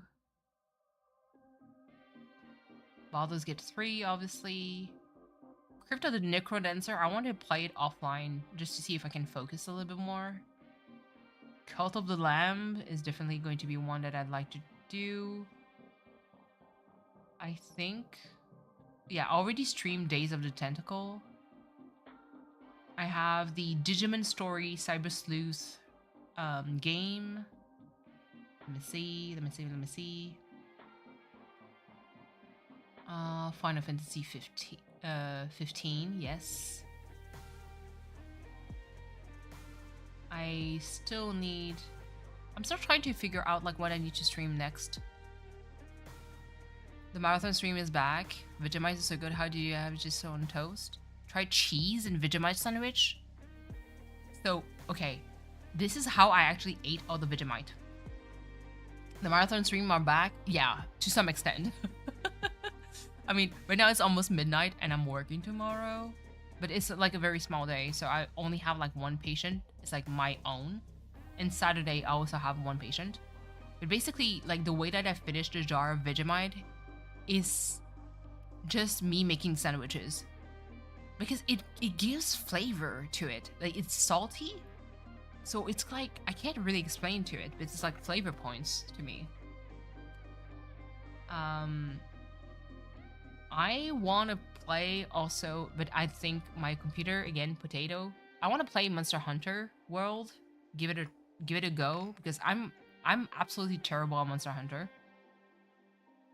There's also, I have Monster Hunter Rise, Hunter Stories 2. I have the Ni no Kuni to eventually like continue and finish, but it's going to take a while.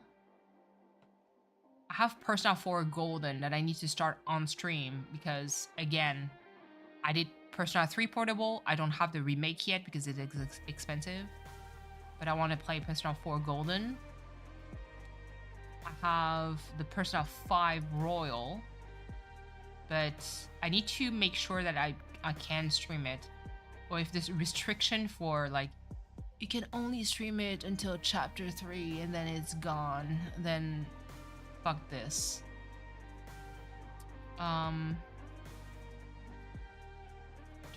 Let's see.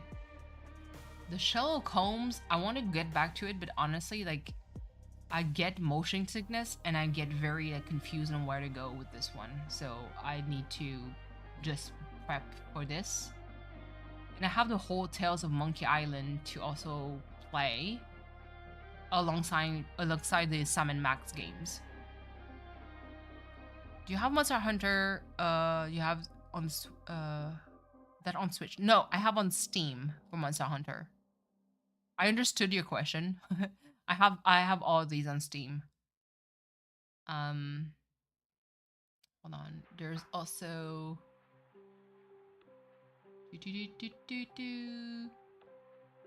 trying to look at everything that I have installed. There's a shit ton that I have installed right now. Goodness. Oh. Oh yeah. For those of you who like Vampire Survivor like games, Deep Rock Galactic Survivor, I really like it. Yeah. Don't worry, Dickleberry, it's perfectly fine.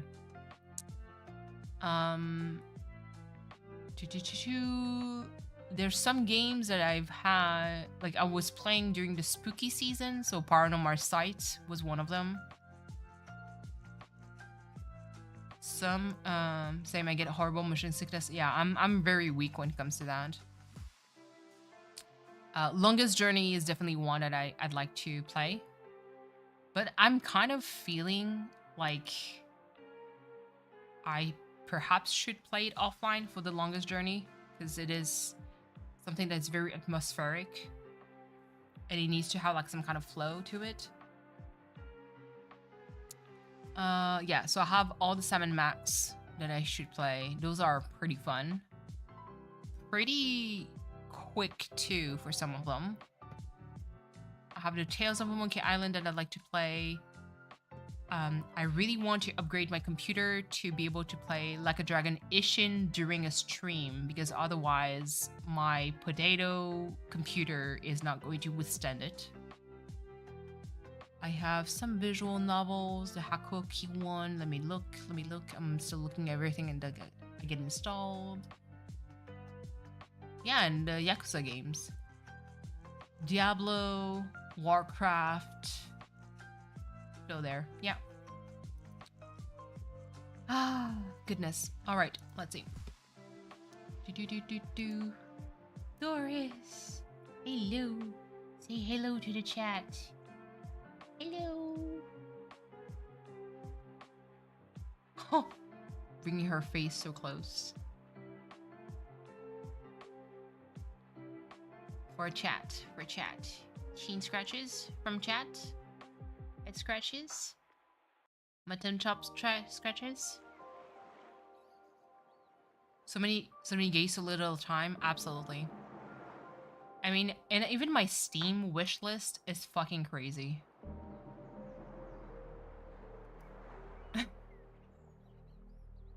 Doris is such a sweetheart. Hold on. Like, I have the Chaos Gate game for Warhammer. How's a new place been? You've been living for a few months. So this is my old place.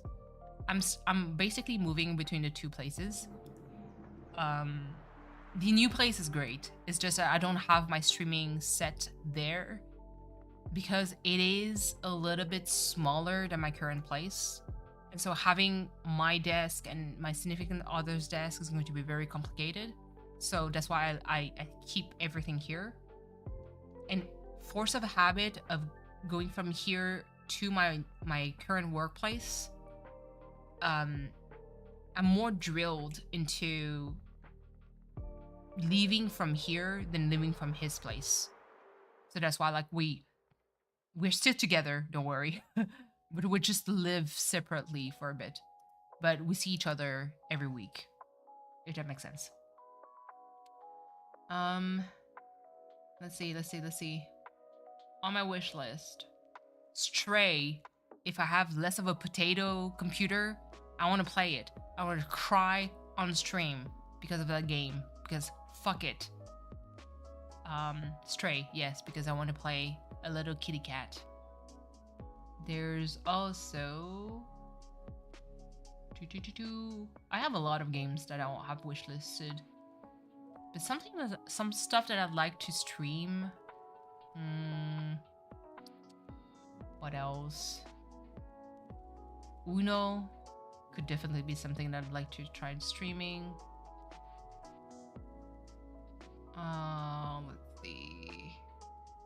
So many visual novels. Oof, I feel embarrassed. Riftbreaker. I have Elden Ring. I would suck so much ass in this game.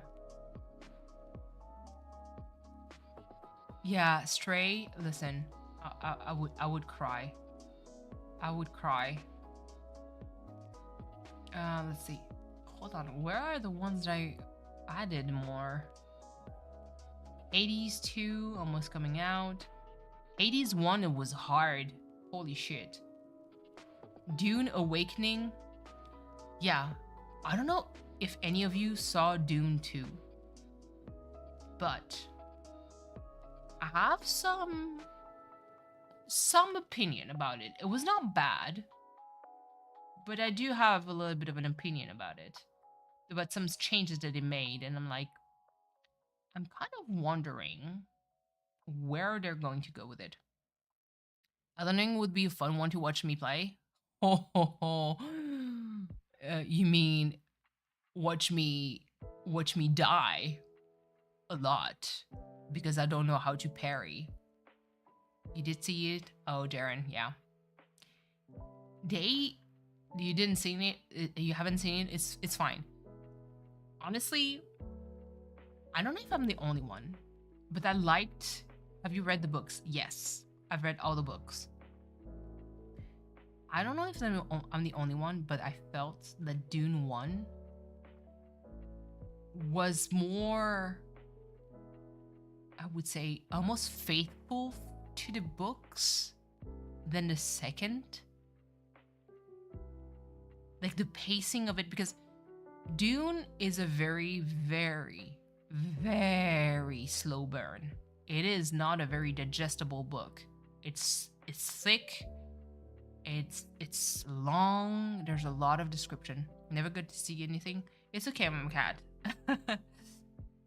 Oh, well, she's gone. Let me turn off that cat cam. It's not a very digestible book by any means. And that slow burn was more there in the first movie. The second one, I felt that they changed the pace And it was kind of like weird. It felt like I was running out of breath. And I'm like, I don't remember the book being like this. And I was like, am I tripping or something?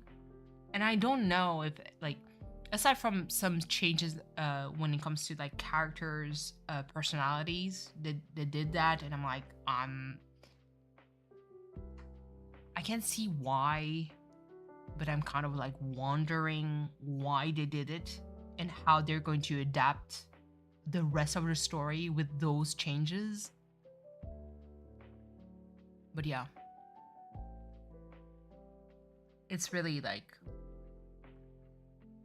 it's really something that I've been wondering for the people that have been playing oh, not playing, but that watched Dune 2.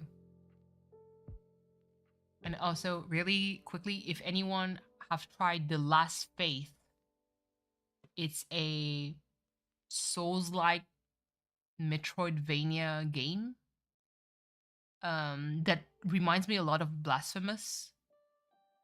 I don't know if it's good, but it's on my wish list. Hold on. Goodness. So many games. Stranger of Paradise. No Rest for the Wicked is also my wish list.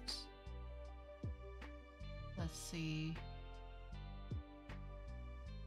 Ghostwire was also my wish list, but I don't know if that would be good for the stream. That sounds good. Yeah. Hold on. Have you played Blasphemous 2? I have them. I've never played Blasphemous 2. I think tried a little bit of Blasphemous 1. And then I realized how trash I was, but how good the game looks.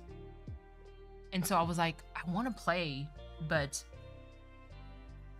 you know what I mean? Like, whenever you stream, sometimes I'm wondering, like, I'm not that good. I'm not a good gamer. Why the fuck would people want to watch someone who sucks at a game? You know? And so that's why I was kind of, should I refrain? Should I play? Not sure. There's a No More Heroes 3 that I've never tried either.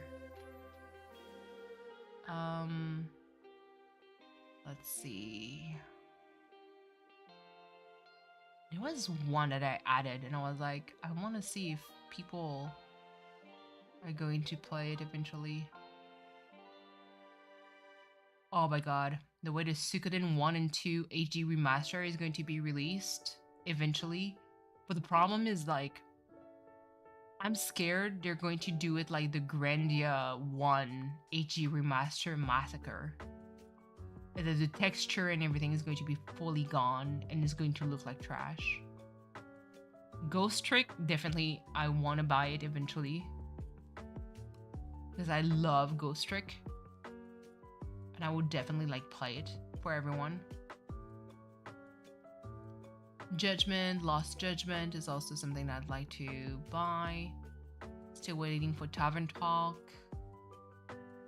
I have, wait for it, Persona 3 Reloaded on my wish list, because the only down part is that you're playing just male protagonist, and I want to have the unhingedness of playing female protagonist.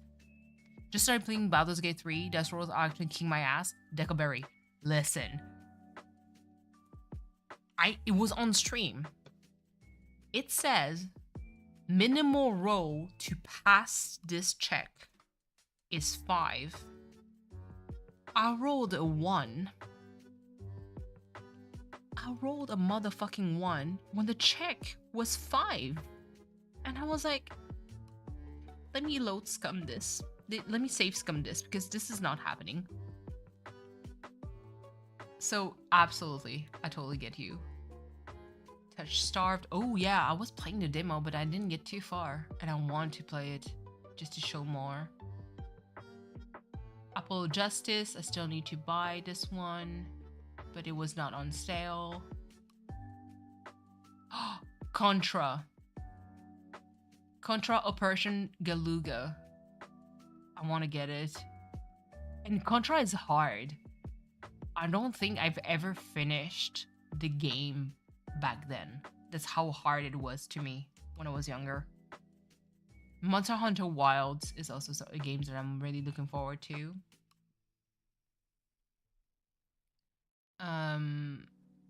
Hold on. There's the Like a Dragon Gaiden that is on my wish list.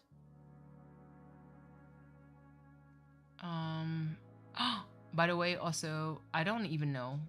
No, mostly negative? Really? The Power Wash Simulator Warhammer 40k. It got a lot of negative comment. Oh. Well, we'll see. Alright. Oh, unwinding. But yes. Honestly, I don't know. Like, I probably should crash because, again, working tomorrow, one patient. Quick because you're here, Deckleberry. So basically, I still have to edit a few episodes of Valkyrie Profile. Wait, really? Why? I don't know. It's just like because it's on my wish list, and I saw it, like, wait, it's overwhelmingly negative. So honestly, I don't know why it's so negative.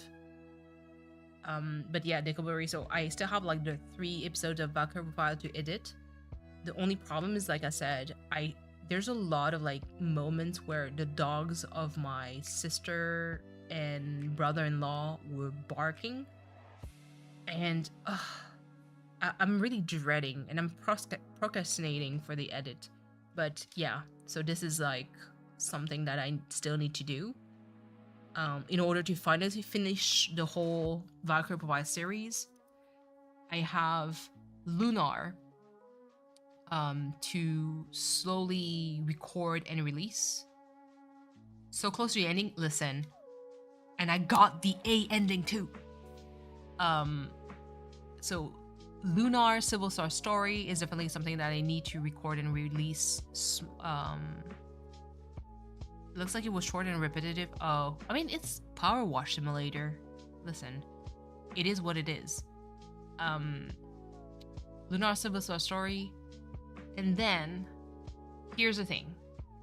I have Persona 4 Golden that I want to play.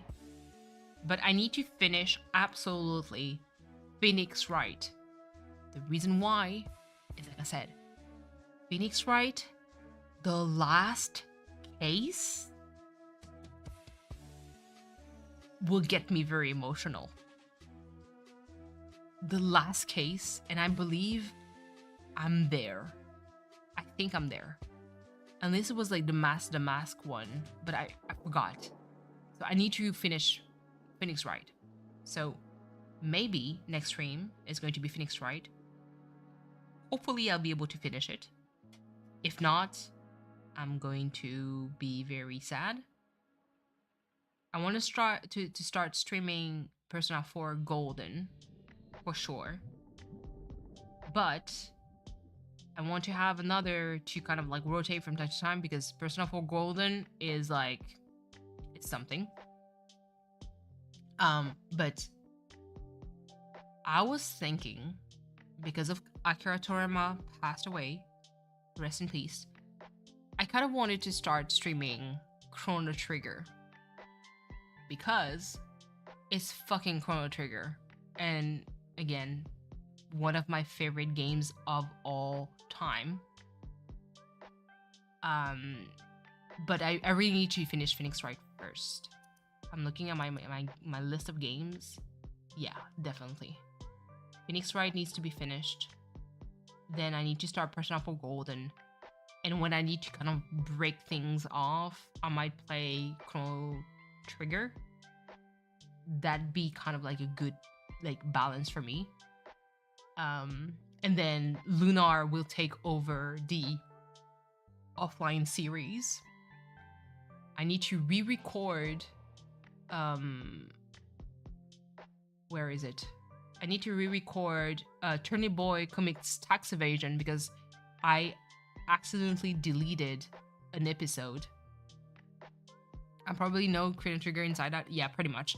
There's still some stuff I honestly need a little bit of a walkthrough, like as a refresh, but I pretty much remember most of the stuff.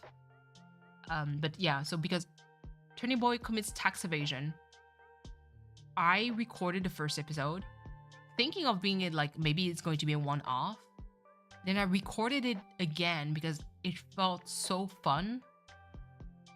And honestly, I lost the footage. It's not that I lost. I edited the whole thing.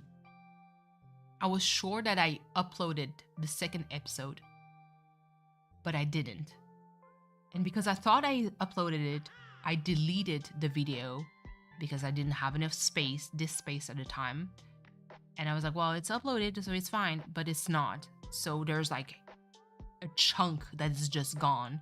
So now I have the end of Turner Boy Commits Tax Evasion, but I don't have like the in-between. So I might have to replay it again and re-record the thing. So yeah. That title makes me laugh every time you say it. Yeah. Because the reason why is I have Turner Boy robs a bank. Yeah. How long does it take to edit these videos? Playing Gems with boyfriend. Welcome back, Koi. So how long does it take for me to edit? So it really depends on. Yes, I have Turnip Boy robs bank. I have it. That's why like I wanted to be like, let me upload all the Turnip Boy commits tax evasion playthrough, but because I'm missing part of it, I really have to re-record this. And to edit, it depends. So if I record it in one shot and I don't have like too much of a dead moment, or I don't have to take too much pause, it's very fast because I just cut, and then it's done. You know? I don't do like too much of a heavy editing.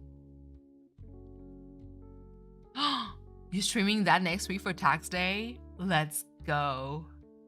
Oh, absolutely. I'll be there. The game is so cute. It's cute and goofy. And there's still moments where I got scared because I'm like, no! But it was so fun. There's also, and here's kind of like, I'm just throwing that out in the universe. There's also Undertale. Undertale, very popular. It is a very good game. I was kind of wondering, like, should it be on stream or should it be offline? Because it depends on, again, Undertale depends on the kind of like the route that you're taking. I'll be taking the good, perfect route because I don't want to hurt nobody. Okay, I don't want to hurt no characters. I don't want them to die because otherwise I'm going to fucking cry because the story is so good.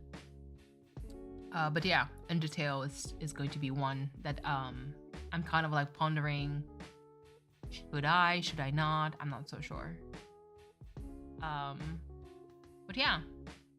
So next stream is probably going to be Phoenix Wright. I still need to see, hold on. Maybe I can look. Gonna go back to work. No problem.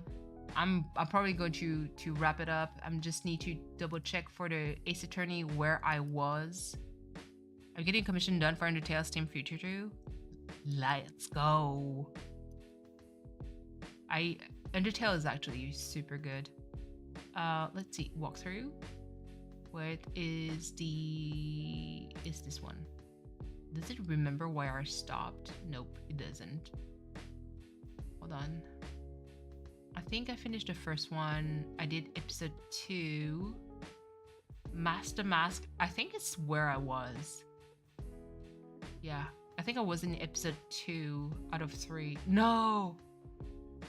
Yeah, I was episode 2 out of 3, so I need to do episode 3 of Phoenix Wright. 4. Episode 3, I don't like it. Episode 4 is... Let me see. Okay. That's going to be fast. Episode 5 is going to kill me. Okay. So next stream is probably going to be Phoenix Wright. I've decided. I want to finish it. That way it's out of the way. Because I still have other Phoenix Wright games like in the series that I want to showcase. And then yeah. After that, stay tuned for Persona 4 Golden. Koi, if you're up to date, can I stream eventually Persona 5 Royale? Like, is this dumb restriction of not being able to stream past chapter 3 or something gone, or is it still there? I mean, Persona 5 is definitely not my favorite. Like, the design and the music is like super good, but the story is so fucking dumb after a while that I'm like, ugh, I hate it. But yeah. So depending on if I can stream it, I might stream it. Might not, might stream. But yeah. Alright. I think I'm scrolling through the screenshots. Okay. So I think this is going to be it. 5 hours, not bad. First stream, kind of like a short one. Ooh. What did I run Persona 4? No, go away. Close it. Okay, there we go. So yeah. Thank you guys so much for watching, for being here, for listening through the whole fucking roller coaster of story, emotions, and pretty much everything. Like I said, I'm really going to take it easy when it comes to streaming. I'm going to stream for fun.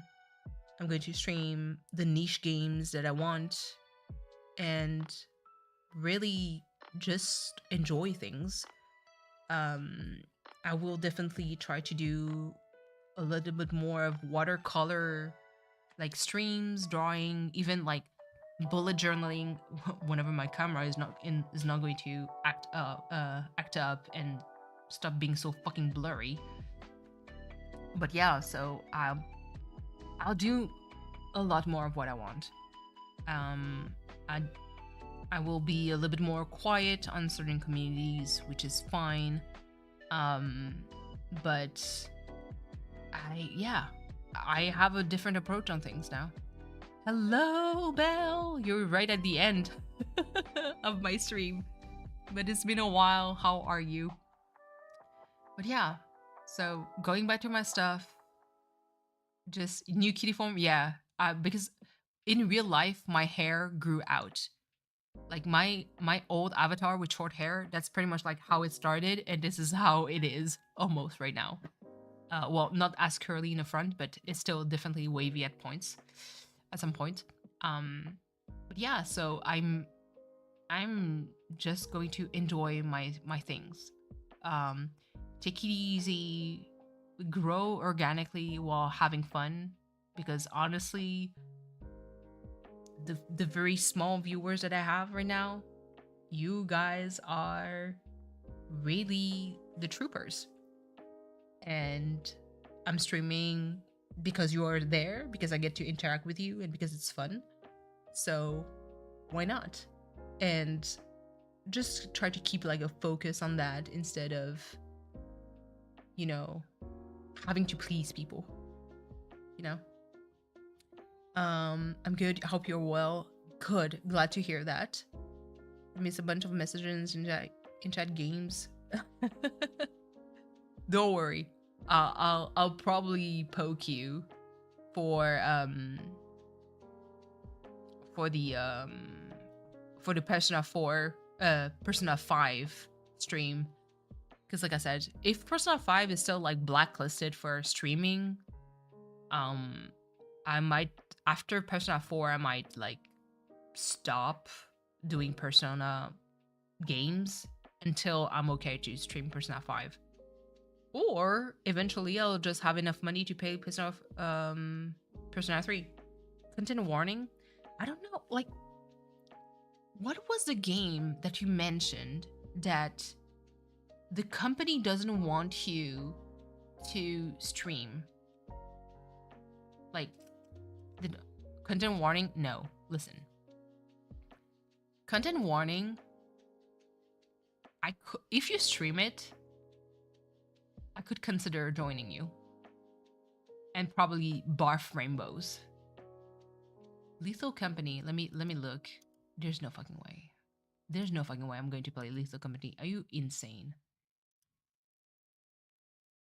Atlas? From Persona. Yes, Atlas.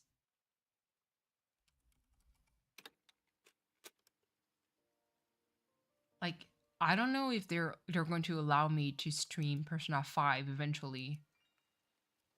Because of their fucking rules. I wouldn't be able to play Lethal Company. I wouldn't be able to. Nuh-uh. Not for me. Hello, Ghost. Welcome back. I was just wrapping up and I was just talking a little bit. Before I go. But yeah. So for Persona, honestly, I don't know. Like, I kind of, because I know Persona 4 Golden, I could pace myself pretty well and finish it. But Persona 5, I just want to stream it because fuck it. Do it? Okay, good. But like again, content warning, I might consider it if you stream it. Phasmo also. But you have to hard carry me. Because I'm a fucking wuss. I'm not going to be as terrible as Strong when it comes to the screaming. Well, maybe I'm going to be as worst. I'll try to be useful in Phasmophobia. But this is going to be a process. We still have to play Uno. Okay. And there's probably other games too. You haven't played Phasmo for a long time? Listen, it's in your blood. You're going to get inside the house with a freaking music box. You're going to turn it on, and I'm going to shit my pants. Useful. Sacrificial lamb. Absolutely. Absolutely. I'm going to fucking... The way I know I'm not going to feel well playing Phasmo is unreal. But listen, I'm willing to try. No guarantees here. But yeah, so it's almost midnight, guys. East Coast here. Guys, try to rest. Thank you so much for watching. Love you guys. And yeah, take care of yourselves. I'll see you around, and good night. Happy time zones. Bye. Love you.